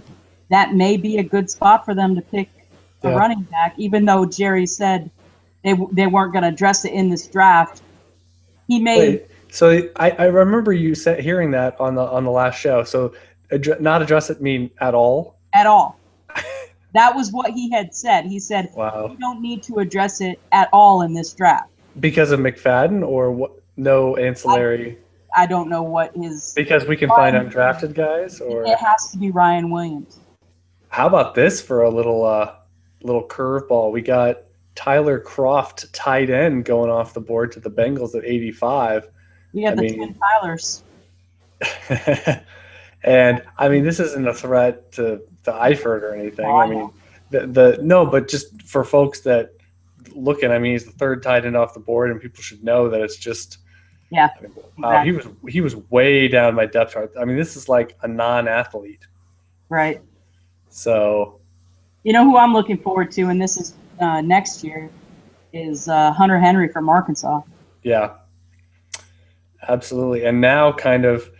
We've reviewed. I think it hasn't come out on the site yet, but we've done profiles for Ben Koyak at tight end. I'm trying to look if we've done any others. I know we did like one night. We did like all the tight ends we planned on doing before the draft, and then we'll try to clean up the pieces. I know we did Michael Pruitt as well. I remember. Yep. So I don't know how many more based on how it's going. We're going to have to cover. After the draft.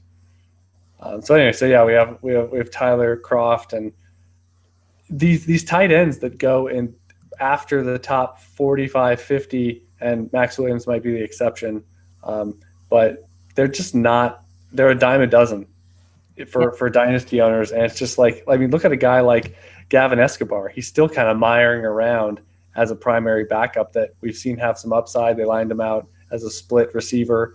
And he performed decently well, but like Martellus Bennett, he might just need that change of scenery, right? I mean, as a Dallas fan, is that kind of what I mean, Witten just keeps on churning along that they've gone through how many backup tight ends now? Yeah, it's kind of like the Kristen Michael effect or whatever, Witten is just a beast.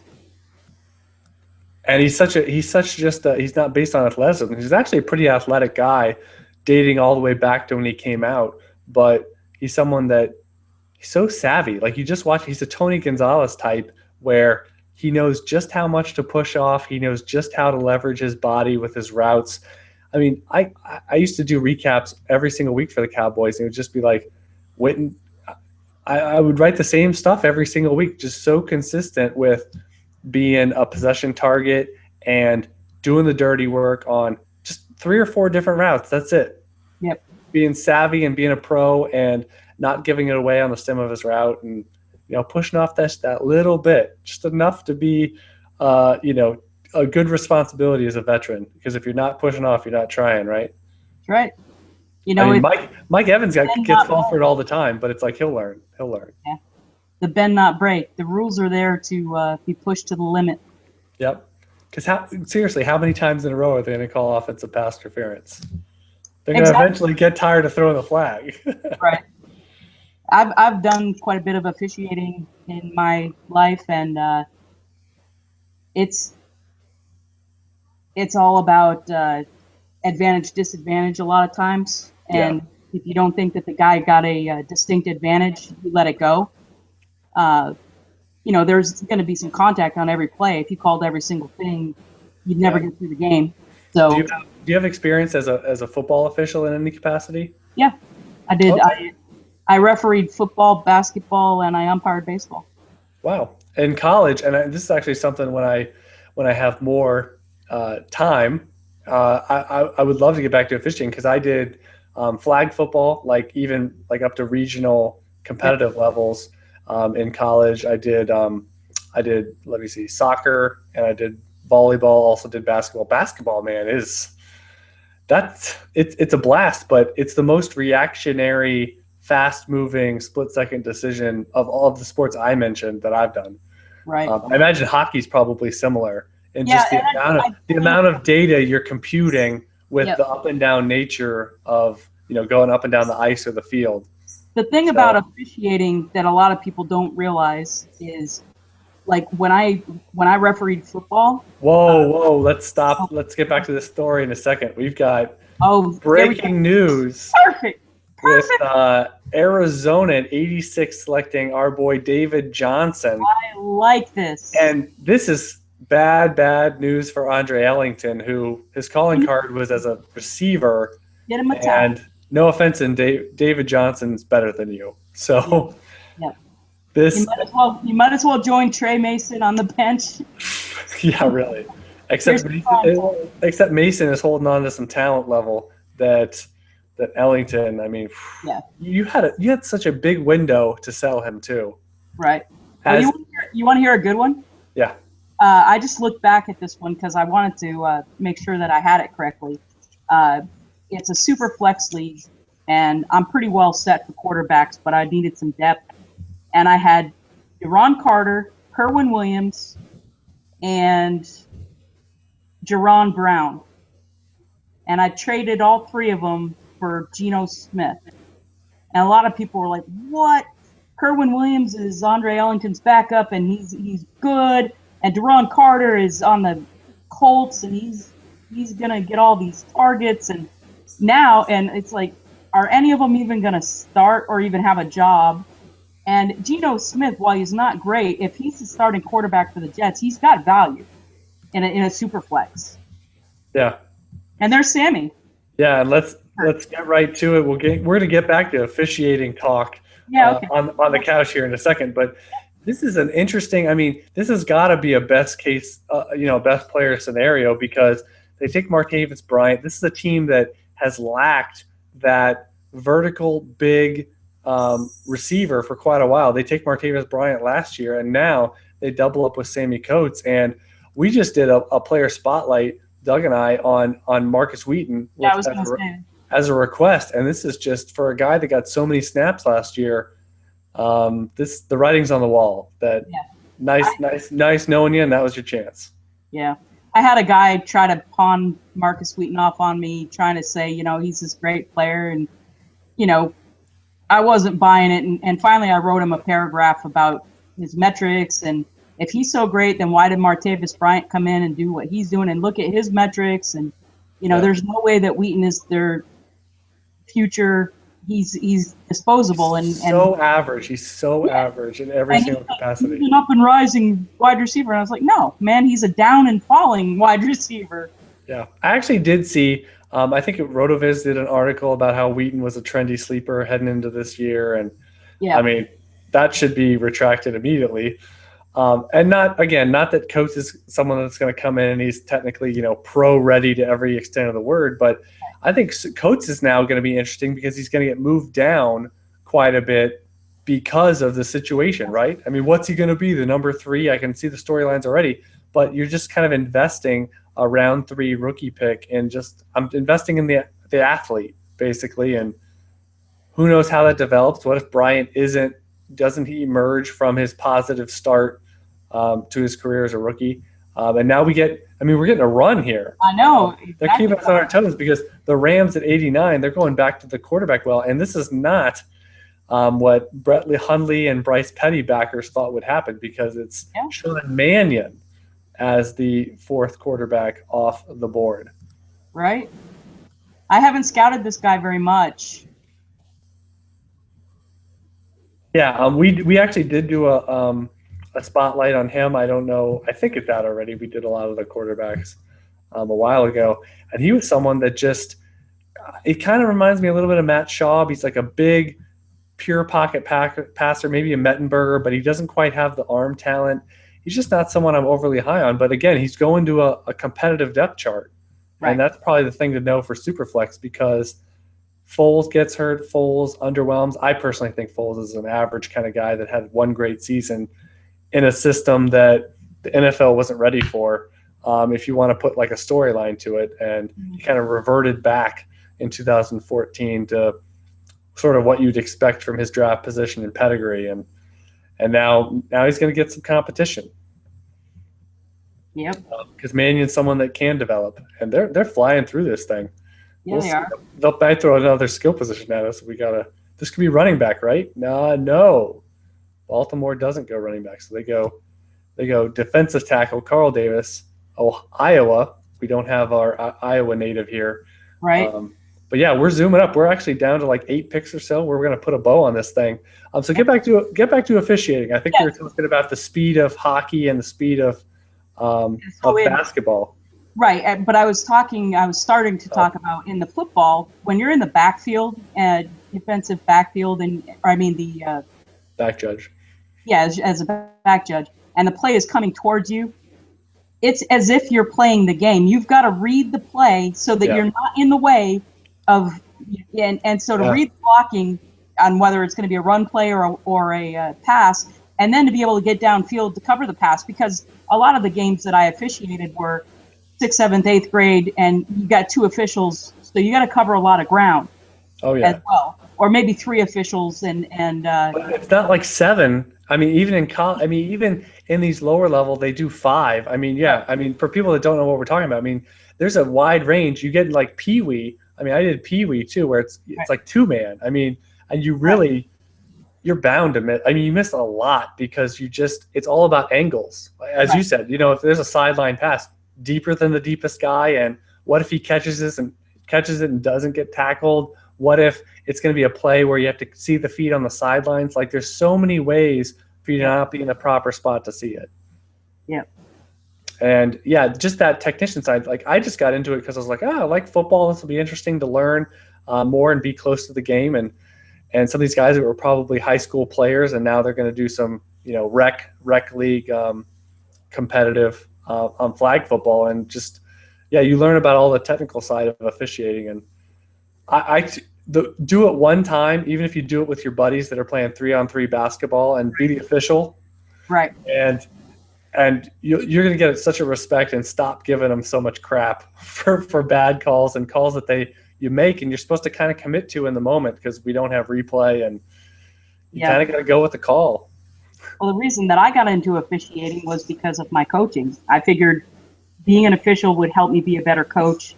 You really know the rule book inside and out. You really know the speed of the game, and you're able to see different things on the field than if you're on the sidelines. And it really gives a different perspective. And plus, by officiating at the younger levels, I was able to scout for the kids. Like, I coached middle school boys basketball, and I would referee the Parks and Rec League so that I could know the kids that were coming up in the program. And when they came to tryouts, you had 3 days to pick from 60 kids down to 14. And so by knowing them in advance, it was much better for them and much better for the program as well.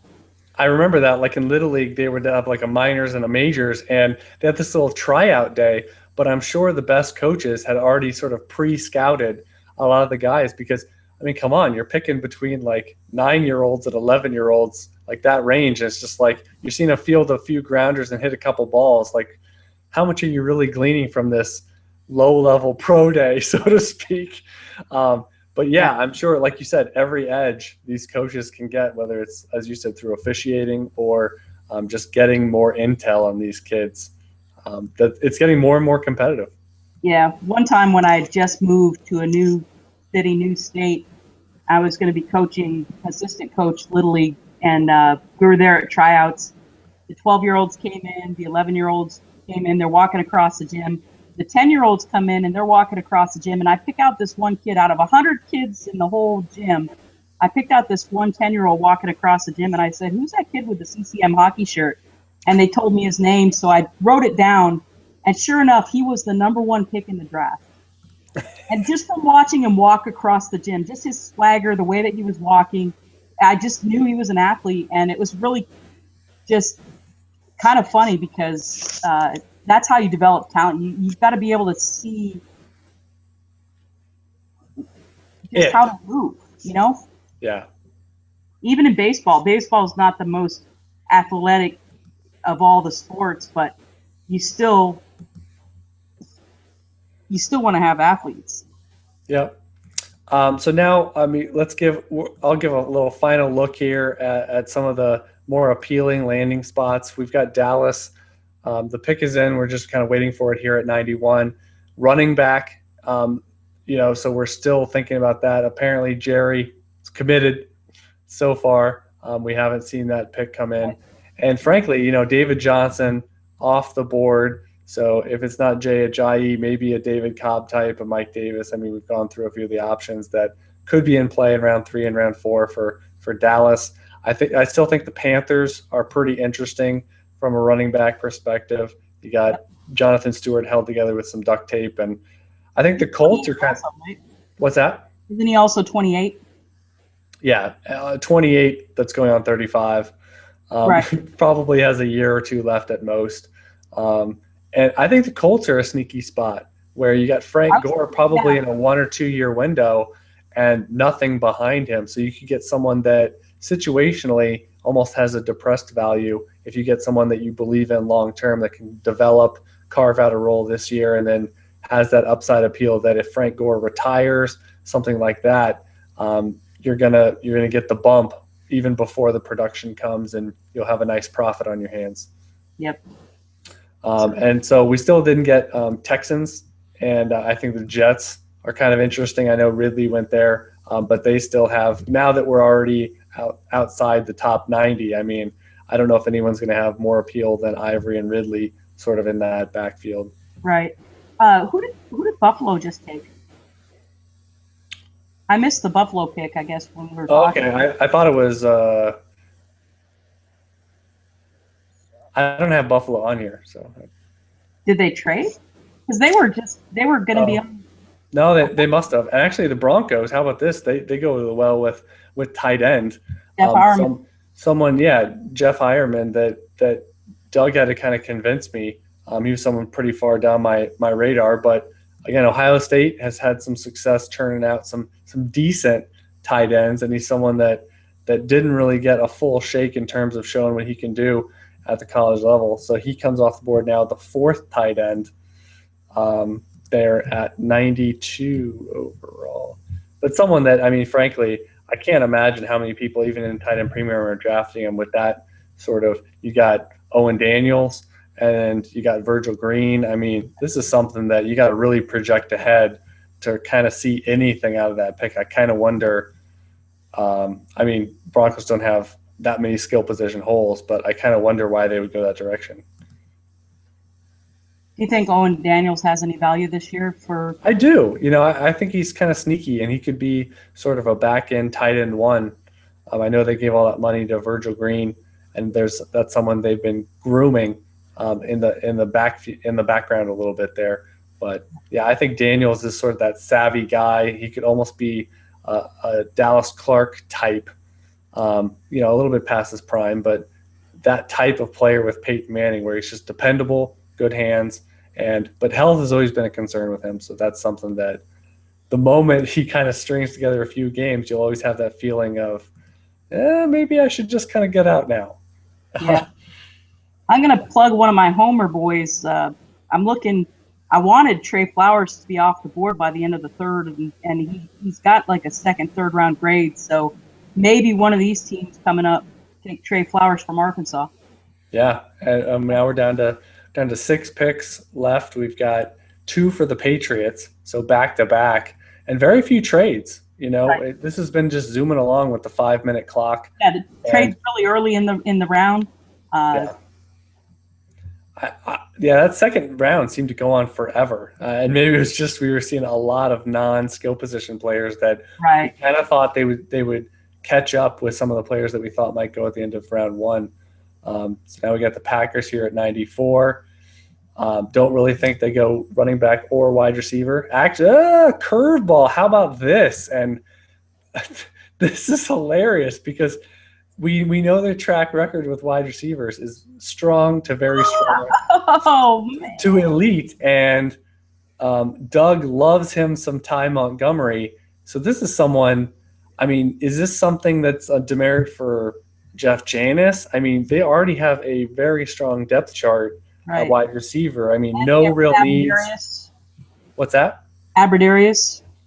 Yeah, I mean, but this is like, who are you drafting? Wide receiver 4? I mean, is that really your clear-cut best player available type thing? I know. Why would they do that? Yeah, I mean, so this is someone that I'll be interested to see what the dynasty community does. I mean, this is someone I projected deep into day 3.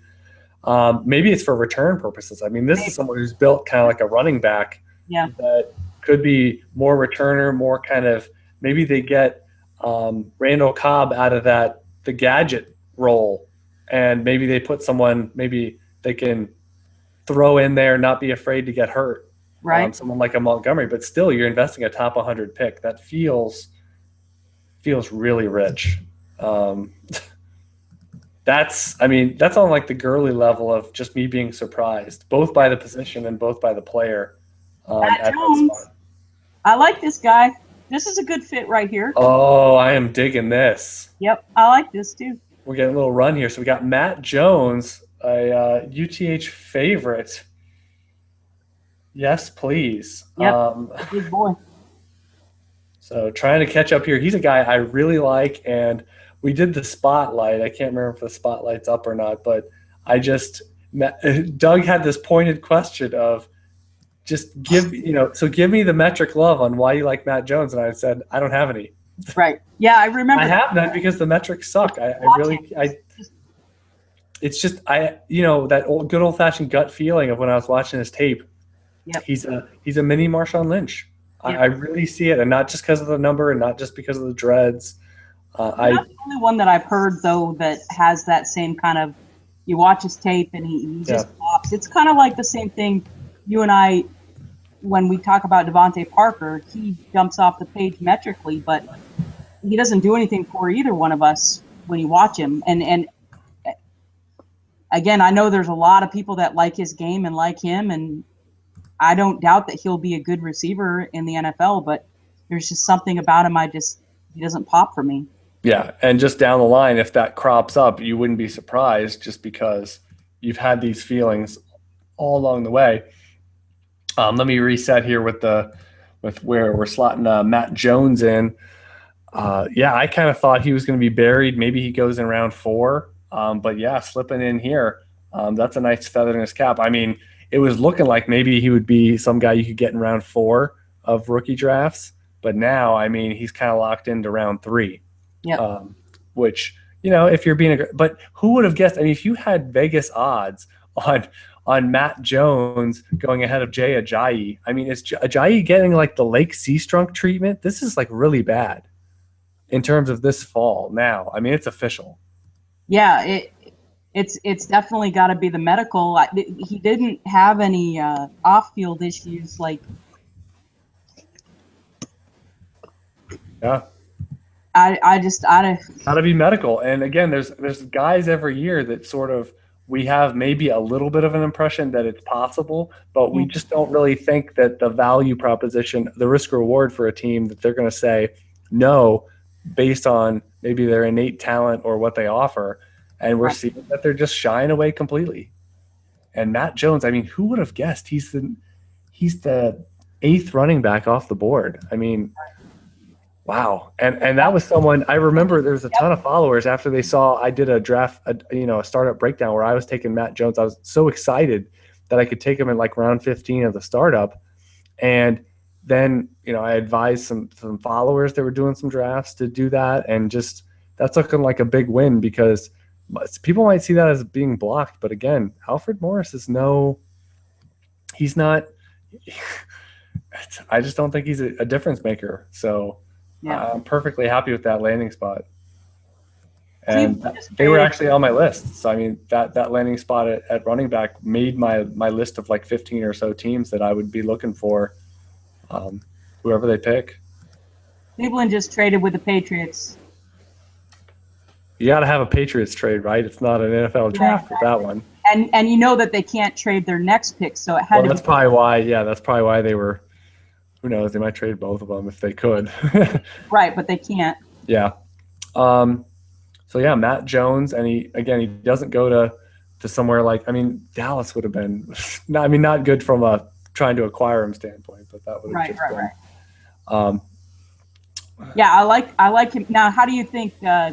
Is he complementary to Alfred Morris, or is he a threat to Alfred Morris? He's a threat because he's the same kind of guy. He's a power guy. I actually think he has more lateral explosion than Alfred Morris, and I just like him better as a pure power back with more to his game.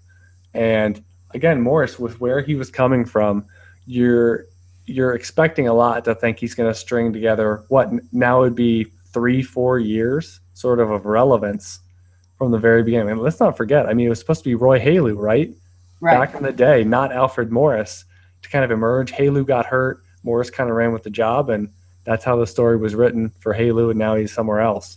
And I think it could almost be the moment Morris gets injured, I think everyone would agree, at least based on draft position. I mean, Jones is the best candidate to be the primary backup, with it cleared out. So, yeah, and so I think it's a good blend for the landing spot. Of he's not going to cost a ton because no one sees him as a huge threat probably, but I think it's a quality spot when you look a couple years down the line. And if an injury were to occur, I know Morris has been pretty durable, but I just don't like betting on running backs over and over and over again to not get hurt. Like, that's why the Marshawn Lynch thing, he's kept Turbin and Michael on the sidelines. That's really aberrational for his physical running style to just like not have that random hit that takes you out. Right.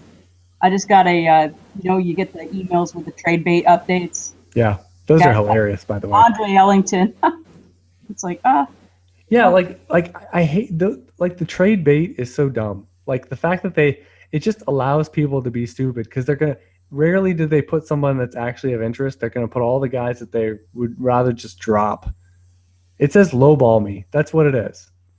You know what I do? Lowball them? Nope. I put 2 guys on my trade bait, and I put guys. I put like a Jordan Matthews and like a Tyler Eifert, something like that. Legitimate guys, yeah. Yeah, and then I'd say, but everybody is available to talk. Let's talk. I put my absolute best players and no one else. Yeah, and so that gets them curious. It's like, well, why are those 2 the only 2 on the trade bait? Yeah, because I always think, how am I going to get a really great package that's going to include some upside guys I like, some rookie picks, some first rounders? The only way is if I sell one of my good players. Right. So here we go with the Patriots. Are you going to be someone announcing the pick someday? I don't even know how this contest I don't know works. how you get there, but that would be cool. And of course, they pick someone I've never heard of. Of course. That's their move. Defensive end. Why didn't they take Trey Flowers? Exactly. So now we got 2 picks left. The Chiefs. The best of both worlds. If Trey Flowers, Arkansas, right. Perfect storm. Yep. So we got 2 picks left, and I'm gonna predict we get 0 skill positions from those 2. The Bengals went with a tight end earlier, kind of a surprise pick. Yep. The Chiefs already went with a wide receiver, and I think running back is highly unlikely for both. Yep. So we got a few minutes here to just kind of wrap things up. I mean, it's been a lot to digest, especially over the last 20 picks or so. We've been discussing it a little bit with David Johnson and Matt Jones, but what has been a takeaway for you for some rookie draft prep coming up? Well, absolutely the Yeldon landing spot and so high and early. It's like I said, I had him penciled in around the 107 anyway, and I don't think that's going to change a whole lot. But now if you want 110, 111, 112, that's just not going to happen in many drafts. Right. I've been stockpiling a lot of the early second round picks for guys like, Abdullah, Coleman, Cobb, whoever came through early, late second round picks and even early third round picks for some of those potentials. We still haven't seen Waller or what's the other kid? Is he the one from Georgia Tech? Darren Waller? Yeah. Okay. And DeAndre Smelter and Smelter's the other one. Okay. They're both big kids, and one of them, who was the one that hurt their ACL? Was that Smelter? Yeah, Smelter. Yeah. Waller's interesting late. Yeah. Yeah, and we're kind of getting to the point where, the flaws mount up with these prospects, that there's a reason they're going this late, especially by the numbers that you could just see it. I mean, it's either not ideal size or athleticism, or they've just almost done nothing production-wise, and they're now 22, 23 years old, which is alarming. The fact that just trying to project them as a future fantasy starter is really tough going.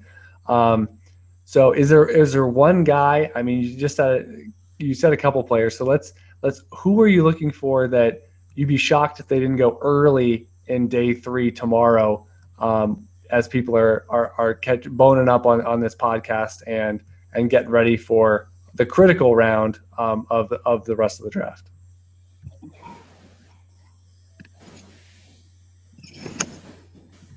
I'm really interested to see where Trey McBride goes. Yeah, I mean, he was supposed to be a day 2 guy. I mean, like, rather easily. Yeah. And not so much. A lot of people are in love with Justin Hardy. I'm not all that high on him, but he did have about a 3rd round grade. So, yeah. Kenny Bell too. I mean, I think a lot of people expected him to be in this mix by now. Rashad Green, which isn't really surprising to us per se, but he was someone that you would think would be appealing to NFL teams looking for a consistent 2, 3, 4 kind of receiver. Desmond Lewis. Yeah, and again, I mean, running back, we have the surprising names of Ajayi, David Cobb. I think a lot of people expected them to go, and this is just kind of and this just kind of reiterates that you can. There's going to be some choice players that are going to be in decent landing spots available easily in your 3rd round of rookie drafts if you just remain flexible, kind of target them, and really refine your list and not go outside of your handful of players you kind of have targeted for those ranges, because you should be. I always kind of think it varies in the first couple rounds of your rookie draft based on who you're going to get, and but I kind of think late you can really get the same guys over and over again across all your rookie drafts. Yep. If, for example, if Ajayi were to go to the Cowboys, that's the only way that he's going to get back in the 1st round in rookie draft. He had a clear 1st round rookie draft. You know, he's being, like you said, taken early in startups as anticipation. So I'd be surprised if he keeps sliding.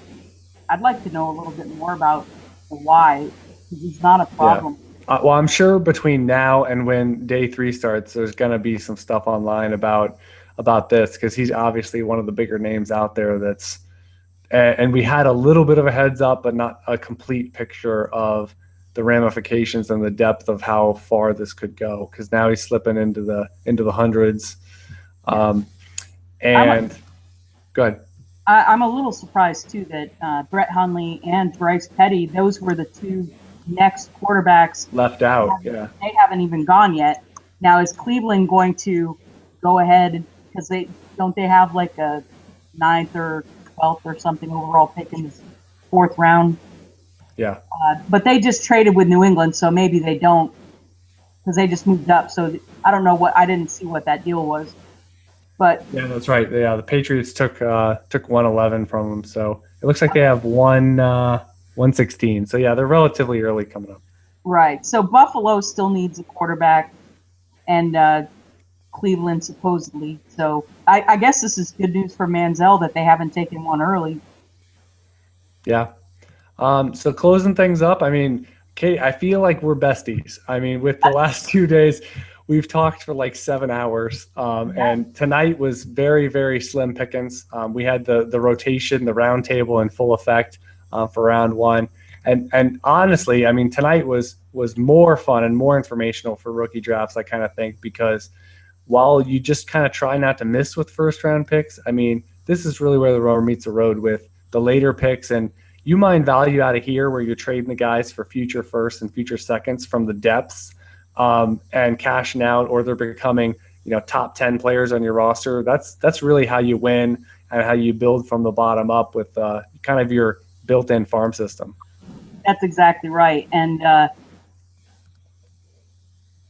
it's funny because one of the things that I do when I compare my prospects and UTH list is I compare it to the masses. I do follow other message boards, just keep an eye and ear on what other people are thinking.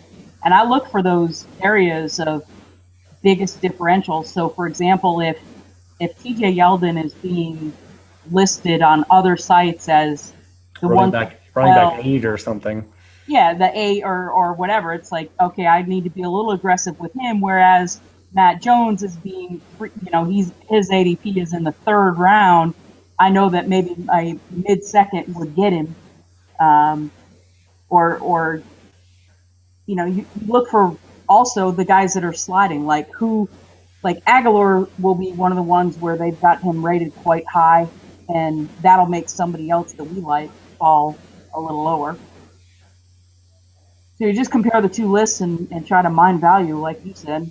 Yeah, and that's where I really think, I mean, people have a different interpretation of ADP, quote unquote, and that's, I kind of use it as a here's what people kind of think in general, and while you need to, as you said, be aggressive or a little more passive based on comparing your list to ADP, and it definitely goes out the window the later you go in a draft, that uh, it's still a guide, and countless times I can tell you that I've used it effectively where I haven't made a move where if a guy's a clear best player available, I've stayed put because the ADP says I have a very, very high chance to get him staying right there.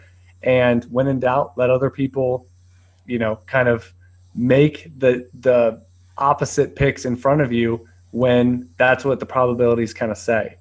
And the more you know about the other owners, the more data you have about the average owner that you don't know personalized information about, the better off you'll be, and you're going to just get more of your players for less, and you compound that over and over and over again. And it's amazing, you look 2-3 years later that all the quality picks you've made by just being more prepared and more proactive in the entire process, and the other owners just don't they're not hitting as often, they're not hitting as big when they do hit, they waste a pick here or there just with an eyebrow raise, and you get to the point where their roster just plain stinks, and they almost wonder, they just look, and once you get to the point of needing a complete overhaul and makeover, and they go, well, what happened? And you can just kind of point, well, it was these 3 straight rookie drafts where you got one player, you have 12 picks, and you got one legitimate player out of the whole thing. No wonder you hate rookie picks. No wonder you think all picks bust, because all of yours do. And right. And it just comes down to a base level. I mean, that's why, Dynasty, what is it about? It's about evaluation and projection of these young players. I mean, if you're waiting for them to hit 2 or 3 straight seasons, they're going to cost a fortune. You can only have 1 or 2 of them, period. Yeah. When I first started in Dynasty, it hasn't even been a full year. I think it was June that we did that redraft where we met that guy and he said, take over the orphan, and I think we had our rookie draft in August. And so I started in June when I found out that I was going to be doing a Dynasty League, and it was IDP. I started just Googling and looking for different Dynasty sites, and I came across several, and I came across UTH. And, luckily we were open by then. What's that? Good thing we were open by then. Yeah. But, looking at the different sites and looking at the content and reading it for about a month, it was very clear to me right from the very beginning that UTH was the right way to build a dynasty. But there's so many ways. No, they're all equal. There are a lot of different ways to adapt your strategy, but your base is still going to be that solid UTH base. It's like the John Nash theory of equilibrium. If everybody was doing the same thing, then it would be a impasse. So you still have to have be completely random, right? Right, exactly. Results, so finding UTH early has helped me become very quickly a better dynasty player, but more importantly, just being able to read through all the noise that's out there. There's so much crap that's out there, and it's the same thing with your rookie rankings and your picks. It's like you've got to read through the noise. Which ones are the real targets and which ones are the noise? And there's landmines everywhere. You're not going to always be right, but the thing that I've learned from you guys the most is if you have more lottery tickets, if you have more shots, you're going to have the better chance. So I'm in 14 leagues right now, and I own at least 3 first-round picks in every league. Yeah. And I've probably got, like, there's one league that's 10 rounds, and I don't have a pick beyond the 7th round, but I have multiple firsts, multiple seconds, and multiple thirds. Yeah. And that's what you've got to do to be successful, is find a way to make the trades work for you and not trade just to trade. My boyfriend's always joking with me. He's like, do you have any players left with all these trades? And he goes, when do you ever stop trading? When do you ever say, okay, I've got the right team? And it's like, yeah, there are some guys that you're trading so that you keep, but there's other guys that you're getting as a stepping stone. And it's all part of building the team. Building that perfect stacked roster that it really is. I mean, you can go into a certain point and it's maintenance mode. It's literally, I mean, and people don't understand, and you can probably speak to this because now you're seeing the process of, as you said, you have a lot of first round picks, and it's a perpetual cycle because now you're to the point where every single year you could take one of those first round picks and trade back and parlay that into, now you have multiple picks the next year and the next year and the next year. And you're going to keep having that advantage over and over where you can take players, you can use it as, like, the currency is just always escalating in value because you're parlaying that into future assets. And it's a powerful compounding effect that until you really start doing it, and the easiest way to see it is to just go rookie pick and take a few core players. Like, I've seen it before where I've taken like a Mike Evans, Brandon Cooks, and then like a ton of rookie picks. I have a draft like that now that, again, I'm so excited because they only escalated in value because we didn't attach players to them. They were just picks. And then you can parlay that into, now I can trade those away if I want and have that decisive hammer for eternity is basically how it turns out. And people don't really understand that effect. They think, well, then you're going to have one good rookie draft and then you're going to move on next year and be like everybody else. Not if you're active with trading and maximizing value. You can keep that advantage forever, and that's really when you can miss a lot. You can miss as much as your league mates, which you shouldn't be, because now you're invested in the rookie process and that evaluation to where you're going to hit more than your league mates. And that's what I say. Like, they always say, oh, well, hey, you're going to miss on rookie picks just like everyone else. Yeah, but all you have to do is just be a little bit better than them, and you're going to crush them. You compound that 2 or 3 times in a row, and it's games that match because your roster value, I mean, I do power rankings and stuff, and your roster value can literally be double or triple theirs. And just, it's going to take them to have that perfect season to beat you consistently. Yep. Yeah. And we got Eric coming in late to the party. Up? It's like you had the reverse curfew. So you're coming in at a good time. Please help us out. We were discussing anything and everything. I mean, a great conversation, but we completely ignored the IDP. Honestly, half the guys I didn't even know. Please catch us up on day 2. And I also wanted to say, I mean, thanks for taking me up on the invite, for joining it as a UTH friend, and one that's now on to some big things over at DLF. Yeah. Excited to be on.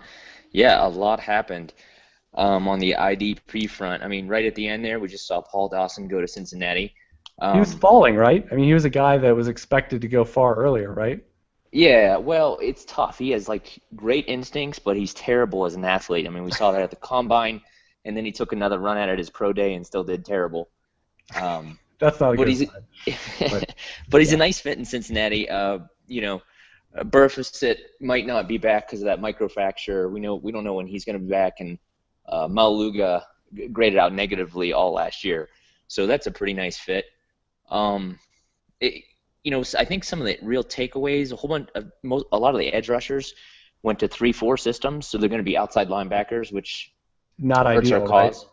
Yeah, and there's more teams switch into a 3-4 every year. So good 4-3 defensive ends are getting harder and harder to find. Does that? Let me just ask from a schematic point. Does that take away the value in general of the? It used to be like you have premier defensive ends, and now they're just less and less and less of them, so that sort of everyone globs together, and you almost move away from the position as a whole to streaming, or like what's the big global effect of that? The problem is we end up with a ton of rush linebackers now, and these rush linebackers don't bring a ton of value in tackle heavy formats. they get a few sacks, but in general, they don't have the same tackle opportunities. So, and then you end up with less and less just defensive ends that score at all. Okay.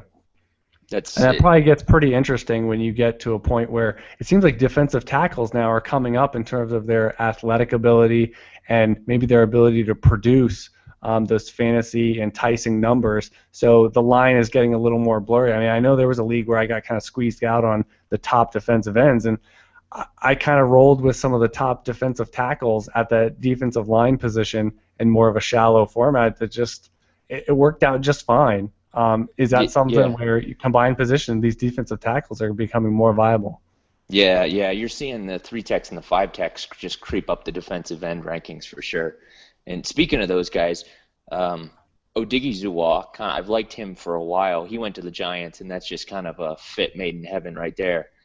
He's going to start pretty quickly and just do some serious damage. I think I like him as a defensive end right off the bat.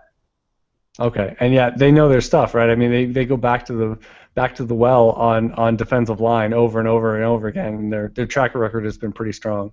Yeah, totally. And then on the other side of the coin, I'm just looking through the third round here. We had Jordan Hicks go to the Eagles. I don't understand that fit at all because Kendricks is there, and they also have Kiko Alonso, so he's not going to do anything in year one. That's a guy you probably just want to avoid and maybe pick him up in 2 or 3 years when he actually has a starting job. Okay. Was there any linebackers? I mean, I know Kendricks, we talked about he didn't make it into round 1. What did you think of his landing spot? And are there any linebackers that you can really sort of say, I'm stepping up, whether it's 20 overall in a mixed IDP rookie draft or somewhere in the third round where you think they're intriguing from a tackle heavy kind of standpoint? Yeah, Kendricks is in a wonderful spot. Is he gonna go as high as say like Shazier? I remember Shazier was like around 20 to 25 overall last year. I think you're going to see that because he had a good landing spot, and then the inside linebackers in this class are just it's a thin class for that. So he's going to get pushed way up draft boards. Okay. And then McKinney fell in a good spot. I mean, he's not a 3-down backer, but maybe he'll have to be at the Texans because they don't really have anyone else. So I like that a lot. Perryman's kind of the same deal. Denzel Perryman went to the Chargers. He's going to at least be a 2-down backer, but maybe he'll be on the field more. But once again, tackle-heavy formats, he's gold. Nice. Yeah, I like it. Like getting those potential tackle guys, those 3-down guys early, because they're the ones that you can potentially flip later for like early second-round rookie picks or even late first-rounders. If they produce, and you can kind of churn them out after you get some production. Yep. And then from the offensive side of the ball, I mean, we've been kind of lauding T.J. Yeldon over and over again, but was there anybody as it progressed? We got a little a run there of skill position guys late in day 2. Did anyone kind of strike your fancy that you're going to earmark sort of in your strategies going forward? I mentioned him earlier, the David Johnson to the Cards pick. I think someone actually even said it when I was on, how good a fit that is. I'm super excited about that. Yeah, and Ellington's dead, man. Yeah, and I think Katie immediately said that someone in her league, you get the trade block email, and Ellington was the only name on that list or something. Sale.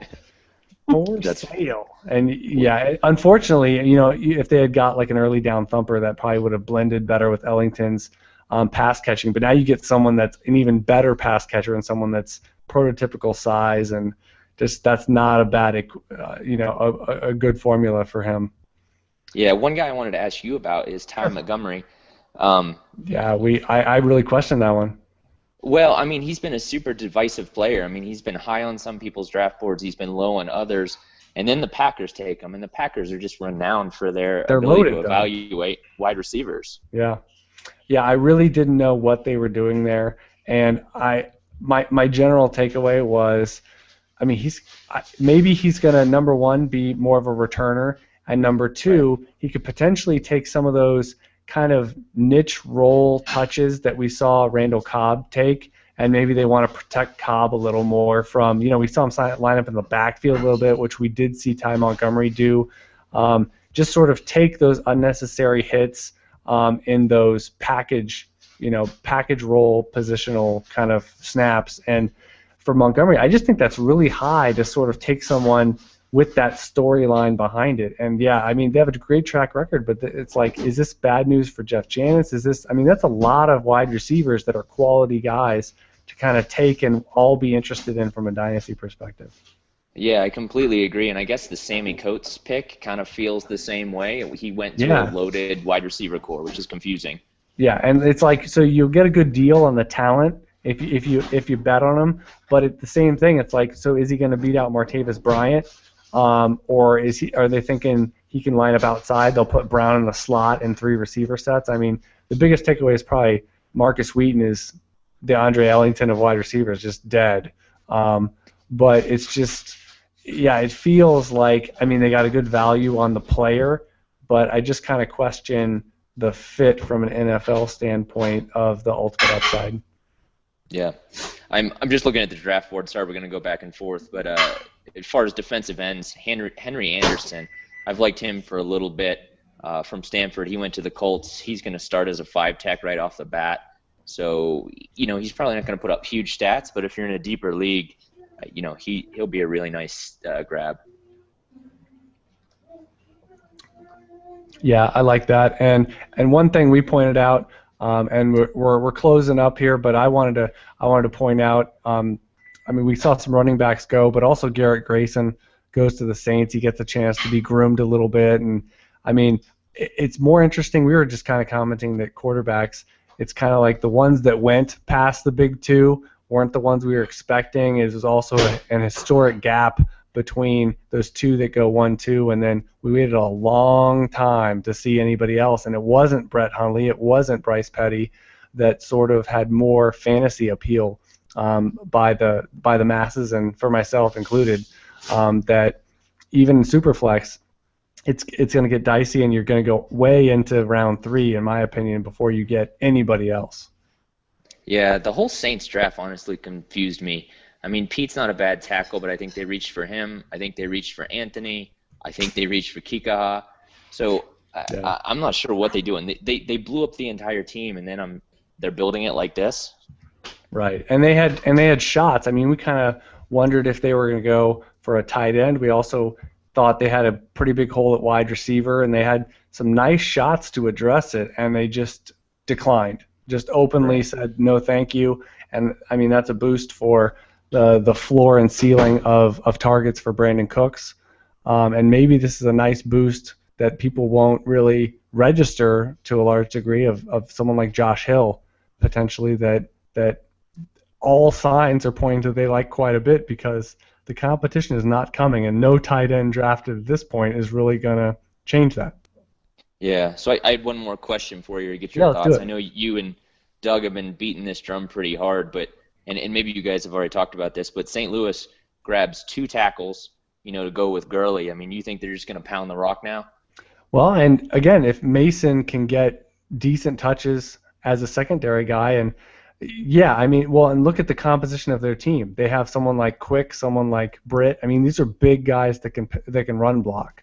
And you're right. I mean, what are they going to tell us? Just like the Bengals, they did the same thing, right? I mean, they go towards the power run, and they continue that trend this year in the draft. And so for the Rams, yeah, I think, and that's the way to win. I mean, they don't have a quarterback that I want to line up and say, go win me games against some of the better quarterbacks in the league. So yeah, and again, they get it. What does that say, right? They had a fully functional guy in Mason, and now what are we going to do? A top elite talent falls in our lap at 10. We're not going to question it. Let's just take it. We'll figure it out. We love to run the ball, and now let's start bolstering the line to complement that. I mean, commit to something. And again, you don't have a quarterback, so that's sort of the Alex Smith method, or maybe the Andy Dalton method of, hey, we're going to win the most games by running the ball, playing some defense, and situational. Hopefully we can make a play or 2 in the passing game. Yeah. I'm just spilling thoughts out, but another takeaway from this draft is how scary the front 4 of the Dolphins are now. Now they have Cameron Wake, they have Sue, they have Vernon Oliver, and they just took Jordan Phillips, and I was really big on Jordan Phillips. I mean, they're just going to rush 4 guys, Well, and they're coming together. zone. I mean, they legitimately could challenge New England in a lot of ways because Devontae Parker fell in their lap as well. They didn't use a pick on running back. That might have been more frivolous. We thought that maybe they get someone to challenge Lamar Miller, but Lamar Miller is pretty darn good with what he does well. And they add Jordan Cameron. I mean, they got Jarvis Landry coming back. They got Kenny Stills. So they're really sort of building something, as you said. You started on defense. I added the offensive component, and I think this is the best Dolphins team we've seen in quite a while. And I mean, it's going to be a tough race, I think. Yeah, and also realize, the day 3 is going to be fun for them. They have 1/4, but then they have 4/5. Yeah. And we're seeing, I mean, we've kind of been pointing out all along, there's some interesting names that have been falling, that fell outside the top 100 now that, I mean, there's going to be some deals to be had. And this is why I always think Saturday is kind of the dynasty day, because this is where you win your leagues. Because if you can get a player or two in that range, whether it's one a year or, heck, if you even get a couple players over a 3-year span that really kind of emerge into top 100 assets from this day 3 that most people ignore, especially past round 4, that's really when you can become a dominating dynasty team. Yeah, and something else to watch in these late picks. I've been talking with the DLF guys about correlations, and when you correlate draft picks to multi-year scoring within a round, the correlations actually go negative, which means the guys that go to better teams in the later rounds are going to have more of a fantasy impact, obviously. So definitely watch the guys that go to these good teams like the Dolphins in these later rounds. Well, and also I like to pay attention to the teams that just plainly draft better than everybody else. The Packers, what do? They take guys like Jeff Janis, guys like Charles Johnson late, and people go, whatever, stack depth chart. But they take guys that can play. And so the Ozzie Newsomes of the world, the guys that can actually develop, and the personnel owners and people we trust, those are the ones you need to gravitate towards, whether it's the Patriots, the Ravens, Packers, the good franchises. Those are the ones that I also gravitate towards. And again, these questionable depth charts, I'll just, for one last time, I've been going through this throughout, where I was looking at, we still have some wide open ones. I mean, Panthers running back situation, I'm heavily interested. I think the Colts getting a running back, sneaky, behind Frank Gore, who's a patch job. I mean, you've got wide receiver situations like the Browns still kind of up in the air, the Saints who ignored it.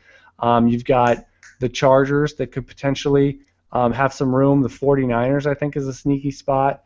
Seattle did grab somebody. The Giants, I mean, that's another team that did not address anything, and I think it's more wide open than everyone thinks. So in closing things up, I just want to say thanks, Eric, for hopping on here at the end. Really appreciate the IDP perspective and this whole experience. I want to thank Katie. She was on, I think, every minute from day 1 and day 2. She's been a real trooper, and this is a real great opportunity to get everyone chatting together, and it's really helped sharpen at least my evaluation going into the weekend and shaking up depth charts and rankings and everything.